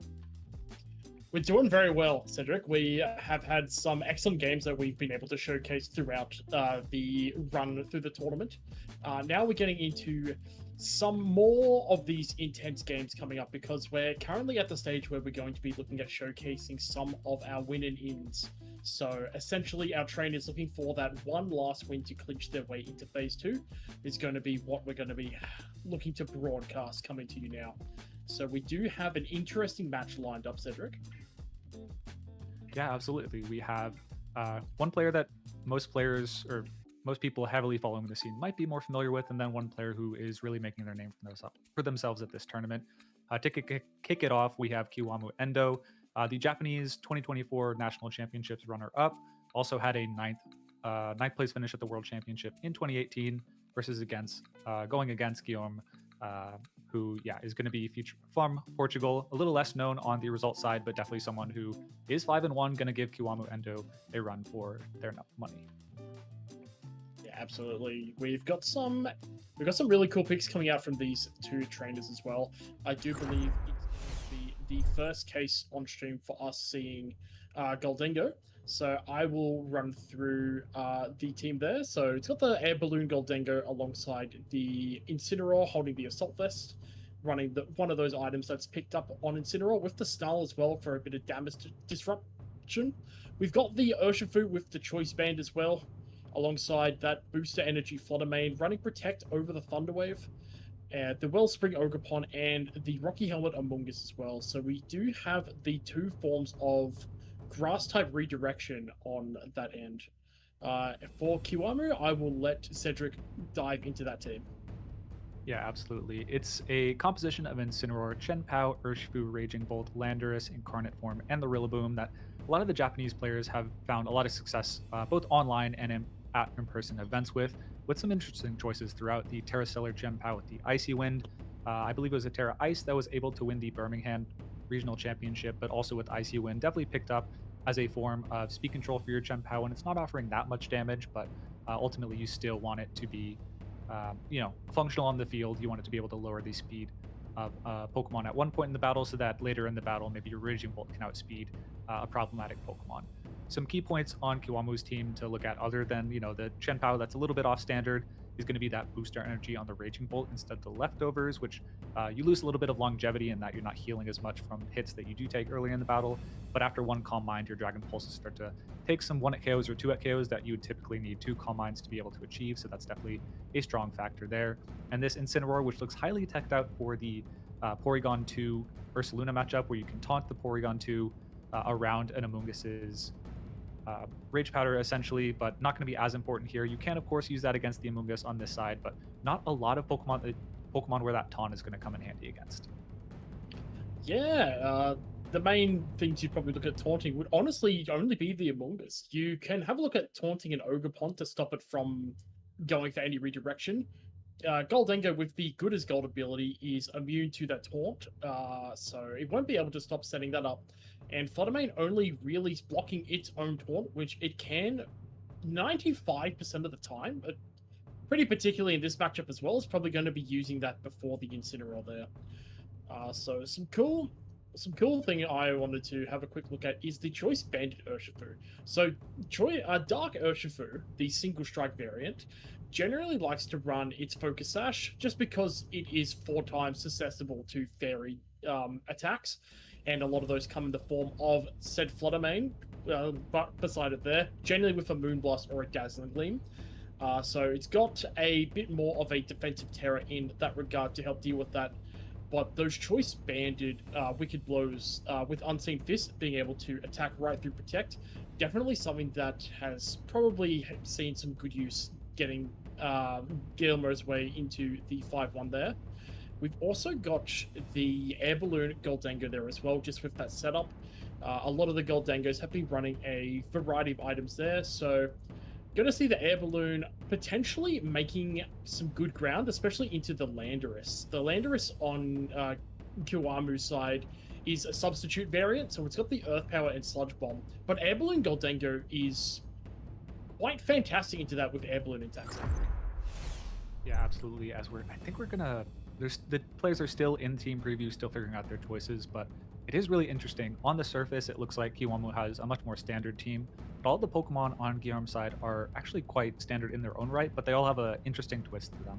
Outside the Chimpao, I believe, everything's relatively standard, or rather, no Chimpao on Guillaume's side, but Snarl on the Incineroar, like you pointed out, kind of interesting where you can run the Assault Vest while still also having the benefit of being able to drop special attacks. Usually if you run the knockoff, your U-turns can't make those drops, and then as you pointed out, the Goldango is quite interesting with the Air Balloon, where you're able to completely wall out the Landorus before you're able, if you have not used your Terastallization, you haven't lost that item, being immune naturally to the Sludge Bomb with its Steel typing and the Earth powers, obviously not hitting around the floating attribute that the Air Balloon provides. Really uncommon, but cool tech here. And then the Flutter Mane is, in its own way, is quite off standard as well, running a Terra Dragon typing, which is, yes, I haven't seen a whole lot of. We've seen a lot of grass defensively, some water, but Dragon offering a lot of elemental defensive capabilities against mainly the Ogerpon Pokemon.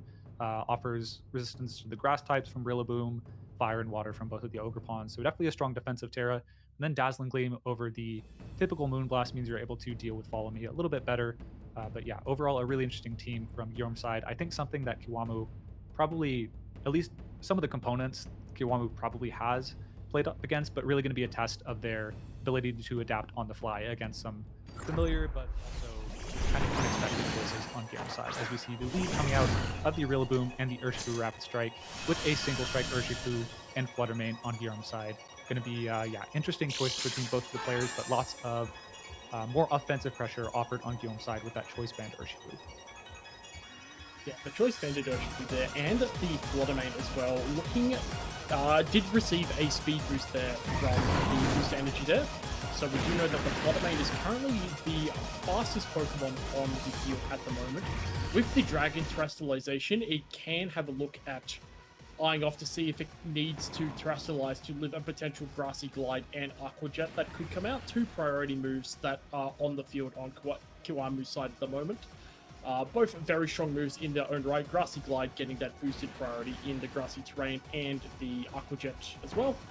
Pretty nasty stuff, but it's pretty tough to sort of leave a choice banded Urshifu unchecked in regards to damage. So it'll be interesting to see as it goes into, as we see the Terra Ghost come out from the single strike Urshifu here, and we'll see what that leads into, Cedric.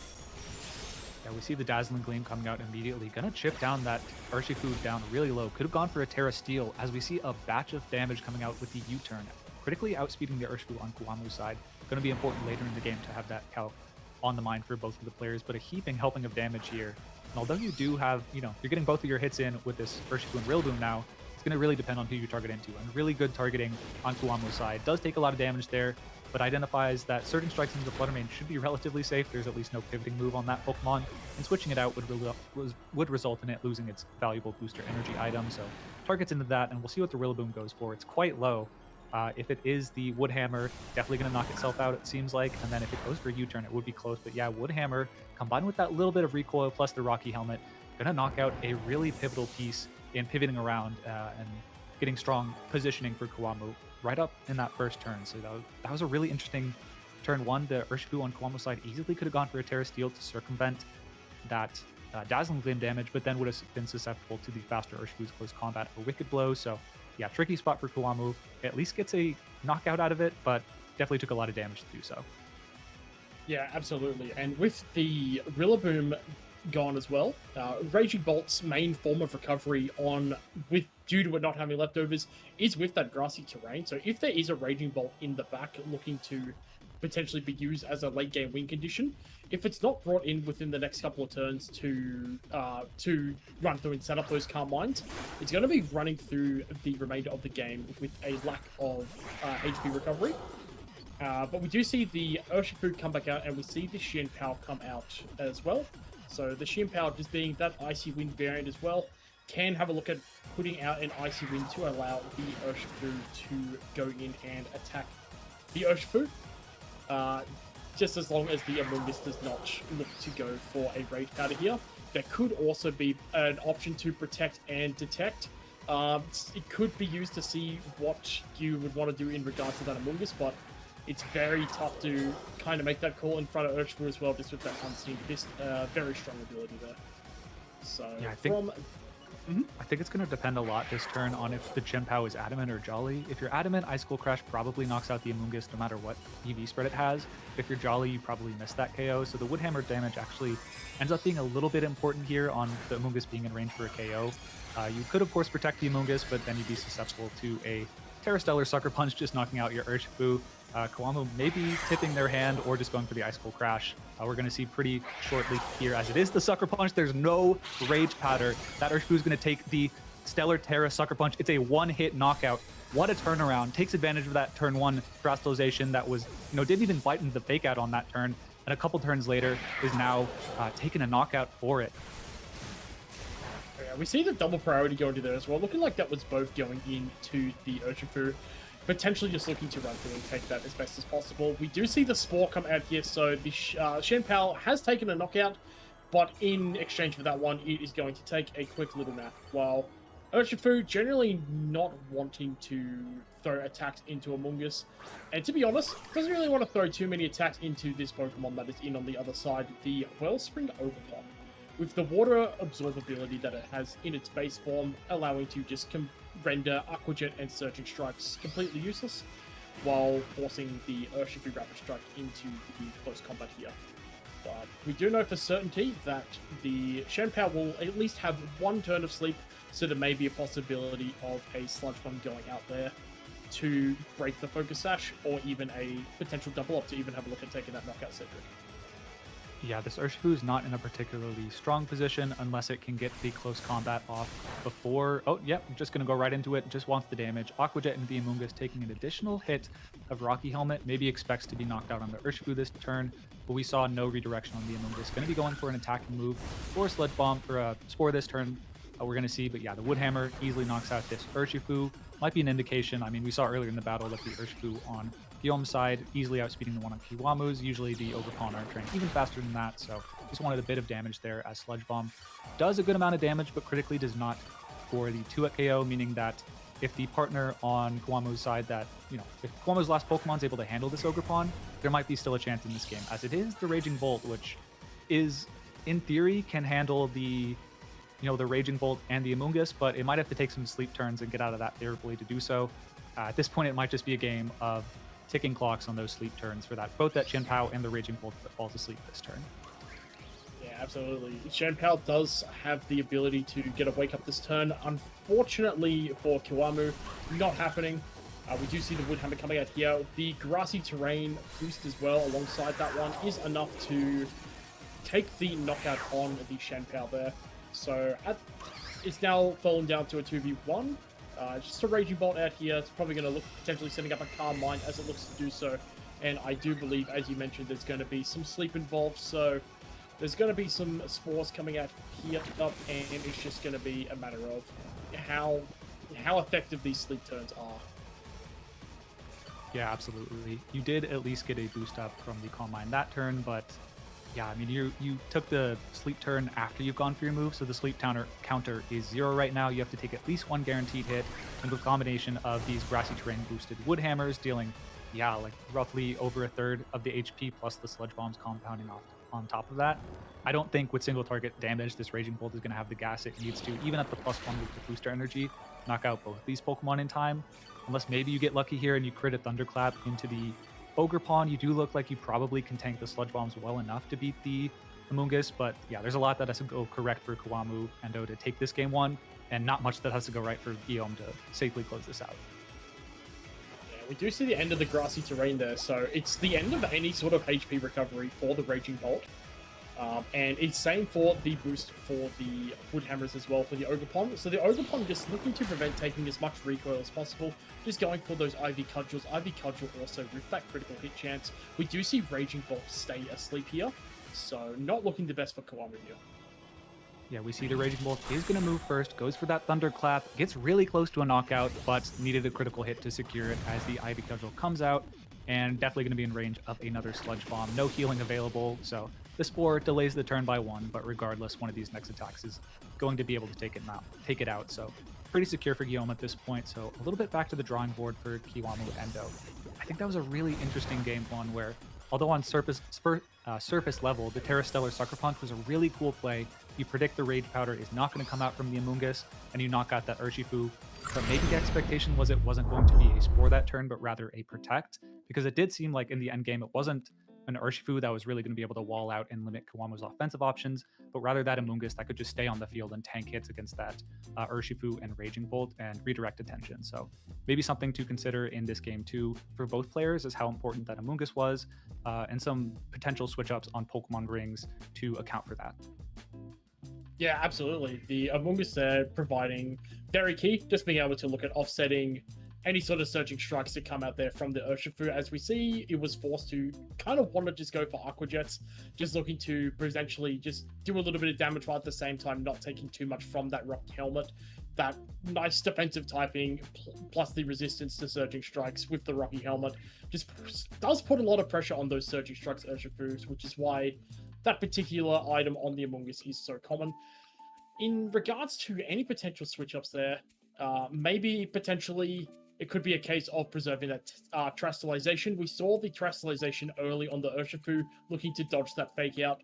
Not only was there no fake out, it also made it vulnerable to being one-hit KO'd by the Stellar Sucker Punch, which we did see in that following turn. Yeah, I think it was such an aggressive turn one on Guillaume's side where you do, of course, burn the Terastallization, but in doing so, you're just so guaranteed to get so much damage off on that turn that you probably take that, even if it did expose you to the Sucker Punch later. So that's definitely a mind game that, you know, it's at least something on mind where he can do it again, and it's not going to be game-breaking. Just the absolute worst thing happened last game where he got Sucker Punched for it, and he still came out pretty much on top. But we are going to see a little bit of a switch up, a more defensive lead, for sure, with the Amoonguss coming out compared to the Urshifu, as well as a switch away from the Urshifu on Kiwamu's side. So maybe identifying these Urshifu game states are a little bit volatile. Let's opt into something a little bit more slow-paced. But yeah, the Amoonguss once again on the field not being threatened by a lot of immediate damage, both threatening Spores into the Raging Bolt and Sludge Bomb into the Rillaboom, as this Flutter Mane is probably a little bit worse poised this game, where the Dazzling Gleam's not going to do a crazy amount of damage. But yeah, quick turn here as Fake Out comes out from the Rillaboom. Yeah, very quick turn. Both looked like they had their game plans pretty set out after seeing what was happening there. Very respectable damage still nonetheless from the Dazzling Gleam from the Flutter Mane there. The Amoonguss still taking those hits fairly well. It does have the Regenerator ability as well, so if that Amoonguss does need a little bit of health to come back to do some work later on, it does have the potential to switch out here. What it switches into is really going to be a call to make, because you're going to have to look to see if there's a potential call for a Woodhammer and a Dragon Pulse to potentially have a look at doubling up to take that out. There's also the option of, do we make the read and the Amoonguss isn't attacked and it can throw up a Spore or a Sludge Bomb?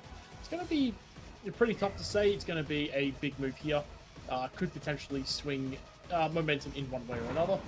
But we'll have a look at that one momentarily. We do see a Protect on the Amoonguss though.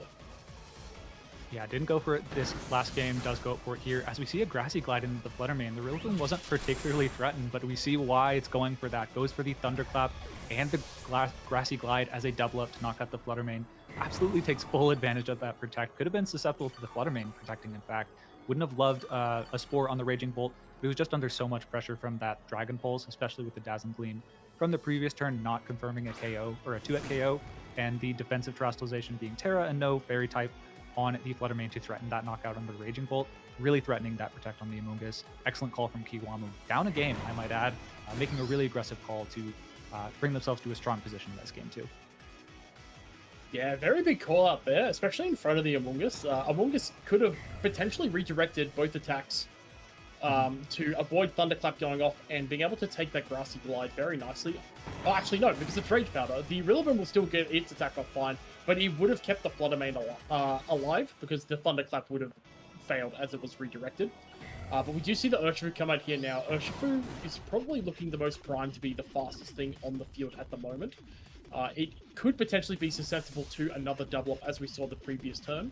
However, we do see the Rillaboom switching out here, and in its place we are seeing the own Urshifu, the Rapid Strike Urshifu here as the Amoonguss switches out here now, Cedric. Yeah, the Amoonguss is going to be switched out into that Ogerpon Wellspring form, which will do pretty well against the Urshifu that just came in. But now we're going to see the reveal of the Terrestrialization to the Fairy type on the Raging Bolt from Kiwamu's side, which is going to be really effective against that Choice Banded Urshifu, which I don't believe is carrying the Poison Jab or Iron Head that we sometimes see on this set. It is U-turn, close combat, double dark moves. Wicked Blows coming out. Does nearly a 2-hit KO to this Urshifu, but critically is just shy, as this Raging Bolt is able to really threaten that Urshifu not to target it due to that Terra Fairy. So get some value even though he doesn't get targeted into, but yeah, now is a little bit more susceptible to that Ogerpon Wellsprings. Wood Hammers in the Rillaboom's grassy terrain going to deal a lot more damage having burned that Terrestrialization, but yeah, I think at this point, if you do make that call to attack into the, or rather you attack with the Ogerpon, you do leave yourself susceptible to a really powerful Thunderclap, doing a lot of damage into your own Urshifu, which is your main offensive threat at this point. So I feel like Kiwamu, even though is being threatened for a lot of damage here, critically isn't threatened for a KO without at least trading for a lot of damage to do so. Yeah, as we are seeing from a lot of these moves coming out from the Raging Bolt as well, the Carmine variants are generally a little bit more slow paced, but with that booster energy coming out, we are seeing the advantages of being able to fire out those moves without any kind of Carmines whatsoever. To the point where a double attack with the Wood Hammer and the Wicked Blow is going to be forced into that Raging Bolt, taking it off the field there. So getting rid of the Terrestrialized Pokemon there. And the close combat coming out there, just going through to pick up the Ogerpon there. So it does look like a double knockout there, one from each side of the board here. We do know that the Amoonguss is in the back here for Guillermo. And for Kiwamu, there is the Rillaboom that we have revealed, and there is an unrevealed fourth as well. So we might potentially see that one come out. We did know in the previous game that it was Shen Pao, but what it is for this game, we're not too sure if there has been an adjustment made or not. We'll find out momentarily. Yeah, I think something important to note on that last turn was the Urshifu was forced to go for close combat into the Ogerpon. As a result, it's now at -1 defense, and that Wicked Blow, which previously only did 50%, should do closer to 75%, which the Urshifu on Kiwamu's side looks to be in range of. But yeah, this last Pokemon in Kiwamu's side going to be really important.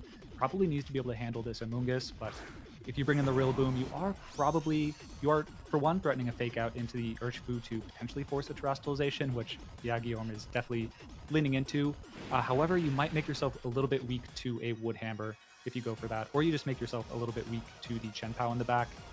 Being locked into Wicked Blow, a Ghost type, and then just having an Amoonguss on the field, you could put yourself in a little bit of a sticky situation by burning that resource and just not having the Terrifier to be able to handle the Chen Pao in the back. But you're almost forced to, right, at this point, with the Urshifu, with the Mystic Water on the field.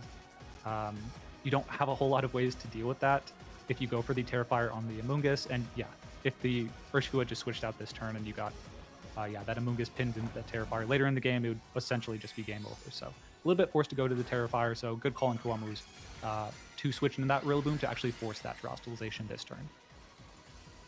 Yeah, very solid there, forcing the Terrestrialization as mentioned, just to make sure that it doesn't get done in by a fake out. But instead, we are going to see our Grassy Glide come out there instead. We do see the Wicked Blow come out there. It is enough to take out the Rillaboom as well.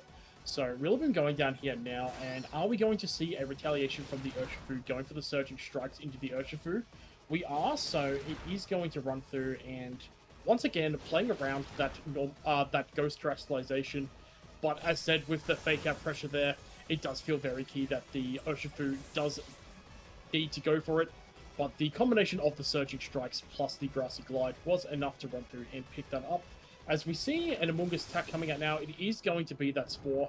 So it's going to be Amoonguss against the world. It does feel pretty nice into the Urshifu. Urshifu not having too many offensive tools to deal with the Amoonguss. But it does potentially come down to what is in the back. The Incineroar seems like it'll be fine. It's got those safety goggles and got some powerful Flare Blitzers. Shen Pao, the same with those Icicle Crashes. Even the Lander is having the option to sub and being resistant. So a lot of options on Kiwamu's end in the back should help them look at clinching up this game too. Yeah, I really like the choice not to opt for the fake out, but rather go for the Grassy Glide.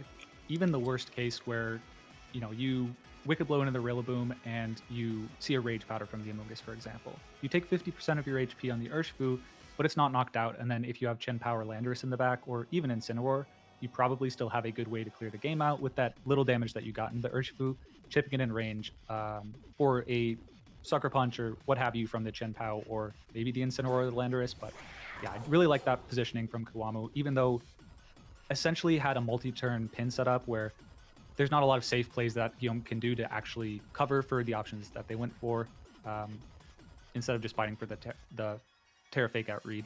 But at this point, yeah, the Amoonguss not going to have a great time against the Ice-type damage, but the Chen Pao might once again have to go for some sleep turns, but this time it's way less in Guillaume's favor. Probably needs an Ice Cold Crash miss in addition to some really strong sleep turns. Yeah, absolutely. The Ice Cold Crash being the move that could potentially swing a favor into a game 3, or with enough misses and with some generous sleep rolls, could be able to run away with the set here.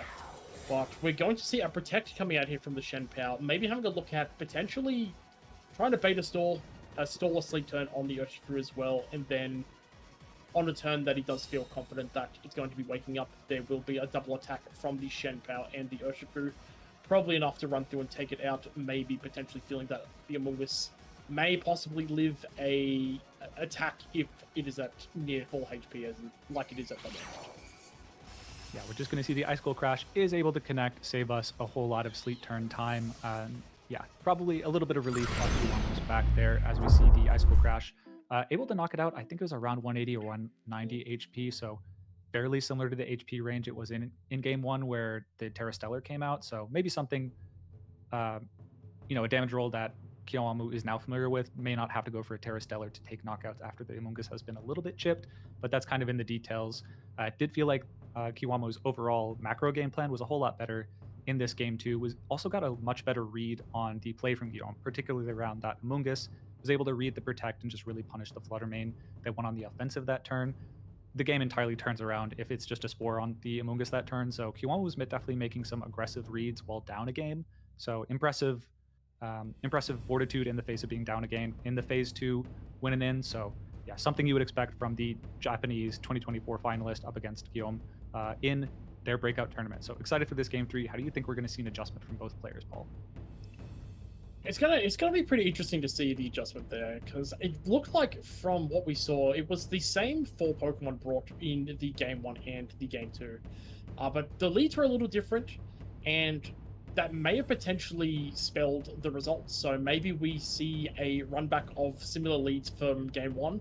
Maybe we see a Pokemon adjustment, maybe something like an Incineroar or even the Goldengo comes in, potentially calling something like a Landorus coming out for the game 3. Pretty tough to tell, which is why, fortunately for me, I'm here and they are there making those big decisions there, especially for their winning in rounds. Yeah, I think an interesting adjustment we could see on Kiwamu's side is actually that Landorus with the substitute. We haven't seen it come in any of the games. It, of course, has been that Urshifu, Raging Bolt, Chen Pao, and Rillaboom. But the Amoonguss has introduced a lot of volatility to the turns. Landorus is a Pokemon that can kind of dispel that a little bit with Fake Out pressure. If you get a substitute up early on a defensive play from your opponent, you're no longer being threatened by Fake Outs. You're not immediately able to be knocked out by that Choice Band Urshifu. So that's definitely a boon in Kiwamu's favor if they decide to bring that Landorus. And then on the other side, yeah, the Incineroar doesn't seem like that likely of a bring, but it can be really strong against the Rillaboom, and if there are a lot more physical, strong against the Chen Pao, strong against the Rillaboom, but a little bit weaker against the Raging Bolt and the Urshifu. But we are going to see a substantial switch up, no Flutter Mane led on Guillaume's side, as we see Amoonguss and the Urshifu. Sees the Amoonguss is key to this matchup, and then the Rillaboom Urshifu, I believe, a return to the game 1 from Kiwamu. Yeah, it does look like there, and we do have a little bit of fortunate insight here from what we can see. There is a change up in Guillermo's backline there. We'll run through that as they do appear, but for the meantime, do we have a look? Is there a potential terrestrialization for the Urshifu again with the Ghost? Or does Kiwamu call that out and go, you know what, he's terrestrialized multiple times in front of this Incineroar. I'm going to call it out and say, you know what, we're going to run through and actually fake this Pokemon out. For the time being. But we see a Rage Powder right out the gate from the Amoonguss, looking to just protect its single strike Urshifu partner from the Rapid Strike Urshifu. As we see the Grassy Glide come out and a U-turn coming out, so doing very big damage to that Rillaboom, but also giving it the option to pivot into either what we can see, the Fluttermane or the Incineroar. Yeah, the Fluttermane is going to be the choice here, but I like the Rage Powder choice from Guillaume for sure. You are, of course, maybe risking a Wood Hammer coming into the Fluttermane or the Incineroar in the back, but if it is, you don't see the Grassy Glide that turn, you can easily just pivot into the Incineroar instead. But aggressive play from Kiwamu in front of the Amoonguss, went for the Surging Strikes, to be taking 50% of the Urshifu's HP with each of those individual hits of the Surging Strikes into the Rocky Helmet, dealing effectively more damage to the Urshifu than the Amoonguss took that turn. But yeah, once again, a turn one where Kiwamu just takes the lion's share of the damage and doesn't get a whole lot in exchange. And the position is all right. You maybe aren't threatened by an immediate knockout next turn, but once again, not threatening this Amoonguss very much at all. Yeah, Amoonguss sitting here pretty comfortably right now. It does have the option to have a look at throwing out either a Rage Powder to have a look at a potential Dazzling Gleam from the Fluttermane, which can have a look at potentially knocking out the Urshifu, maybe looking to see if it can burn the Terrestrialization, because it is a Steel Terror Urshifu, so it does have the defensive option to have a look at taking that Dazzling Gleam. It does also have an option to Sludge Bomb the Rillaboom. As the Rillaboom is taking quite a lot of chip already, it could potentially be in range of the Sludge Bomb.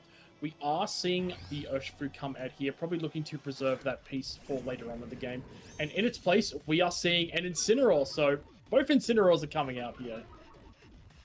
Yeah, the Incineroar is going to come in, at least something that can sit in the face of a Spore from that Amoonguss, as the Fluttermane actually goes on the defensive, maybe worried that Dazzling Gleam will not knock out this Rillaboom, as well as making sure that if it U-turns into the Fluttermane, you can follow up with the Sludge Bomb to knock it out. We'll see if it's a Spore or a Sludge Bomb. Yeah, really smart call from Guillaume there. Locks down the Rillaboom that otherwise would have wanted to pivot out, and knocks it out with the Sludge Bomb. That's one additional Pokemon on the team that is no longer immune to Spore. It's really just the remaining Incineroar on the field, unless there's a Landorus that can set up a substitute.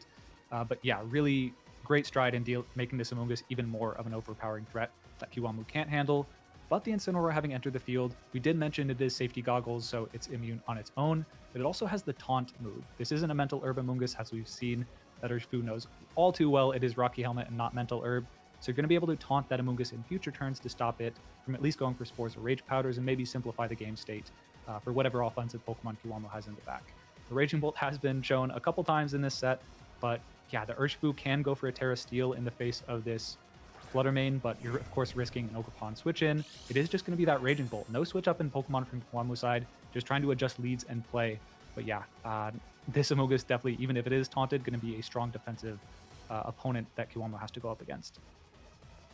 Yeah, it could be a potential big play here as well, because as we can see, that was locked in rather quickly. The Fluttermane also has an option to go for a taunt, so we can have a look at taunting the Raging Bolt to either stop it from Calm Minding, or potentially even taunting the Incineroar to prevent it from taunting the Amoonguss, so the Amoonguss can still click those pesky Spores. But we're going to see a switch here. Amoonguss getting a bit of HP back from that Regenerator ability, and in comes the fourth Pokemon here, which is the Incineroar here from Guillermo's side. And from here, as we saw earlier, we saw the taunt come out, but we do see a good protect here from there, just protecting itself from any Dazzling Gleam damage. But in this case, we do see it protected from a taunt. Incineroar didn't go for Fake Out, even though Fake Out was live. It does throw into Flare Blitz, but it's thrown it into the Fluttermane instead of the Amoonguss there. So, good call there from Kiwamu. Yeah, I think that's a critical Flare Blitz into the Fluttermane. Now at this point, although you're definitely in Thunderclap range of knocking out that Fluttermane if it chooses not to go for the taunt, which is important because you basically are threatened by a Fluttermane. You're either going to get a Dragon Pulse on the Incineroar as it tries to taunt you, or you can Thunderclap threaten the Fluttermane, whereas in the previous turn, it was a very, very safe taunt Fake Out into the Incineroar, so good call there from Kiwamu to prevent this precarious position from slipping even further out of control. But yeah, this Fluttermane, oh goodness, yeah, we might see that unconventional Terra type to resist the elemental types of the Electric and the Flare Blitz coming out from Kiwamu's side. We'll see if that ends up being the lock on such a low HP Fluttermane, but yeah, Kiwamu definitely down in Pokemon count, and dealing with his Amoonguss still seems a little bit precarious. If Guillaume has one more really strong turn, this might start to snowball out of control for Kiwamu Endo. Yeah, so yeah, the Terrestrialization coming out there, the very uncommon Dragon Terrestrialization there. It's going to run through, have a look at taking those Incineroar hits just a little bit better. But we're not seeing one Terrestrialization coming out here. We're seeing a second one coming out from that Raging Bolt. It's going to be that Fairy Terrestrialization. just going to have a look at taking those Dazzling Gleams just a little bit better. While not being weak to it, it's just a neutral hit. We see the fake out coming out here because the fake out was live there. The flinch is going to be coming off the Raging Bolt. We see a little bit of damage come out from the Dazzling Gleam, as we see the parting shot coming out from the Incineroar into the opposing Incineroar to get Urshifu back onto the board this coming turn. Yeah, I love the parting shot there. Doesn't bite into the, looks at the team sheet, says, it'd be weird if you went for the Terra Dragon. I haven't encountered that situation a whole lot, but it's there. I'm aware of it. Let's not overly risk this game 3 on that, and goes for the parting shot to weaken the Incineroar, so those Flare Blitz aren't going to do a whole lot of damage against the Raging Bolt. And now the Dazzling Gleams after Distrastalization are similar, doing not too much. At this point, you're threatening a, Dazzling Gleam, I think, did enough damage to knock out the Urshifu in the previous game, and you don't no longer have that defensive Terra. But you can, of course, switch out into your Incineroar to tank that relatively well, as well as continuing to deal damage to this Incineroar. You could go for a Calm Mind on the Raging Bolt if you predict the... Actually, no, it's gone for the Terra Dragon on that Flutterman. You can finally hit it with a Dragon Pulse fairly safely. Definitely a smart call to pick that out on Kiwamu's side. Yeah, absolutely. With the no terrestrialization option for the Urshifu either, if it does want to stay in, it will need to detect to protect itself from the Dazzling Gleam, as the Fluttermane does show that it is looking to click here. So it's going out for that. It's going to do a little bit of damage to Raging Bolt, putting it just below 50%. It's going for Calm Mind now, so it's going to look at starting to get itself set up to allow itself to run through and get some pretty nasty hits off, especially with that boost. Depending on whether the Snarl does hit the Raging Bolt, it does so. It's got a boost in its special defense, but thanks to that Snarl from the Incineroar, its special attack is offset back to a neutral state.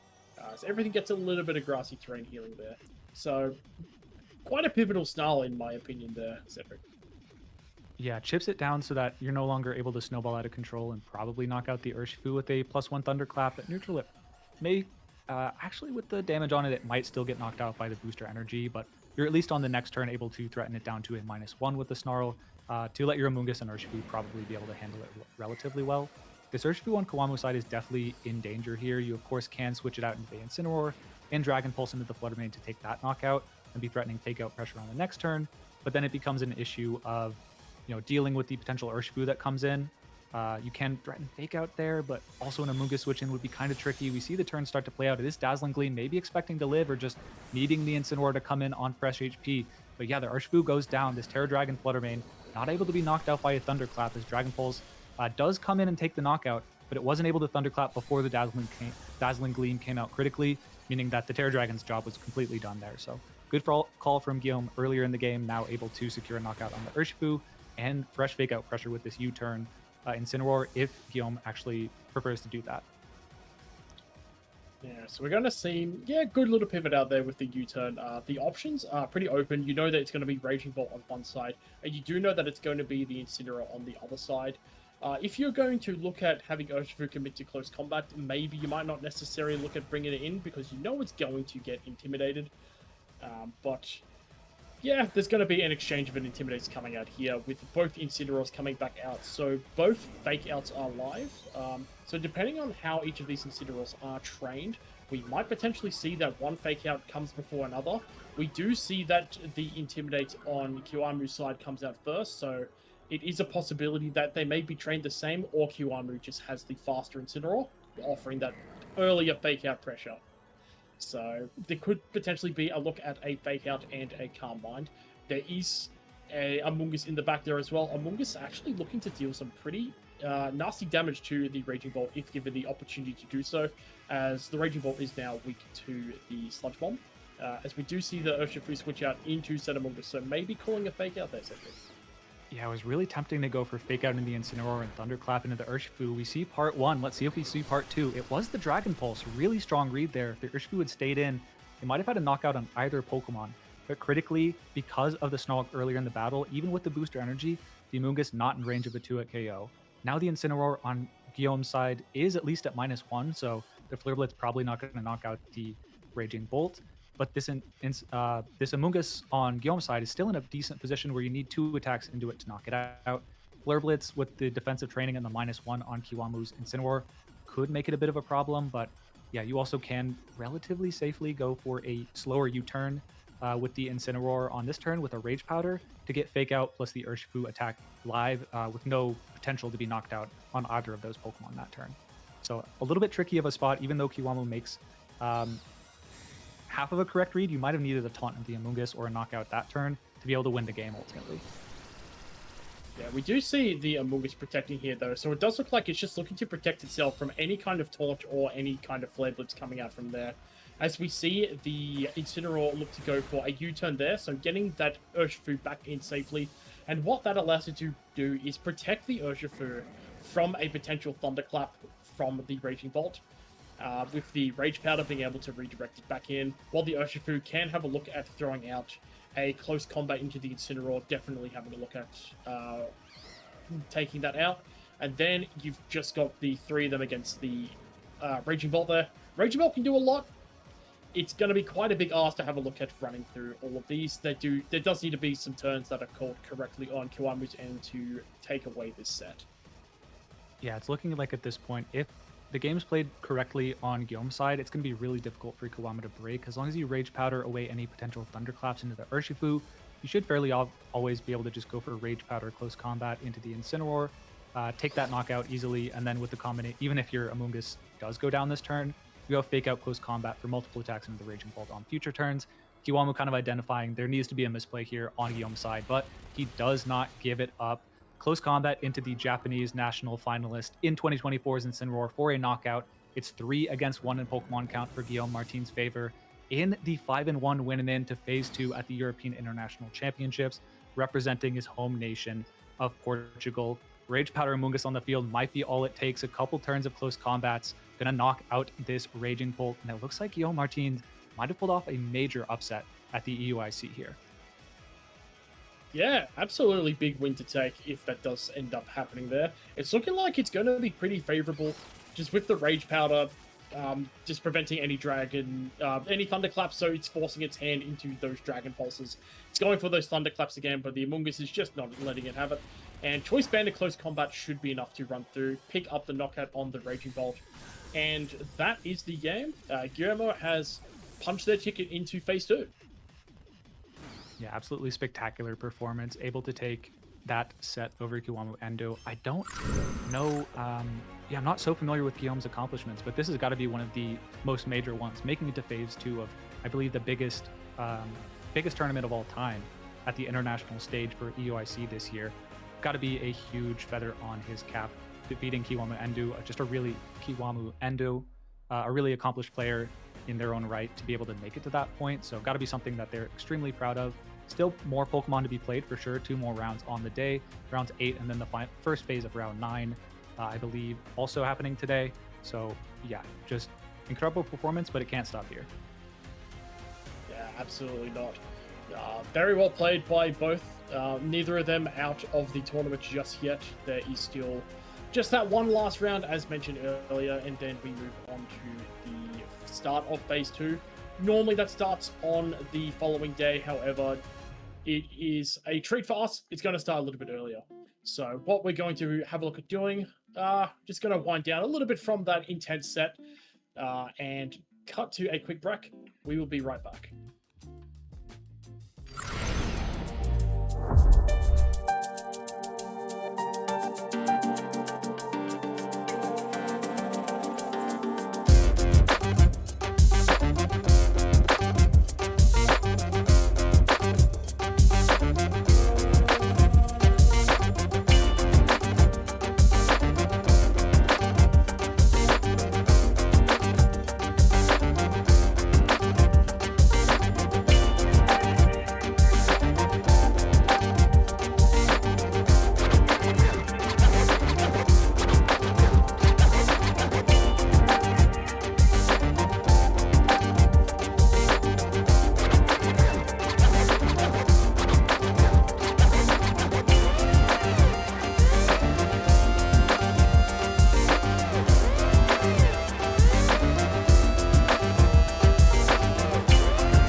Welcome back, trainers, and we're here with round 8.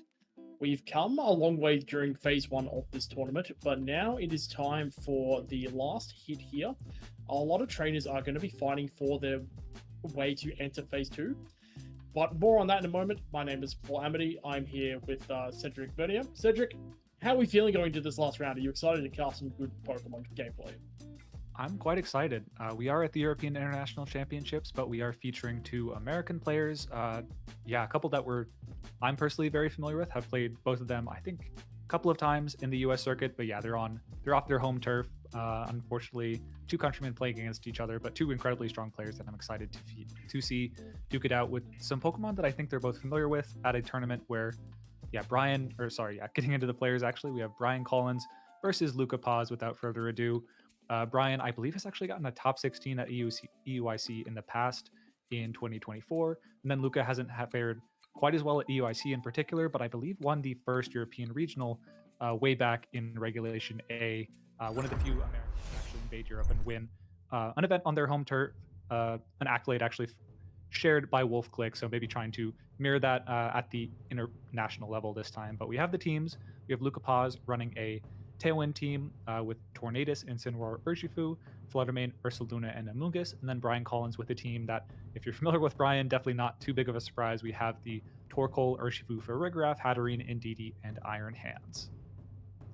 Yeah, so for Brian's end, definitely looks like some very hard Trick Room there with some very big explosive attackers. One of those being that Life Orb Hatterene with that expanding force. Nasty Plot Farigiraf with the Psychic Seed as well, allowing it to offset some knockoff damage while still giving it a little bit of wiggle room to set up and get some nasty hits off as well, including Choice Specs Torkoal. Generally a Pokemon you don't really want to take an Eruption from, but with those Choice Specs added on top of the Drought setting up the Sun and the Fire Terastallization as well, definitely something quite nasty. The Choice Banded Urshifu, we saw that in the previous round, but this one potentially a slower variant to match the Trick Room, with Poison Jab as well over that U-turn to help with some of those very common fairy types that have been running around. A lot of it generally the Fairy Terastallization, and to round it out, there is a Sword Stance Safety Goggles Iron Hands there. More towards Luca's side, we do see some stuff that seems similar but different. We do have Fluttermane there running 3 attacks. It's opted for that Shadow Ball there. With the Tornadus running the double wind alongside Tailwind, Icy Wind, the Bleakwood Storm, and the Protect as well. And then I'm not sure if this is true or not, but is this potentially one of the first or one of the early signs of Ursalunas that we've seen on stream? One of those very powerful Guts attackers. Generally, you would find it on those Trick Room teams, but it has been potentially tailor-made to function in the Tailwind setting here, alongside the very useful and very consistent tools of the Incineroar, Urshifu, Rapid Strike, and the Amoonguss as well. Yeah, lots of tools on the Luca's team that potentially are teched out to handle the more moderate speed balanced teams to gain the speed advantage there. Ursaluna on these Tailwind teams tend to run a bit more speed to combo off the Tailwind and the Icy Wind. Amoonguss, typically not minimum speed, but there's definitely the chance of that. But of course, Brian has some counterplay there in the many Psychic type attacks and the Safety Goggles Iron Hands. But what I do want to point out most is that there is the option on Brian's side with very limited spread type attacking damage, with the Tornadus and the Ursaluna really being the only ones that can offer meaningful spread type immediate damage. You can pretty safely just lead Follow Me, Indeedee, plus any of the Trick Room setters, a Farigiraf and Hatterene, and get off to a hot start with Trick Room there. That's something that Luca is probably prepared for, or rather is attempting to prepare for in the leads. Unfortunately, just because of the composition of his team, doesn't have a whole lot to guarantee or even counter that. If Brian wants the Follow Me Trick Room, he essentially has it. So it's on Luca to figure out, okay, this is, if he wants it, he can absolutely do it. He'll get the Trick Room up. How can I weather the turns afterwards to make sure that I'm in a good state to win the game when Trick Room ends, if I can even get to that point? So something that's really difficult against Brian for Luca's team, just team matchup wise. Really defensively, he has the Incineroar, but outside of that, nothing really loves taking the powerful Psychic type damage combined with the Drought boosted Choice Specs Terrified Torkoal Eruptions. That's going to be the main obstacles against Luca in this matchup. Yeah, Incineroar does like taking all those special moves, especially with that Assault Vest. It does have to stay a little bit on its toes. The other two Pokemon are fighting types, both with close combat. That is a move Incineroar doesn't really want to take, even with an Intimidate. A Choice Banded Urshifu still hits very hard, and the Iron Hands is a Sword Stance variant as well, so it can potentially get a turn or two to get the Sword Stances up. It can do that quite comfortably in front of the Amoonguss as well, as it is safety goggles, so it can't be spored whether in the Trick Room or not. So, just more fuel to Colin's fire here, depending on what Brian does end up looking to bring in lead. As you mentioned, the Hatterene, the Indeedee plus a Trick Room setter, potentially a Hatterene to potentially have a look at denying any sort of spores down the line, or maybe something like the Farigiraf if it does look like to be just like an Ursaluna Tornado Swing, and potentially having a look to throw out just immediate spread damage. It'll be interesting to see what the lead matchup here is from Luca and from Brian. Yeah, I think you point out a really solid distinction between the Farigiraf and the Hatterene, where if you lead the Farigiraf, most likely with the Psychic Seed, with combination of Follow Me, even an Earthquake, Bleak Wind with the Sky Plate combination, given that the Guts can't activate, you can't have Guts Flame Orb active on turn 1 with the Ursaluna. You should be able to survive that attack with the Farigiraf pretty much always with the Psychic Seed shy of crits, whereas the Hatterene, it might be a little bit tighter and dependent on how the Pokemon are trained. But on the other hand, of course, if you bring the Farigiraf Indeedee as a lead, you're extremely susceptible to the Amoonguss just going for a Spore. You can probably live one Expanding Force on the Amoonguss side, but then you're risking the Terastallization to Fairy and really just slowing your Trick Room tempo down by getting those Spores off and stranding Pokemon. Something that Brian's definitely considering in this team preview is the trade-off between those two, and probably something that Luca has to make an estimation of and kind of hedge his bets to beat one a little bit more than the other, because with a team as offensive as Brian's, you can't try and make these neutral coverage plays and expect that the overwhelming damage output that he has is not going to punish you for trying to play the middle ground. You kind of have to commit to one of the options and, do your best if you get it wrong, but ultimately, yeah, a player of Brian's caliber using a team this offensive is going to be tricky to, if you even put yourself on neutral playing field in Trick Room, it's going to be hard against as much experience with this archetype as he does. So we are coming through. We're going to see from Luca's end, it's the Incineroar and the Ursaluna lead. And from Brian's end, it is the Indeedee and the Hatterene as well. So it isn't that double spread lead, but there is the... Well, there was an option to fake out there, but with the Psychic Surge, that is not going to be the case. There may potentially be having a look at an Ursaluna, maybe looking to go for Protect, maybe just go for damage, because there is an option for even Indeedee potentially feeling relatively comfortable to go for a Trick Room, maybe looking to call out there, while the Hatterene does go for just an early rip on an Expanding Force. It's a bit of a call out to make in game 1, turn 1, but this is what we're here for. This is the final round of phase 1. Anything can happen. Anything can happen. So pretty excited to see how this turn 1 plays out. Yeah, I think at this point, both of these players, although it is the end of phase 1, effectively, since they've both qualified for phase 2, they're all just trying to play for the top cut at this point, try and avoid taking losses on the way to that final round of 13. You see it start to play out. It is just going to be a relatively safe follow me from the Indeedee. Doesn't want to be doubled up by a knockoff and a headlong rush on the Hatterene slot, while, Indeedee might try and get cheeky and go for Protect. Seems to be going for a more safe Trick Room attempt here, and at least in this game 1, it's an aggressive team, but you can definitely benefit from slow playing just a little bit, as the shiny Amoonguss does come out here. It is a Facade. That's an interesting choice, and one I think I actually like quite a bit. Headlong Rush would have definitely knocked out the Indeedee there, but of course you lower your special defense stat on the Ursaluna as well as your physical defense stat, and also open up Brian for a free switch into another Pokemon in the back. So yeah, interesting choice there. Just goes to show how he's trying to slow play this a little bit in the Trick Room. We're seeing the Ursaluna run through and switch out here now. Probably looking to not want to take an Expanding Force. A Pokemon that will happily take that Expanding Force is the Incineroar coming in here. With that Assault Vest, with that Dark typing, it's not going to be worried about that. It wouldn't even be worried about a Dazzling Gleam if that does come out.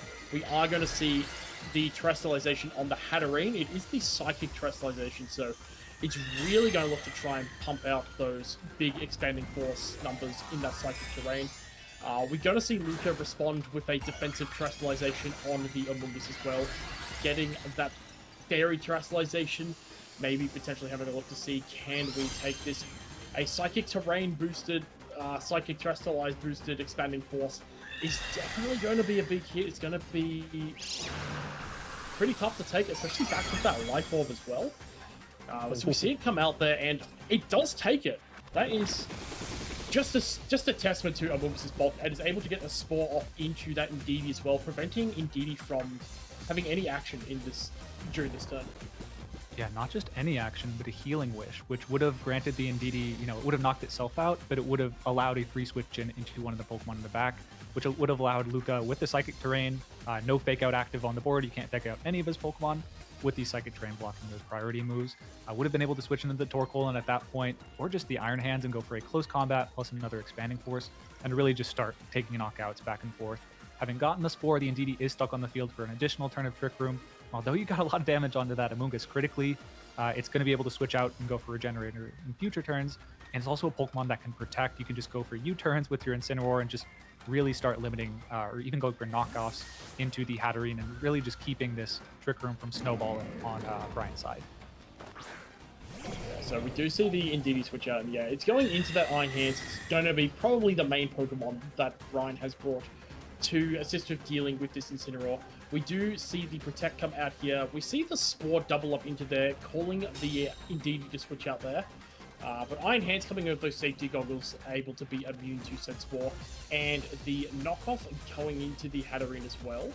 So the Protect from Hatterene just protecting itself there, being able to get Iron Hands on the field to have a look at pressuring some big knockouts here with the close combat looking to go into the Incineroar and the Expanding Force. Or even at this point, you could probably find yourself comfortable clicking Dazzling Gleam to get a little bit of chip onto Incineroar alongside having a look at taking out the Among Us from the range attack. But as we see here, so the Among Us has elected to go for a Protect, a bit of a defensive play here. Yeah, I think we've reached a pretty critical point in time where, yes, Brian is threatening a double knockout this turn with the Expanding Force in close combat, really locking down anything that Luca could possibly switch in. Most importantly, there are 2 turns of Trick Room left, and now 1. With this, this last turn being expended, meaning you can go into your Ursaluna, which does have Protect, or another Pokemon, and on the subsequent turn, go for a Protect, maybe let your Among Us go down, and then have a strong offensive position.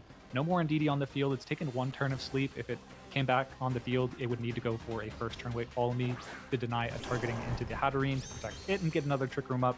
So I think although, heaps and heaps of damage on Luca's side, and he's really only hit the Indeedee once, at this point, that might be what he was aiming for. Yeah, absolutely. Can see that there. Just having a look at keeping the key damage threats on Luca's end healthy, mainly being that Ursaluna. With the Gut activated as well, those moves do hit quite hard. The Earthquake for those spread damage, probably looking to eye down some big damage here once that Trick Room does wear out there. Does also have the option to go for those Headlong Rushes and those Facades as well, which is any move that it can really throw out here is looking to... is threatening any kind of knockout here. So if you're looking at it in Brian's perspective, you potentially could have a look of going into the Indeedee, potentially sacrificing it as the Hatterene protects, and then potentially look at getting Fake Out up with the no terrestrialization with the terrestrialization on the Hatterene, making it not weak to Sludge Bomb and immune to Spore. It could be an option of Indeedee looking to be sacrificed there to go for a Fake Out Trick Room follow-up. But we see no attacks come out here. I do believe from what we saw was a Protect and Rage Powder. So keeping that Ursaluna healthy as possible while sacrificing the Among Us to get into something a little bit more offensive going into this now that the Trick Room has ended. Yeah, I think there with the Rage Powder, Luca acknowledging there's nothing on the field that can actually be Rage Powdered. It is 2 spread type attacks and then a Safety Goggles Iron Hand, so you just don't want to bite into a Spore and maybe put a Pokemon to sleep and have a bit of a passive board. With the Among Us, you want to make sure that it goes down, no Protect, no Spores, no Sludge Bombs, so that when it gets knocked out, you go into the faster Flutter Mane, which can remove the option for Brian to go for the first turn wait follow me and dodge a very powerful Headlong Rush or Facade into that Hatterene slot. So I really like Luca's gameplay this match, just knew exactly what he had to do to stall out the Trick Room on, although easy knockouts on the Pokemon in Trick Room.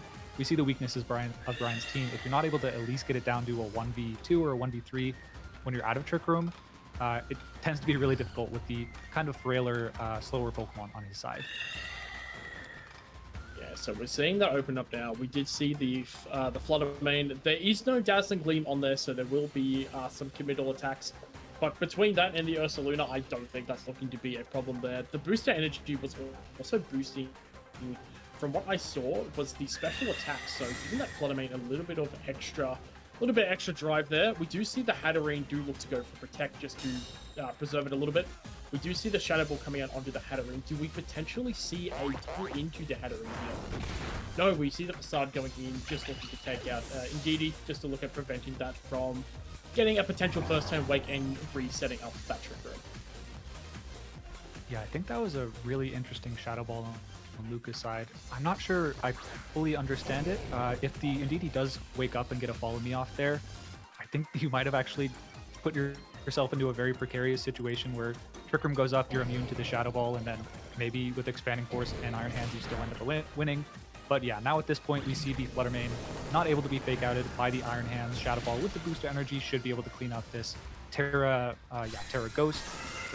Psychic Hatterene pretty easily with the special attack boost. Might have been a little bit narrow otherwise, but at this point there really is just not the speed to be able to knock out this Ursaluna to prevent it from just going for ground type attacks against both the Torkoal and the Iron Hands in the back. I think, yeah, Shadow Ball, I'm not entirely sure the reasoning behind that on that turn. I think just a Moonblast Facade more or less just locked up the game, but maybe trying to cover a potential switch on Brian's side, but nonetheless gets himself into a strong position to close this game out with the Ursaluna and the Flutter Mane. Yeah, a lot of ways that this endgame can be looked at played out. Pretty simple one could honestly just be protecting the Flutter Mane and looking to go for that Earthquake. There is an option to potentially have a look at seeing, because the Ursaluna and the Iron Hands generally sit at very similar speed stats, potentially having a gauge to see how each one of them are trained. But looking at Luca's team and looking at Brian's team, I think they're going to be on two very different ends of the spectrum. We see high horsepower, Headlong Rush going into that, and we see the Wild Charge going into that protecting Flutter Mane. So yeah, after the Trick Room down, Lucas looked like it's turned things around and looking pretty comfortable to take the game one, as Brian acknowledges that and looks at conceding this game one, probably having a look to reevaluate some pieces going into game two. Yeah, interesting lot. Given there's no more protects on any of Brian's Pokemon, you can pretty safely just target with a single target to knock out the Torkoal. Could have gone for an Earthquake, but I guess there's a world where it survives that. Maybe you get into a weird spot off of that. But even, yeah, if you go for Headlong Rush, you knock out the Torkoal, even if the Iron Hands properly reads that you are going to attack into the Torkoal that turn and protect the Flutter Mane and at close combats. It's now at -1 special defense with no Assault Vest against a booster energy Flutter Mane. Not a matchup it's going to be too happy to be taking.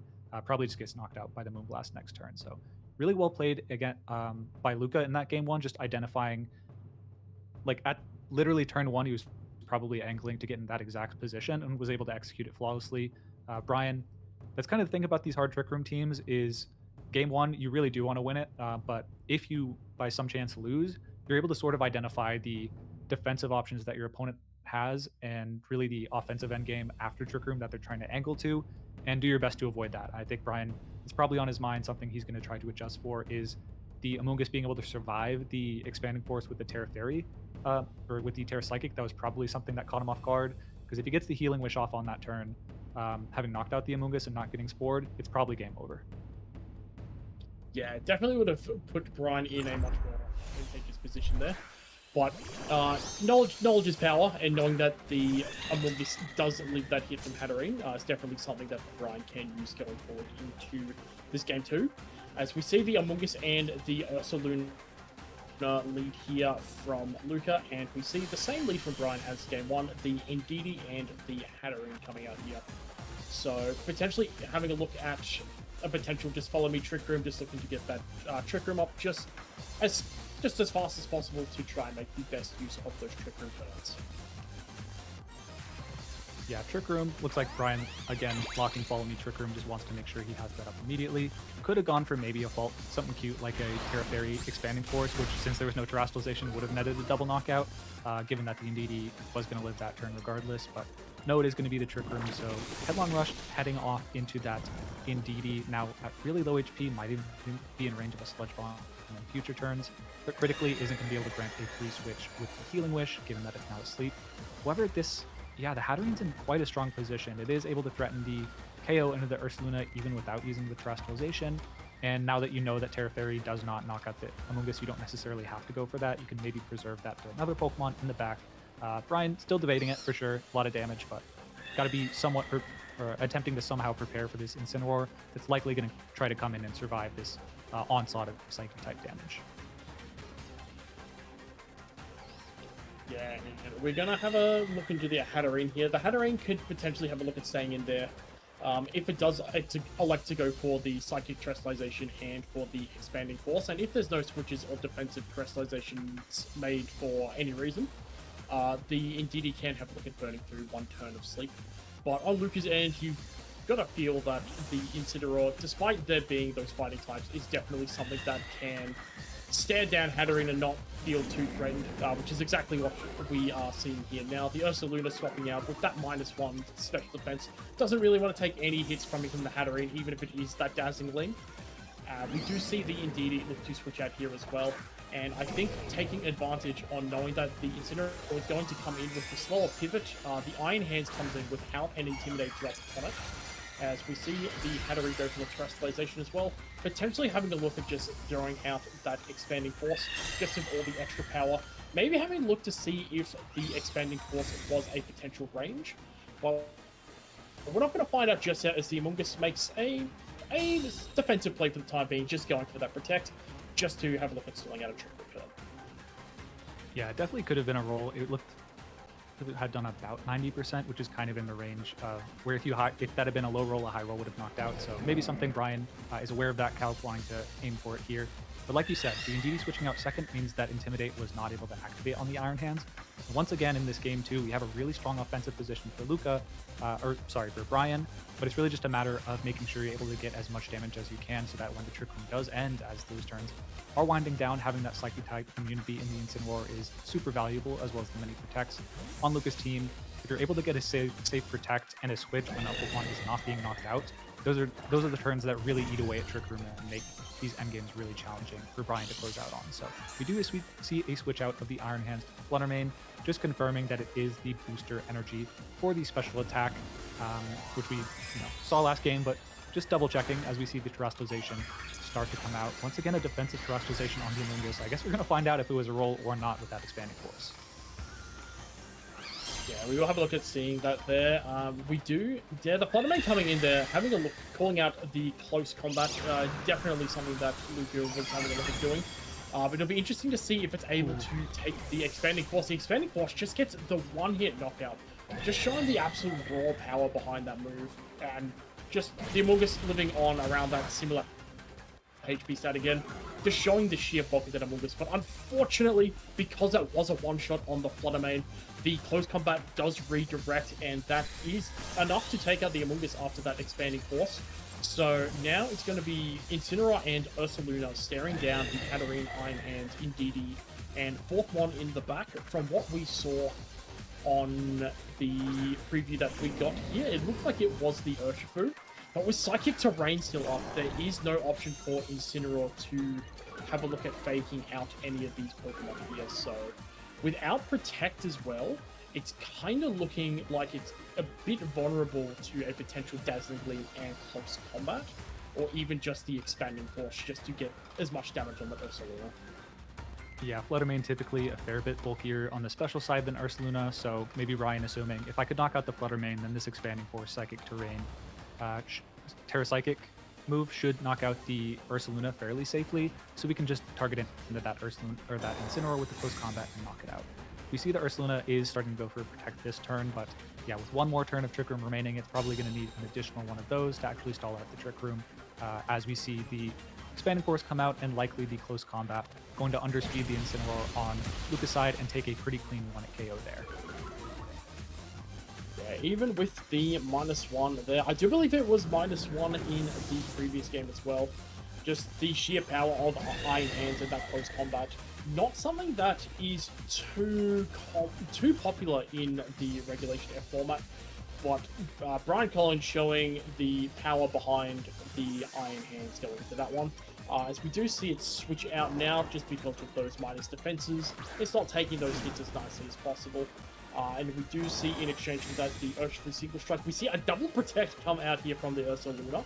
Looking to try and start that last turn of Trick Room there. With the expanding force coming out and with the double protect being able to take that, running out that turn of Trick Room. And but a good call from Brian there, getting the Ursaluna, the Urshifu in to just threaten it immediately with a close combat because there's no terrestrialization that can enable it. Yeah, I really like that call to bring in the Urshifu there. You are preempting the possibility of an Earthquake critical hit, taking a double knockout in the previous turn if you had Iron Hands and the Hatterene on the field, scoring a double knockout there. Maybe you end up with that. This time, you're preparing for the double protect, plus the crit. You bring in the Urshifu, which should outspeed the Ursaluna unless it is super duper max speed, which is relatively uncommon. As long as that's not the case, then you do just have a free close combat on the next turn, even if there is a double protect. So good coverage for a potential, negative stroke of RNG on Brian's side. As a perennial Hard Trick Room user, he's got to be thinking about that pretty consistently. It's one of the banes of Hard Trick Room's existence, is the double protect on that last turn of Trick Room. So no surprise that he has lots of options there. But I do want to point out, if you look at those games on paper, not a lot went that differently, but there is one key difference in that the Indeedee went for Follow Me turn 1 on both games, but on the second one, it was able to switch out because on the first one, it actually stayed on the field, got spored as it went for the Healing Wish, whereas on the second game, Brian immediately switched out into Iron Hands to make full use of the Trick Room turns. And that one turn ended up being quite impactful because, yeah, you couldn't just go for double protects or single protects with the Urshifu or the Fluttermane and the Ursaluna to stall at the Trick Room. You had to make a lot more aggressive switches, and Brian was able to capitalize because of that and take the knockouts on the switches to prevent the protects from coming up to bite him in that late game. Yeah, absolutely. Yeah, every single turn of Trick Room does count. You only get 5 turns of that Trick Room, and once it's gone, sometimes during those middle to late games, it does get tough to reset up that Trick Room again. So getting that extra turn for it was incredibly nice to be able to get that Iron Hands in. And also with the all these U-Bears, the Urshifu coming in as the replacement for the Torkoal in that game too, just allowing to put the damage pressure on those Pokemon that do like to run through those double protects. Even though it had the double protect as the Urshifu came in, it does prevent it from going for any more in the future there just by staring it down. So it was a pretty solid adjustment there from Brian's end. We're going to see if that does carry through to the game 3 or whether we see any sort of adjustment made for that one. In terms of Luca, you must be thinking, what adjustments can I make? Can I afford to bring the Urshifu or the Tornadoes? Right. We're going to see the Amoonguss and the Ursaluna led from Luca's side, and we're going to see the Indeedee Hatterene once again. So Brian feeling pretty confident with this lead segment. Yeah, absolutely going for the same leads on both sides. There is some volatility if Brian decides to switch it up and go for Expanding Force immediately. You might just win the game if you get Trick Room up, and that happens if Brian just had gone for a Spore and had Long Rush once again. But going for most likely just a consistent Follow Me in Trick Room. But on Luca's side, if we do just see the same exact options from Brian, there does need to be a substantial adjustment in Luca's gameplay to make sure that that doesn't come back to bite him. We are going to see that adjustment as the Ursaluna is going to switch out, not going for the Headlong Rush immediately as it switches immediately into that Incineroar. Going to be immune to if Brian had gone for a more offensive option in the Expanding Force. That Psychic type move, while also potentially slowing the pace of play and being able to U-turn around to his Protect Pokemon a little bit more easily in this battle. So there's a very smart switch into the Incineroar there, just looking to pressure the Hatterene immediately right as Trick Room goes off, as opposed to waiting that extra turn to get Incineroar in there. The Spore does come out there on the Indeedee. As the Indeedee did click Follow Me, it's on current sleep turn 0, so it essentially will need to burn at least 1 turn of guaranteed sleep before the chance to wake up again. But Indeedee potentially looking at the board state going, I've done what I need to do for the time being. Let's go in and try and make the most of these Trick Room turns and utilize them as much as possible. Potentially having a look at getting one of those fighting types in to deal with the Incineroar, as we saw commonly in the Game 1 and the Game 2. It was the Iron Hands that was brought there. The Hatterene potentially can have a look at going for that expanding force. It could also potentially look to go for a protect while getting the partner in. As we see, once again, the Iron Hands coming in over the Hatterene, and the Hatterene, yeah, just protecting it. So, see what Luca wants to go for here. Yep, going to be the defensive protect from both of the slowest Pokemon on the field, the Hatterene and the Amoonguss, as a U-turn comes out from the onto the Iron Hands from Luca's Incineroar. Kind of projects, all right, you've done it so many times at this point. I know you're going to try and switch in the Iron Hands. It's very safe against Spore. It's not going to take a whole lot of damage against this Incineroar regardless. So let's get the U-turn out and maybe cycle in Intimidate later and get in either one of the Protect Pokemon that was so influential in the first game to stall out these Trick Room turns, or yeah, I mean, I have to imagine it's one of those, but whether it's the reveal of the final last Pokemon or back into the Ursaluna is going to be a little bit of the question, just because the Ursaluna should just drop to the Terra Psychic Expanding Force, like we said earlier. The Fluttermane will as well, but it might really just be, which Pokemon you bring in this turn kind of determines how the end game is going to look, how much damage is on this Pokemon or that Pokemon. It's going to be kind of hard to project out that far, and it looks like Luca has taken close to the max amount of time on both of these turns to try and make those projections based off of Brian's best plays in Trick Room, and does opt for the Fluttermane. Goes to burn the resource of the booster energy if it switches out later in the game, could be impactful, but thinks that this is a better call than bringing the Ursaluna on this turn, just because maybe later in the battle I can just go for safer protects to stall at the final turns of Trick Room. Yeah, it does definitely look like that there. It's very tough decision there, because you've kind of swapped out the Pokemon that you want to bring into that big expanding force going. There's nothing really I want to keep in here, but there's also the possibility of, if I bring Incineroar back into one of these slots, Iron Hands is staring it down with a close combat. But from what we're seeing no switches into Incineroar. We are seeing Terrestrializations come out. The first one looks like it's going to be a Terrestrialization from that Hatterene, so it's looking like it's going to be eyeing off going for that expanding force, just looking to try and get as much damage as possible there. The Amoonguss goes for double protect. Unfortunately for Lucha, does fail it, but we do see a successful one from the Fluttermane. So we are going to see the expanding force finally in the set. The Psychic type move is going to be taking the Mushroom out. The Iron Hands, unless it's gone for a Sword Stance, it's probably going to be a negligible turn attacking into the Protect of the Fluttermane. Yeah, we see a bit of desperation coming out there from Luca, maybe identifying that without a double protect, this game might be a little bit too difficult to win. With the Psychic Terrain being able to block the fake outs on the Incineroar, it's essentially a sitting duck. For those close combats from the Iron Hands, as the Expanding Force should knock out both of the remaining Pokemon, both the Ursaluna and the Fluttermane, so you might need to find a turn somewhere with a double protect. So get the Fluttermane in the back. Once again, Luca trying to figure out this endgame. I believe we're starting the 4th turn of Trick Room, so at this point, 2 more turns that Luca needs to be able to stall through, and it's going to be really difficult to get through. Hatterene is threatening a knockout into both Pokemon with the Terra Psychic Expanding Force for a knockout, and then a close combat should knock out. The Hatterene moves first, gets the knockout, and then it'll redirect into whichever Pokemon. You can. I guess it could be something of a call. You could go for the double protect on the Fluttermane, and I guess try and predict the close combat into the correct slot to get your Incineroar for free. But I think this is a really challenging spot for Luca to get out of without some double protect fortune. Yeah, it's going to be pretty nasty there. We do see the Fluttermane look to be substituted there and looking to go into the Incineroar. Maybe potentially looking to see, hopefully there has been a close combat that has gone into another slot. And hopefully they've caught it right with the Ursaluna Protect there. So we will very likely see, I would imagine, would be it's a Dazzling Gleam actually, so it's not a Expanding Force. So that's a pretty nice call out there from Brian there, going for that one there instead of the Expanding Force.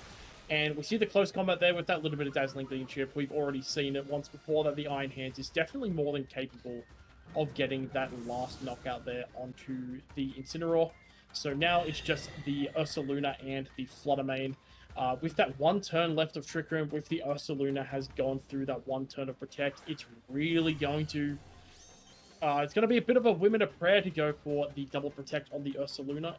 If that does end up happening, there may be a possibility that Luca can run through the remainder of the team. Even though everything is still healthy on Brian's end, it's a Fluttermane and an Ursaluna. If there's 2 Pokemon that can do it, it would be those 2.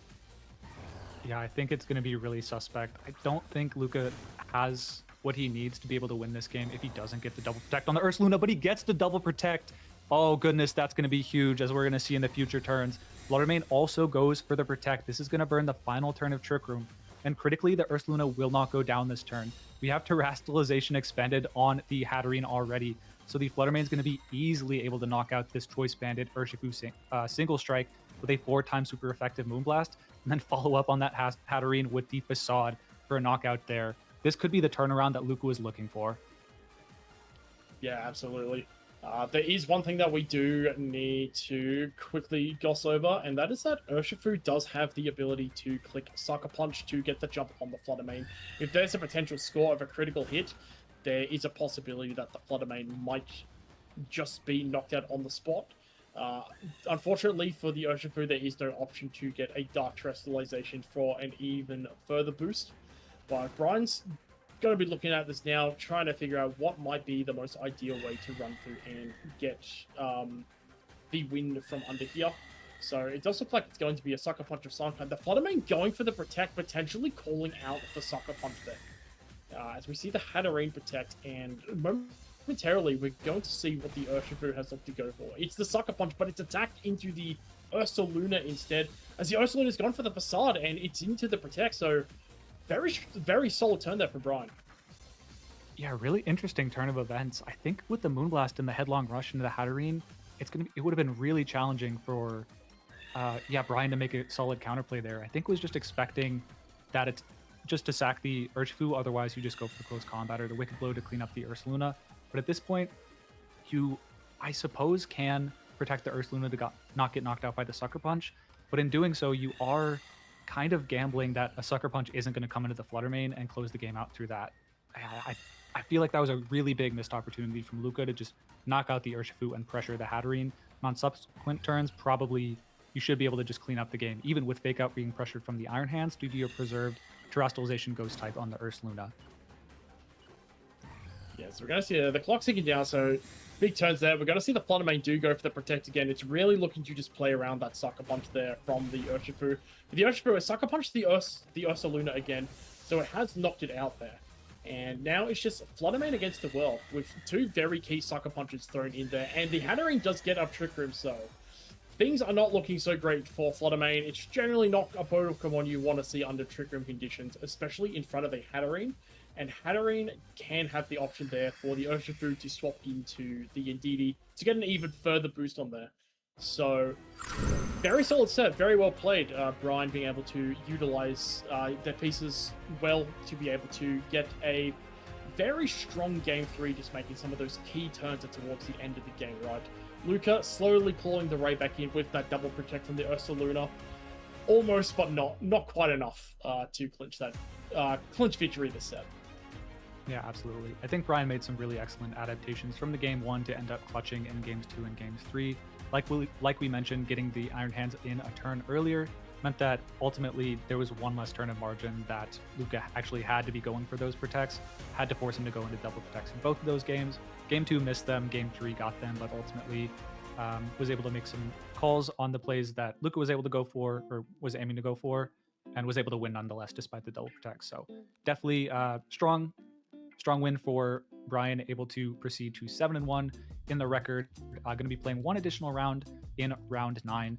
But yeah, really excellent play to both players. Luca not out of the tournament, of course, now at a 6-2 record, has the chance to, I believe, go undefeated into the next day and ultimately still make the top cut. So extremely capable players, absolutely high level play that we saw in this round 8. We're going to proceed to the break before, while we wait for that round 9, the final stage of this day. It will all be phase 2 players that will be playing in the remainder of the tournament. So absolutely some high caliber sets of Pokemon still to be played in this last hour. Stay tuned.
Welcome back, folks, to the Pokemon VGC European International Championships side stream matches broadcasted by Victory Road. I am Cedric Bernier, joined by Paul Amity, and we are about to feature the 9th and final match of day 1 of the competition, the first phase of day 2. So all of the players being featured today, or in this last match, will be playing tomorrow. So definitely exciting. These are some of the players that could actually end up winning the tournament. So going to be very exciting matches from here on out. Are you excited as I am, Paul?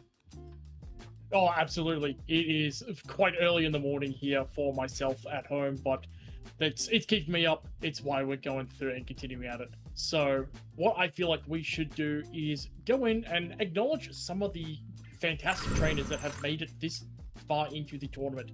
A bunch of the Phase 2 players. There's going to be some very familiar names across all areas of the region here. So from your US, you've got your players like your Wolfglick. I can probably let you dive more into those. And I can have a look at more of the AU players, such as Nick Khan, with a very solid record going in at a 7-1. And the other one being Joji Kaeda, going in at a 6-2. We do have other Australians in there as well, but we only can highlight so many of them here. But all of these trainers, a big congratulations to you for making it through to Phase 2. Definitely not an easy task at all. Yeah, absolutely. Definitely a lot of crowd favorites on this list. Of course, Wolfglick, I think probably the most popular favorite in all of the video game championships, of course, having won every single title, I think possibly accomplishable, from now defunct Players' Cup and Nationals titles to the European International Championships last year, as well as a national champion or an NAIC win in a previous year. So no stranger to winning the internationals, here to defend his own championship. Another US player who has won a foreign or international championship. I believe Paul Chua able to win the Latin American International Championships a couple years back. And then Christopher Hahn, or Ashton Cox, I'll hit him first. Another LAIC champion. Christopher Hahn and Justin Tang, newer players on the scene, younger than the grizzled veterans we mentioned previously, but absolutely have been lighting on fire in the past couple of seasons. Justin Tang, really 3-time regional champion, won his first event that he competed in, as well as a number of top cuts. I believe 5 top cuts in a row at this point at regional level events. And then Christopher Hahn, I believe, got a top 52 at the World Championships and has well done really successfully at the international events, but I don't think has made it to top cut of one. Definitely something that he is aiming for. A little bit of a black sheep among the American players on this list, just someone who hasn't made that accomplishment yet, but really it's just a matter of time for a player like him. And of course, Joseph Ugarte, just another storied player. Hasn't quite gotten that international championship yet, but very close a couple of times. All these traders are absolutely fantastic accolades here. We could rave on and on and on about them, but unfortunately we only have so much time before the next round starts up here. We will have a quick rerun through of the usage for the Phase 1 of the tournament as well. That one will be coming up. So we did see a lot of very common Pokemon there at the top of that list, including the likes of that Urshifu Rapid Strike, the Incineroar, and the Fluttermane as well, all sitting at generally like 45% or above. And when you break that down, that's a very high amount of usage. Like, you don't really see too many Pokemon hitting those numbers, but there's 3 of them there, just showing how powerful and how dominant they are in the Regulation F competitive metagame.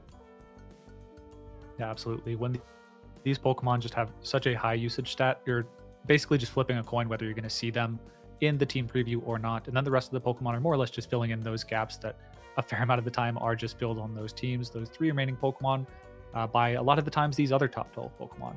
I think we commented a little bit earlier in the day, but we'll reiterate here. Really interesting that Rillaboom has actually fallen out of the top 6.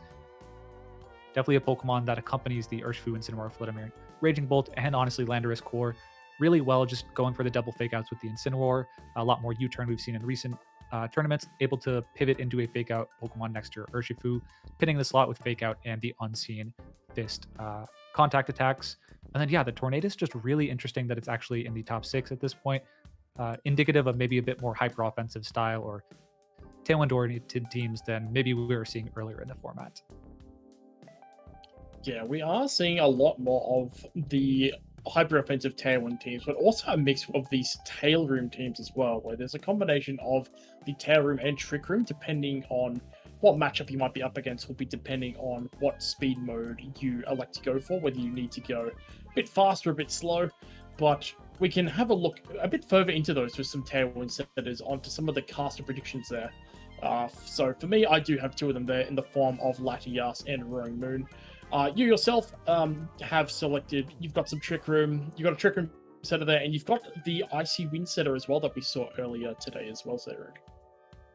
Yeah, my picks more or less just the two cores I'm expecting to do quite well. The Japanese balance rendition with the Landorus and the Chien-Pao. They'll be on other teams, but that's the main one I was really picking at there. And then Farigiraf Ursaluna on a wide variety of both Tailwind Trick Room teams as well as just some hard Trick Room teams. We have seen some Ursaluna, or really more so the Farigiraf than actually the Ursaluna. Seen a bit of a rise of, the Farigiraf plus the Torkoal sometimes with the Ursaluna as well. Then looking at our other caster predictions, we have Andrew predicting Grimmsnarl as well as a couple other dark types, maybe indexing against the Psychic Spam teams that Shona actually maybe was predicting with the Iron Crown there. But yeah, overall some predictions, some of which we've seen come to bear here, as we actually have seen a lot of the predictions actually be featured on our team sheets for the round 9 players. Yeah, we do. We do have a fair few of them. We're going to have those pulled up now. So the game that we have starting out phase 2 here is Justin Tang versus Joseph Ugarte. Two players that were on the phase 2 player mentioned there. We've seen Justin Tang already, so we have a good inkling on what Justin can do with the 6 Pokemon that he has brought. Joseph Ugarte has got a lot more of this physical offense with the Gouging Fire with that Howl support. We haven't seen too much of that over this weekend. So we've got the Gouging Fire, the Chien-Pao, the Dragonite, the King Gambit, the Ogerpon Wellspring Mask form, and the Among Us. So yeah, just a lot of... you've got the Inner Focus and the Defiant, just a bit of Intimidate Deterrent from those Incineroars that are on quite a lot of teams, alongside the Sword of Ruin, giving them a little bit of extra push for that physical offense as well.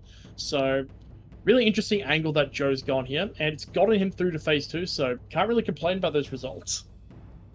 Yeah, absolutely. I think the King Gambit specifically is definitely a signature of Joe's at this point. In the Scarlet and Violet era, Pokemon that he has piloted to great success at the regional and national level. Same with the Chien-Pao and the Dragonite. Definitely has found a fair bit of success with these physically oriented teams, like you said. The Among Us, a bit of an odd choice. You see some off-standard options like that Grass Knot, but that proves to be really effective against the Ursalunas that we have seen popping up. So good meta call there from Joe. Against Justin Tang with a team that's, really quite similar to something that he was able to top cut several of these Regulation F tournaments. Rather than the Iron Crown, he was rocking with the Regidrago, or rather the Goldango, with the setup Nasty Plot set a bit more often. But outside of that, 5 of the 6 same Pokemon, and then a very similar team identity. So maybe thinking, what, the team I was using did have a lot of strong components, but I'll opt for this a little bit more conventional option that might be a little bit better represented in the cut. It has a bit more of a proven track record. Let's try and use that instead of deviating a bit, even though I'm comfortable with that team. This one has a fair amount of the same pieces, so it might translate pretty well, and that has definitely proved to be the case with the 7-1 record that Justin is rocking right now. Yeah, absolutely very strong showing here from, to be honest, both of these trainers here. So it'll be interesting to see how each one of these looks to attack the matchup. On Joe's end, you do have those Pokemon, a lot of them being quite naturally fast, like the Gouging Fire with that boost to energy. If it does look to boost speed, Gouging Fire can hit some quite fast numbers alongside that Chien-Pao as well. Dragonite, we've seen the Terra Normal extreme speed variants run through. They can do a lot of nasty damage. Same for the King Gambit as well, just the Black Glasses Sucker Punch. Just with a lot of those boosts as well. It does have the Ice Spinner to assist with dealing with Indeedee and its Psychic Surge, and Ice Spinner be able to remove the Psychic Terrain from play, which is also in turn also weakens the Expanding Force, both damage and the ability to hit for spread on Joseph's side as well. So it'll be interesting to see how Justin manages to if he looks to go with the Psychic Spam option, how he manages to control and maintain Psychic Surge to be on the field in front of a few of those dark types that are prevalent on the screen here. Yeah, I think the Ndidi Iron Crown mode is definitely appealing to Justin in the matchup against Joseph. Basically, even if you do have the Chin Pow with Ice Spinner on the field, with the presence of the Rocky Helmet item on the Ndidi, if you go for Follow Me and a Tachyon Cutter, well, yeah, I mean, you don't even really need the Tachyon Cutter to knock out the Chin Pow. Or rather, you don't need the Rocky Helmet to break the Focus Sash because the Tachyon Cutter will double attack through the Focus Sash and take that knockout. Or you can just delay that knockout a couple turns, get the Rocky Helmet chip on the Chin Pow, and then another Pokemon later in the battle can easily clean it up. Got an abundance of damage that can actually clean up that Chin Pow with the Urshifu, Ogerpon, and Regidrago all offering 1 at KOs, independent from that Iron Crown. So, yeah, that Pokemon, although the Ice Spinner is definitely a compelling option on Joe's side, it's going to be useful in situations to actually limit the Expanding Force damage. You are basically going to be playing a Pokemon down if you opt to do that. So maybe we see a bit more of a defensive approach against the Iron Crown and Ndidi by opting into that King Gambit with the Dark type that can readily take the hit KOs, or rather take the Expanding Forces pretty well as take any Tachyon Cutters that the Chin Pow would not be able to take. Yeah, even with the Water Terra Blast is also not too worrisome for the King Gambit. King Gambit does have some very good natural bulk, more physically so than specially defensive. But if the Iron Crown hasn't terrestrialized, it's going to be hitting still with a resisted Terra Blast. So it would have a look at forcing Terra, which maybe Joseph might want to have a look at doing to allow something like an Ogerpon to hit it a little bit harder. Even the Amoonguss, it does have grass type damage output, which we don't see too commonly on those Amoonguss in the Grass Knot. It may not have the strongest base power in comparison to something like a Leaf Storm or like an Energy Ball or something of the sort like that, but damage is damage. Can't really complain about that one too much.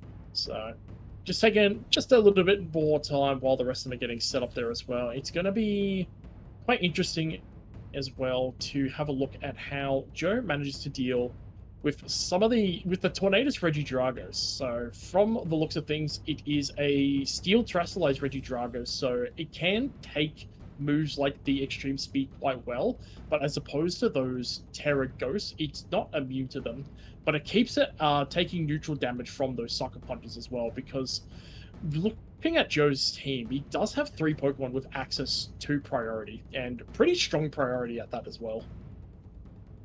Yeah, I think you have to watch out on Justin's side for those priority options, especially boosted with the Howl from the Gouging Fire. The typical combination there being that the booster speed Gouging Fire is paired next to a slower Pokemon, whether they go for Protect in King Gambit, Chin Pow, or Ogerpon's cases. You get the Howl boost, and then on the subsequent turn, you can oftentimes get a second Howl before you attack.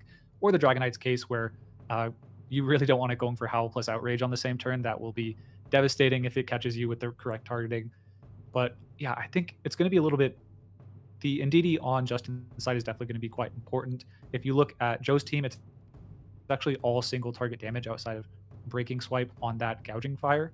So the presence of the Ndidi with Follow Me, as well as the Follow Me on the Heartflame Ogerpon, definitely going to allow Justin's offensive pieces to really just take the game over. Does have the luxury of several spread type attackers in the Iron Crown, Regidrago, and Tornadus that pair pretty well or match up rather well into the Amoonguss. So yeah, that's a luxury that Justin has. His redirectors fare pretty well into Joe's team. So whereas on Justin's side, you can really just ignore the Amoonguss for the most part and just continually put down damage safely behind your own Follow Me block. Yeah, always quite nice to know that if Amoonguss isn't a problem, that's always a good thing. If we can know how troublesome that Amoonguss can be. This Amoonguss, unlike a lot of others, this one has opted for Citrus Berry, so just for a little bit more of that HP regeneration to allow it to stay around a bit longer, rather than getting those little bits of chip damage with the Rocky Helmet that do appear when it can come in on like a Fake Out or even like a Surging Strikes, which Justin does have on the Urshifu as well. The Grass Knot there, still just one of those picks that's very out there. It can potentially do some big damage to the Urshifu. Normally, Amoonguss doesn't have too much offense. Most of the time, the best damage it's going to be able to do to the Urshifu is through the Rocky Helmet itself.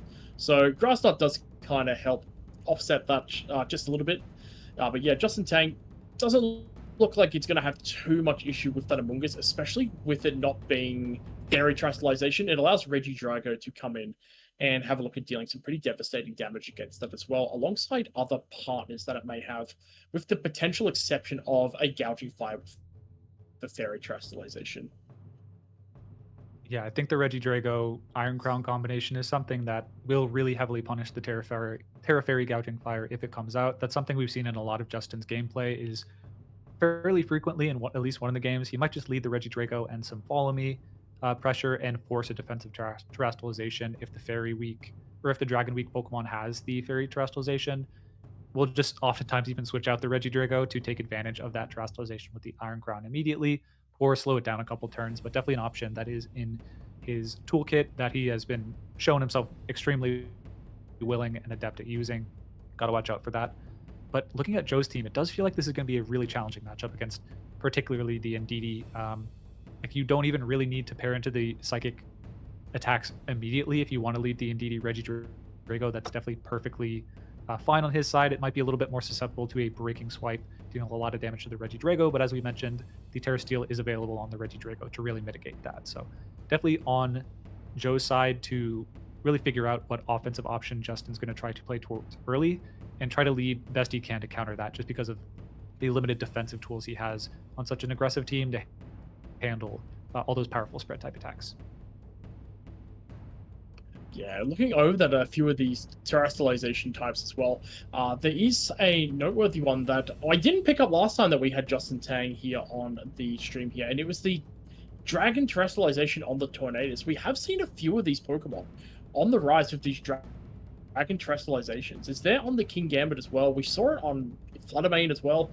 It's just one of those types, just with a lot of those Pokemon, like the Urshifu with that Surging Strikes, the Rillaboom with those Wood Hammers, the Ogerpon with a lot of the attacks that they can throw out outside of the Quarterstone Ivy Cudgel, just being able to take those hits quite well.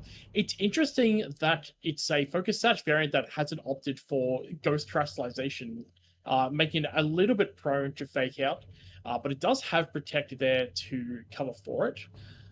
The Tornadus does seem that it's fairly good into a lot of Joe's matchup, being able to get the immediate Tailwind up. But if it is throwing out attacks, impressively enough, King Gambit doesn't mind sitting in front of something like the Tornadus, because if it's going for a Bleakwind Storm or an Icy Wind, there is a generally good chance between one of those moves a speed drop can happen. And King Gambit doesn't mind sacrificing a little bit of its speed to really get the ball rolling with its Defiant. And if there's no Psychic Terrain, if Joe's been able to manage to pilot around that successfully, those boosted Sucker Punches really do start to hurt, boosted by the Black Glasses as well. So it's going to be really exciting to see how both of these play out and what strategies they implement, especially going into the game one, because these two obviously would know and play each other quite a lot, both being from the US, both being those very high level players as well. So might be it'll be good. It'll be good. I'm very excited for it. Yeah, I'm really interested to see if Justin goes more of a straightforward game plan like we've been thinking, where you just lean into your redirection advantage and just try and put out really strong spread damage early throughout the game and then clean out potentially with Tailwind and then your second spread damager, or you lean more on the physical side, actually even take advantage of your opponent's Sword of Ruin and try and break through with the Life Orb Urshifu or your Ogerpon Hard Flame. But we do see that it is going to be Justin actually going right for that Urshifu game plan with the Tornadus. Should have the speed advantage if you set up the Tailwind, but also, yeah, this Focus Sash Tornadus, known to run max speed, could just immediately go for a Bleak Wind and do a lot of damage to this Ogerpon Wellspring form. Yeah, so, and on Joe's end, there's, the Gouging Fire and the Ogerpon Wellspring. The Ogerpon Wellspring can definitely look at redirecting those water-type attacks with the Aqua Jet and the Surging Strikes with the Follow Me option there. But there is also the option to cover for a potential close combat and a Bleakwind Storm. Maybe having a look at going on the offensive with an attack plus a Gouging Fire breaking swipe. But there is, plenty of options here that Joe can go for there. And it looks like it's going to be a bit more of a defensive play with the Spiky Shield coming out. The Protect coming out here from an Urshifu as well. We're not seeing a Protect from Torn. We are seeing a Tailwind come out of there as well. So Justin looking to get that speed advantage as the Gouging Fire goes for the breaking swipe, just looking to get damage on both of these Pokemon. This turn being able to break the Tornadus' Focus Sash. Dropping that attack as well, the attack drop not too important in this particular matchup. Yeah, I think Joe is most likely expecting some level of either a Bleak Wind into the Ogerpon or just didn't want to take any damage that turn. Ultimately, kind of gets caught where he could have attacked in the Tornadus and had a double knockout, but maybe he just doesn't want to give Justin the double switch into the Regidrago. Certainly a possibility, but now given that the Tailwind went up and the Urshifu's attack wasn't lowered, close combat with the Life Orb plus a Bleak Wind Storm should net a KO into pretty much every Pokemon in the back, unless it was Dragonite, and that would still be a whole lot of damage, but we do see that Bleak Wind come out. It does miss the Kingambit, which you might actually be happy with, not wanting to give it the Defiant boost if you drop the speed. Oh, we do see it on the Gouging Fire, so maybe it was due for the Kingambit, but regardless, the close combat is going to clean that Kingambit up, Justin taking immediate advantage of the Tailwind and taking a knockout straight away on turn 2. Yeah, very strong call out there. The Ogerpon only really susceptible to the said close combat. The close combat plus the Bleak Wind Storm definitely would have been enough to take out the Ogerpon. Depending on terrestrialization option or not, maybe not always, but it does mean that you'll be using your terrestrialization, and there is still the possibility, generally depending on how the Pokemon are trained. Without an attack drop, the Life Orb close combat from Urshifu still hits quite incredibly hard. So we're going to have to see what Joe is going to have a look at doing in terms of looking to claw back from that one, because losing a piece as strong as Kingambit is definitely not the most ideal for Joe in this game 1. Yeah, I think it's a really interesting terrestrialization choice that Joe has here that makes this situation at least somewhat workable against the Urshifu Surging Strike. The Terra Grass should allow it to at least, it's going to easily it's going to survive a Surging Strike and be able to get at least one attack off. But the Tornadus was susceptible to a Sucker Punch there. We'll see if Chin-Pao was and did end up locking into that Sucker Punch to try and knock that out. It was just a switch into the Ogerpon Hearth Flame on Justin's side and the Gouging Fire abandoning the booster energy boost to the speed to bring in the Ogerpon Wellspring. It was the Sucker Punch, going to fall empty onto that Tornadus, switch out into the Ogerpon Hearth Flame, as the Surging Strikes also falls empty into that Gouging Fire switch in to the Ogerpon with the Water Absorb, taking no damage that turn on both sides. Yeah, so a little bit of a repositioning sort of a turn that's coming out here. Nothing wrong with that. Calling out the Surging Strikes there, getting the Ogerpon in, knowing that it can come in safely. With the exchange, unfortunately, losing that booster energy to the speed there.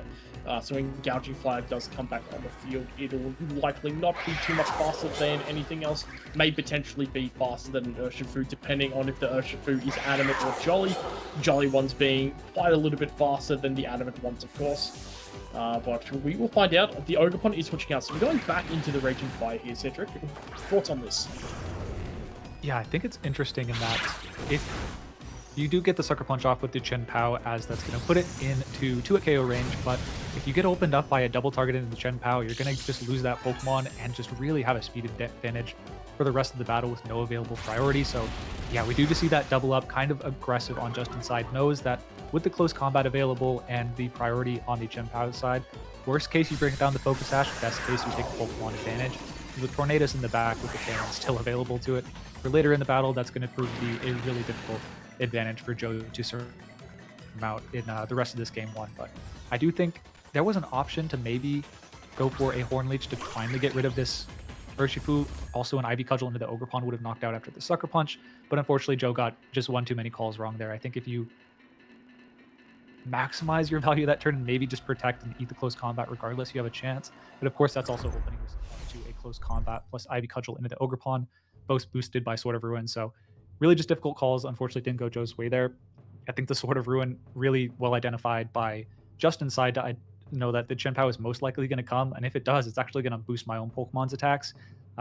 Whereas Joe might be preparing a bit more for the special attackers on my team and all the redirection I have, just pressing the kind of unexpected advantage of that, the physical attackers on Justin's side. Yeah, good call-outs there. I do agree with those as well. Yeah, Justin Tang, very solid into the game 1. Just a significantly stronger line from what we saw just in there. Getting that KO on the knockout on the Kingambit quite early on with that switch in. There wasn't really a lot that was going to want to come in there, because if you're not switching that King Gambit in, we saw that the other Pokemon in the backline was the Shen Pao. It does have the Focus Sash, but it still doesn't want to be taken to said Focus Sash and then to be potentially picked off by a following Aqua Jet. With the Tailwind up as well, it would have went before the Shen Pao, so the Shen Pao would have been able to effectively do nothing, because you can't protect in front of the Urshifu Aqua Jet thanks to the Unseen Fist ability. But Justin might be pretty happy to run through with that for a game 2 as well. Having a look, potentially seeing what Joe can have a look at doing to potentially reevaluate the game plan that they want to go for. But we're going to get into it right now. We see a change from Justin. We see Regidrago and Ogerpon open, as we see Amoonguss and King Gambit open from Joe's side. So Cedric, what are your thoughts on this with these readjustments? How do you feel about them? Yeah, we see a double switch of the leads from both players. All unique pieces from last game, at least on the lead aspect. The Amoonguss is interesting. Definitely would have handled the Urshifu lead a little bit better. And the King Gambit also pretty favorable against the Tornadus, but doesn't get that. It's the Ogerpon and the Regidrago, which is threatening a Follow Me and a Dragon Energy for a whole lot of damage. You can also, if you don't or just read There's No Sucker Punch, go for an Ivy Cudgel and Dragon Energy, which will KO either Pokemon, but it is just going to be a safer play from Justin as he goes for the Follow Me to allow the Regidrago to go for an uncontested Dragon Energy. Let's see how much it does.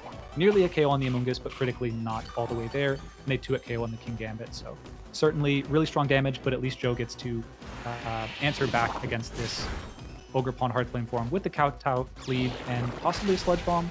Yeah, we're going to see at least a knockout pretty quickly on Joe's side. I don't really even think he got a knockout at all last game, so at least an improvement from there. Yeah, absolutely. Getting rid of one of those two redirectors there will be nice, because it can let you threaten Sucker Punches on the Regidrago to weaken that Dragon Energy, because any kind of chip damage you can get onto Regidrago when it's looking to fire off Dragon Energies is always welcomed. On the Tornadus, there's definitely looked like it could be an option for there to potentially be a Tailwind. There could potentially look to be a Bleakwind Storm as well. A potential Bleakwind Storm and Earth Power might be on the radar for Justin going into here. There also might be a possibility that there's Deity in the back and the Torn is just bait. But regardless, Regidrago has swept out here, and we're going to reveal the form, and it is that Urshifu from game 1. Yeah, and we did see tipped in the back that it is the Dragonite and the Shen Pao, so you'd love to have Indeedee against all the priority, but unfortunately, you have a really powerful Pokemon in the Urshifu. Unfortunately, no Psychic Drain for this battle. Sucker Punch does still fail this turn, doesn't need the Psychic Drain to be active for that to happen. Bleakwind Storm does miss the King Gambit, which on some level you might be thankful for. Regardless, it's probably in range of the Surging Strikes no matter what, but you do hit the Dragonite and bring it down to in range of an additional Bleakwind plus another attack. So yeah, overall, definitely some forward momentum on Joe's side. Tailwind has not been set up yet, so even though you don't really have any pressure on Justin's side to set that up, and you still have a lot of good defensive resources. With the Tornadus' Focus Sash, it can't be knocked out by anything this turn. And Urshifu, you'd probably need to double into it and give Tornadus a turn to attack to actually knock that out. Yeah, lots of damage being threatened from Justin's side, and yeah, you're able to get a lot of immediate priority damage, but probably not a lot of knockouts without conceding a whole lot of ground on Joe's side, despite that really strong turn 1. Yeah, and we're going to see a Terrestrialization card here. I do believe from what we're looking at, it's going to be from Justin. It's going to be the Steel Terrestrialization on the Urshifu, maybe potentially calling out a double in with a possibility of an Extreme Speed plus a Sucker Punch there, but we see an Extreme Speed, but it's not going into the Urshifu, it's going right into the Tornadus there. And the Sucker Punch going to Urshifu, that is a pretty big critical hit there, just a lot of nice damage going into there. We see the Icy Wind do knock out the Dragonite there, and we're going to see some big damage off the King Gambit. The knockout, the crit, potentially may have mattered. It is Inner Focus Dragonite, so those definitely do hurt. The 4 times effective ice moves, and we'll see a close combat there. I'm going to fill you in here, a crit or not. I'm going to, that definitely would not have mattered. That would have taken out probably 2 or 3 King Gambits there. Life or close combat, nothing to sneeze at from someone like Urshifu. So just like that, Justin's taken 2 knockouts, and now Joe's just left with his Shen Pao and the Amoonguss.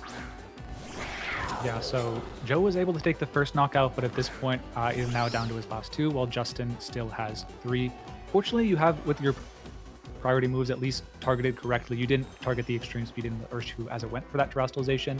So now everything's in Sucker Punch range effectively. So that's definitely a strong start. And we can kind of see with the Terra Grass on the Shenpao, Joe might have found himself in, even though he's down a Pokemon, he's at such high HP that he's going to be able to survive any immediate attacks from the Tornadoes and the Urshifu and threaten back with the high base powered Grass Knot. Actually really effective. Sludge Bomb wouldn't be able to hit the Urshifu in this circumstance. Grass Knot might actually net a knockout, and then Sucker Punch should easily clean up the Tornadus. Really forces it to go for a defensive option on this turn, lest it just be knocked out by a Sucker Punch. So yeah, double knockout there, but Joe actually able to find a nice position out of it going into this next turn. We're going to see taking advantage of that with the terrestrialization.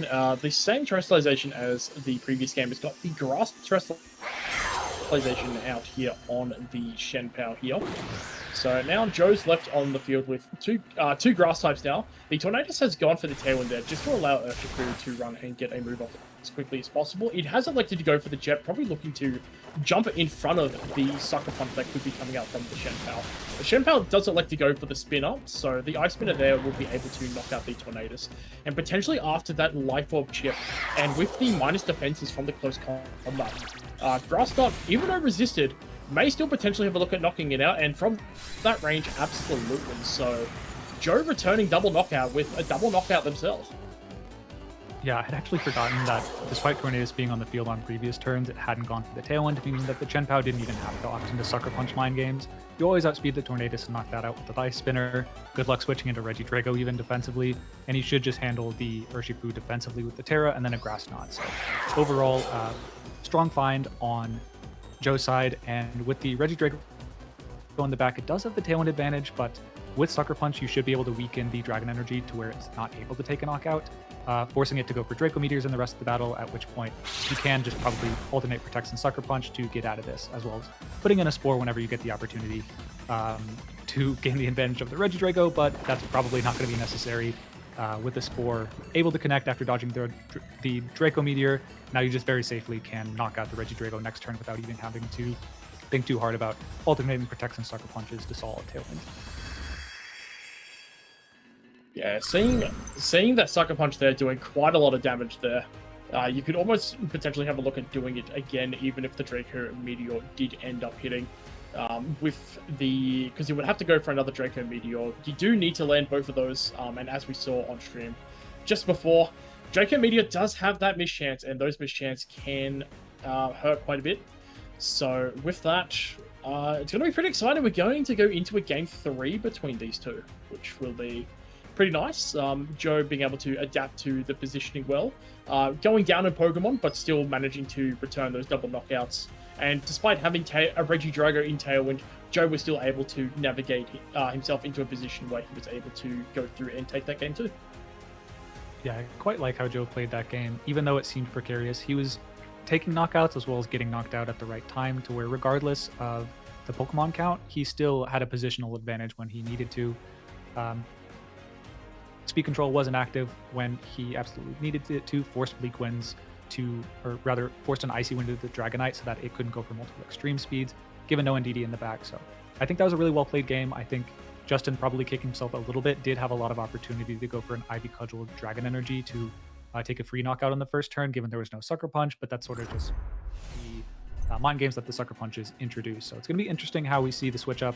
It is going to be a huge switch up. Shenpao Dragonite against the Urshifu and Ogerpon. Really aggressive from both players. Although Justin does have the advantage of Follow Me to maybe make things a little bit more predictable for him. Yeah, so yeah, the Follow Me option coming out here is quite strong. The Shenpao could potentially have a look to go for that Grass Terrestrialization, just to allow it to take those Life Orb Surging Strikes. Without the Terrestrialization, it can have a look at getting that knockout.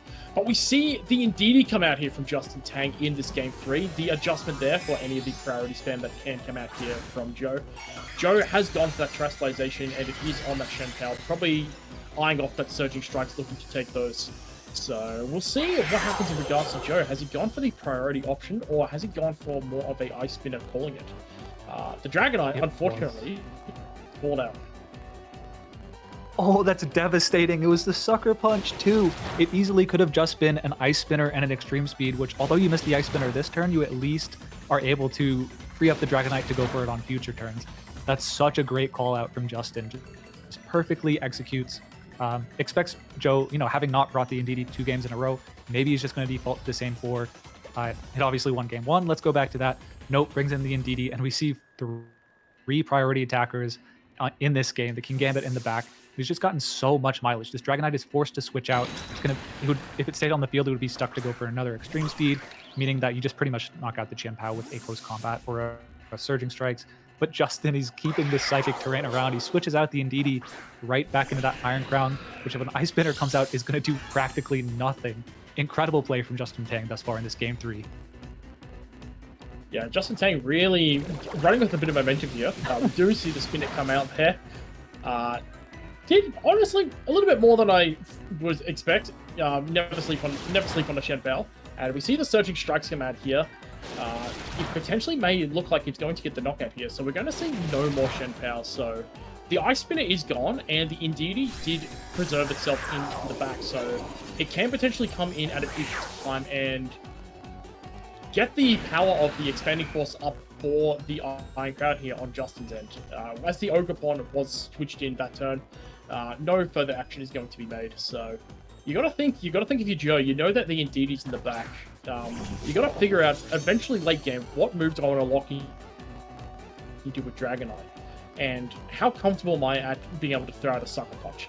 Just knowing that the Illumi Fort of Indeedee is just in the back for Justin, and Justin could bring it in at any point. Justin might not even bring it in this turn. Like, Justin could bring it in a future turn, so it's got to be running through Joe's head. Yeah, there's definitely a bit of a mind game here where Indeedee could easily come in to block a Sucker Punch into the Iron Crown, or the Urshifu could just stay in. Joe definitely has strong plays to counter both. Spiky Shield on the Ogerpon to allow for a Kowtow Cleave to go into the Iron Crown, knock that out as the Indeedee comes in. Or you just expect the Urshifu to stay in, Horn Leech that, and potentially take a knockout. And yeah, heal up to a high amount of HP, and then double up into the Iron Crown. Not double up, but get it with the Kowtow Cleave regardless. So going to be a big swing regardless towards the victor of this match, whoever gets it right this turn. But Justin actually opting for the Terra Steel. Doesn't want to take any super effective damage from that Horn Leech if it should come out. And it is a Sucker Punch.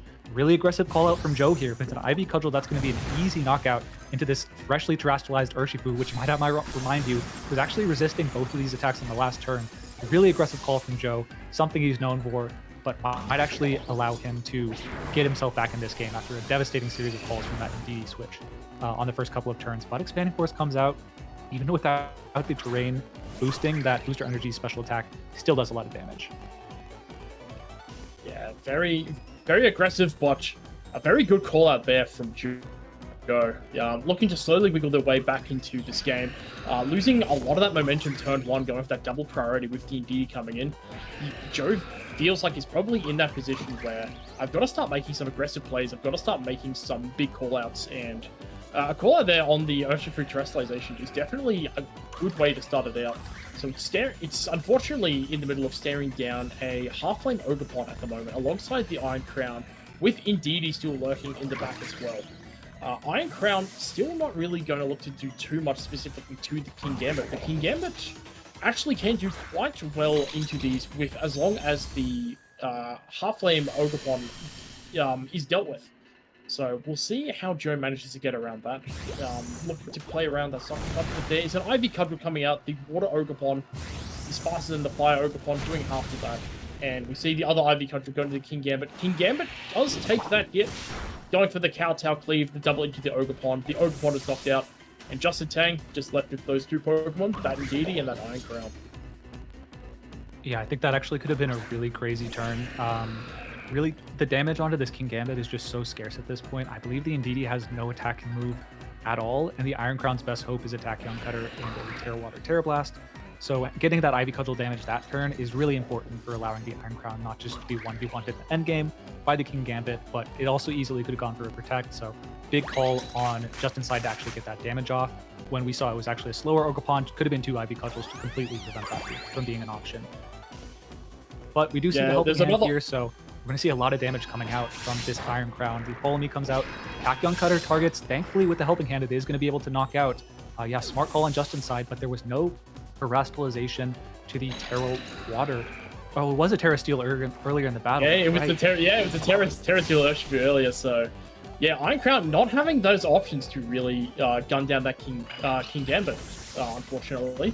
It's got a move that is ineffective and 2 moves that King Gambit does resist. And now, Pokemon-wise, it's in Joe's favor 2-1 with the Choice Banded Dragonite that can lock itself into that Stomping Tantrum, that super effective damage onto that Iron Crown. Alongside the King Gambit as well, it can't look to just put a Kowtow Cleaver because it did leave the attack from the Indeedee Rocky Helmet recoil. So it's forced it to go into that. And we're just going to see how much damage this Banded Stomping Tantrum does into the Iron Crown here. Is this enough, or are we going to need one more turn to play? Oh. And it's enough. Absolutely takes that knockout. Yeah, the Stomping Tantrum able to clean up the Iron Crown, leading to Joe after losing that first game, honestly, pretty convincingly. He's able to take 2 consecutively in a team matchup where he really doesn't have a whole lot of matchup or margin for error. Was able to execute flawlessly, got pretty much every call he needed to in that game 3 right. After those first couple of turns that went really, really badly against the Indeedee Psychic Terrain, just absolutely hit everything from that point on. So incredible play to him. After the Terra Steel came out, really that was the essential call. Having burned that defensive resource, yet still losing the Urshifu meant that the Iron Crown wasn't able to close things out in the end game, which ultimately led to that Dragonite and the King Gambit having a relatively safe way to beat it in that late game. So incredible plays throughout that game and throughout the set, but honestly that Ivy Cudgel Sucker Punch, in the face of what easily could have been an Indeedee switch into the Psychic Terrain, or just staying in your normal terrestrialization, absolutely proved to be Joe's boon, and allowing him to get to the 8-1 record overall, one step closer to the top cut of the European International Championships, while Justin Tank falls to 7-2, still in contention, just has to keep winning his matches until the round 13 to make it into that final bracket. Yeah, absolutely. Both of these trainers still as alive as ever. Both of them do have the ability to get through. Both of them still have the opportunity and the chance to win the entire tournament. But we will run through a lot more of that going into the Phase 2 tomorrow, because unfortunately that is the last round of competition we have here at EUIC at the moment. So we had a little bit of a taste of what you're going to be expecting during Phase 2. So hopefully we come back and we're going to get a lot more of those.